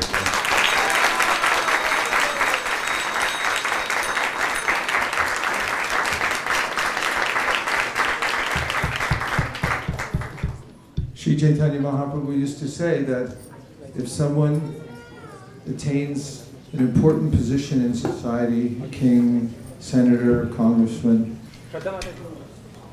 this is an empowered position. You can't do that without the help of Krishna.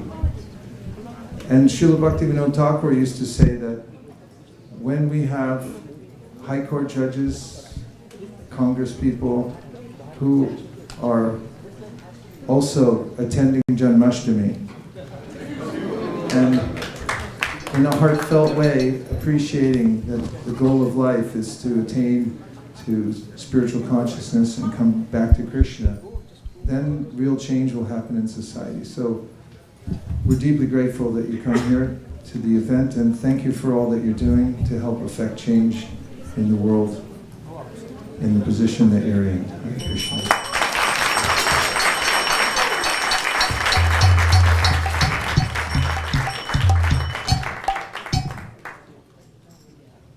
Jaya Radha Madhava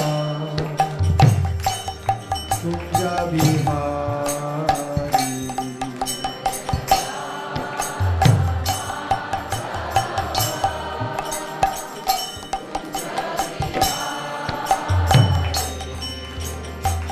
Gopi Jana Vallabha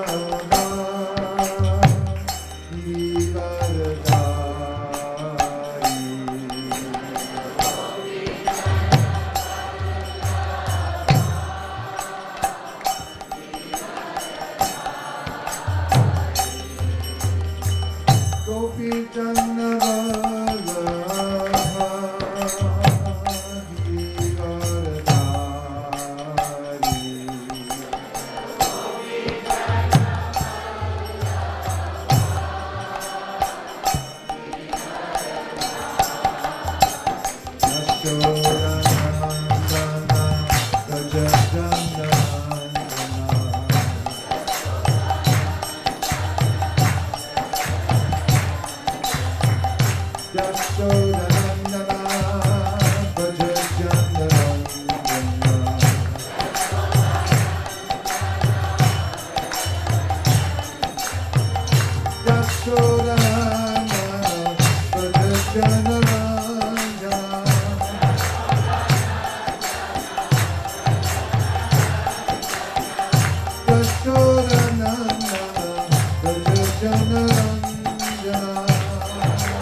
We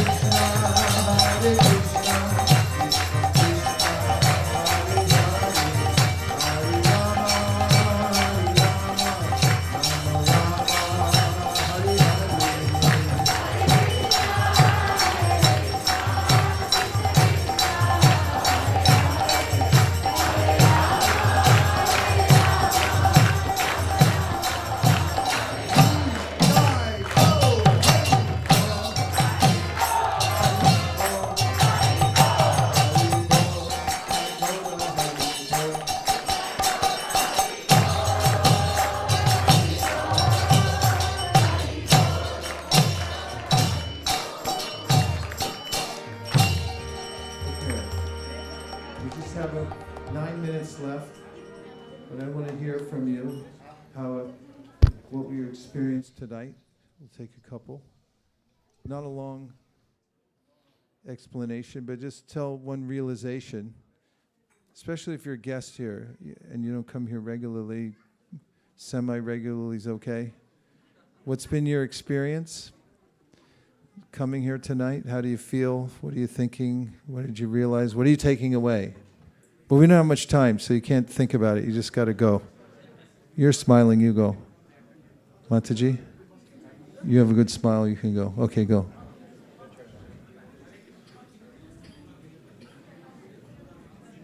Experience is simply divine. There are no words, especially when you all are singing the Krishna shlokas, though I need to see the screen to understand the explanation, but I'm really enjoying it. It's the first time I'm coming to this temple, and I think this journey will continue.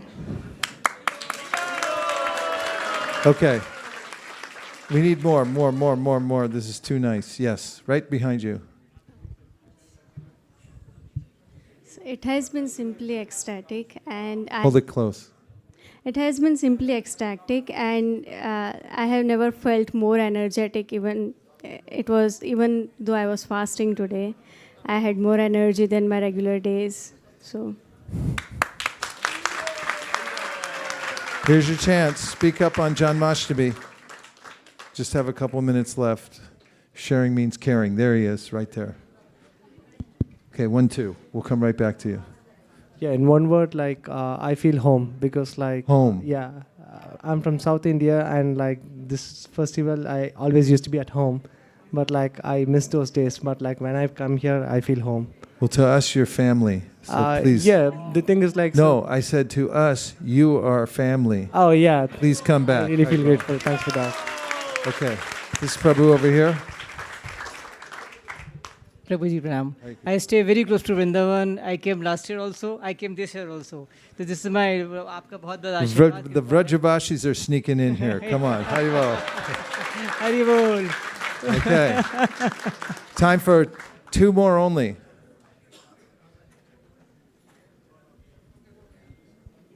Go volunteer before I call on somebody. Yeah, you've been here all night. Yeah. It's been an amazing experience. This is my first time here, and last 1.5 hours was really amazing, so relaxing, so refreshing, chill. So yeah, I'll continue this journey. Thank you. We noticed you. There's some effulgence coming from your area there. Okay. Take your chance. Be brave. There she is, right back there, straight back. Hi, yeah, I'm from London and I just moved here, and this is my first time celebrating in California, and it's really nice to be in the present. I can feel the energy. It's very nice. Yeah. Oh, thank you very much for coming. Great to have you. Who gets the last word? We only have time for one more. Who wants the last word? Quick. There's only like a few seconds left. There he is. Hey. It's been an amazing experience. It's my first time here. And when we were doing the pujas and everything, I just felt really involved. And it felt like a nice home, and we were all working together. You look like some kind of demigod. You should definitely, he should definitely be here. Thank you for coming. Okay, now Here's what we're going to do. We're going to, in a moment, move all the asanas that are still on the floor to the back of the room. We'll put them neatly so there's no obstruction on the floor. And then we'll all stand up and face the altar. And then we're going to have the evening artik that's going to go for about 25 minutes. And right after that, we'll make our exodus. I say mass exodus, right out the door. And we'll be missing all of you because it's been an unforgettable experience being together this sacred day. And the only thing that can heal our hearts from this separation if you all come back again as soon as possible, okay? Please say yes. Come see us before a year's up, maybe next week even. It would be nice to have you here. Thank you very much, everybody. Let's do a mass experiment and see if we can move everything out of the way and get in front of the altar in the next 3 minutes. Anything you see that someone can trip over or step on, move it away. Let's get it off the floor. Here, let's get the... Give me the headset.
This.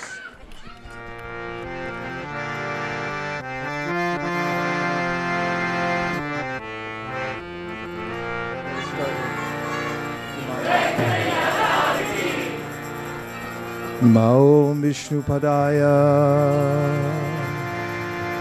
Krishna Prishtaya Bhutale Srimad Bhaktivedanta Swami Namine Namo Daya Srimate Bhaktivedanta Swami Namine Namaste Saraswate Deve Gauravani Pracharine Nirvishesha Shunyavani Paschatya Deshatarine Namaste Saraswati Deve Gauravani Pracharine Nirvishesha Shunyavadi Paschatya Deshatarine Jaya Shri Krishna Chaitanya Prabhu Nityananda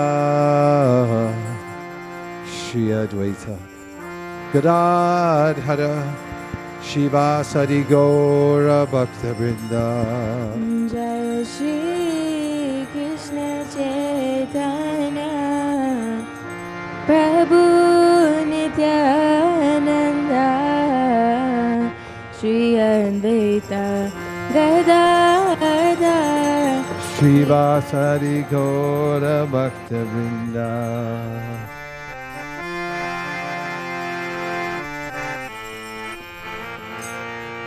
Hare Krishna,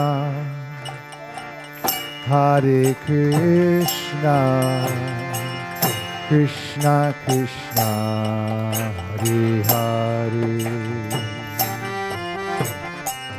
Hare Rama, Hare Rama, Rama Rama, Hare Hare. Hare Krishna, Hare Krishna, Krishna Krishna, Hare Hare, Hare Rama, Hare Rama, Rama Hare Hare. Hare Krishna, Hare Krishna, Krishna Krishna, Hare Hare, Hare Rama, Hare Rama, Rama Rama, Hare Hare. Hare Krishna, Hare Krishna, Krishna Krishna, Hare Hare, Hare Rama, Hare Rama,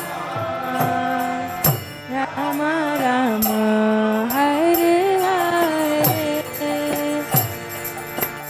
Hare Krishna, Hare Krishna, Krishna Krishna, Hare Hare,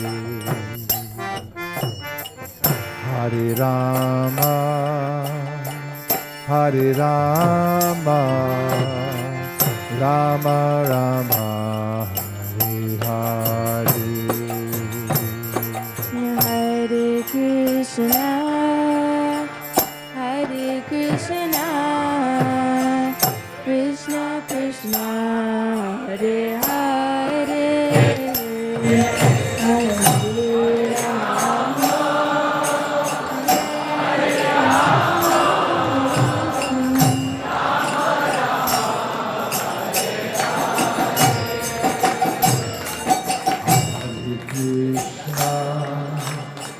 Hare Hare Krishna, Krishna Krishna, Hare Hare, Hare Rama, Hare Rama, Rama Rama, Hare Hare. Hare Krishna, Hare Krishna,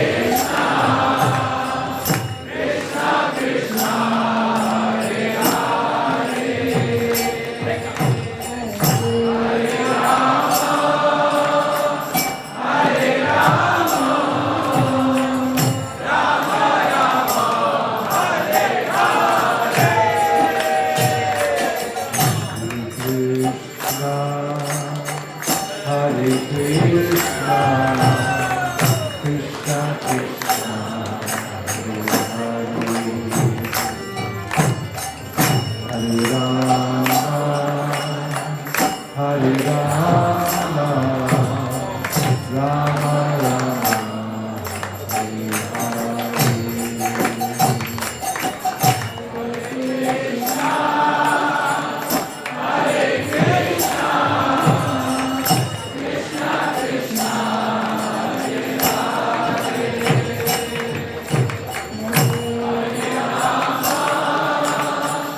Hare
Jai Radhe, Jai Radhe.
Jai Om Vishnupad Mahamsa Parivrajacharya Stotra Shri Srimad Srila Bhakti Siddhanta Saraswati Gosai Maharaj Ki Jai Ananta Koti Vaishnavi Ki Jai Namacharya Srila Haridas Thakur Ki Jai Prem Kaho Shri Krishna Chaitanya Prabhu Nityananda Sri Advaita Gadadhara Shiva Sri Gaura Bhaktivinoda Ki Jai Shri Shri Radha Krishna Gopinath Shamakund Radhakund Giri Govardhan Ki Jai Shri Vrindavan Dham Ki Jai Shri Mayapur Navadvitam Ki Jai Shri Jagannath Puri Dham Ki Jai Shri Krishna Janmashtami Maha Mahotsav Ki Gaur Premanande Nitai Gauda Hari Bo Hari Bo Hari Bo Nitai Gauda Hari Bo.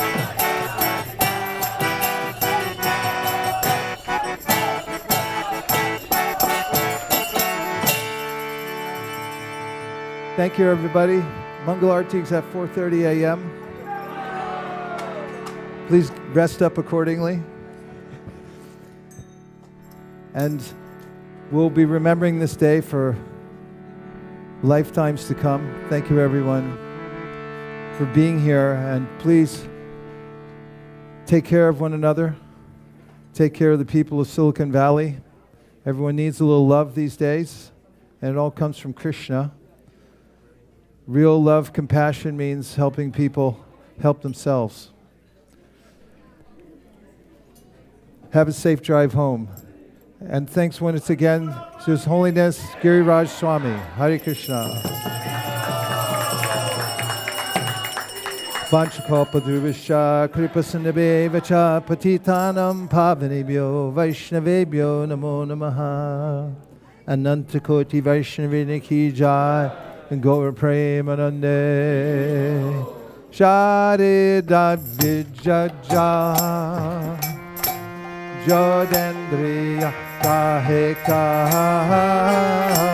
Jibe Pele Vishaya Shagare Dharma Jivayati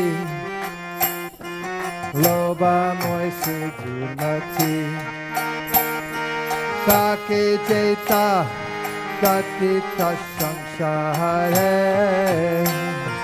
Krishna Bora Goya Moy Gori Bari Jivajay Saprasad Annadi Loba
Please get some rest. Hare Krishna.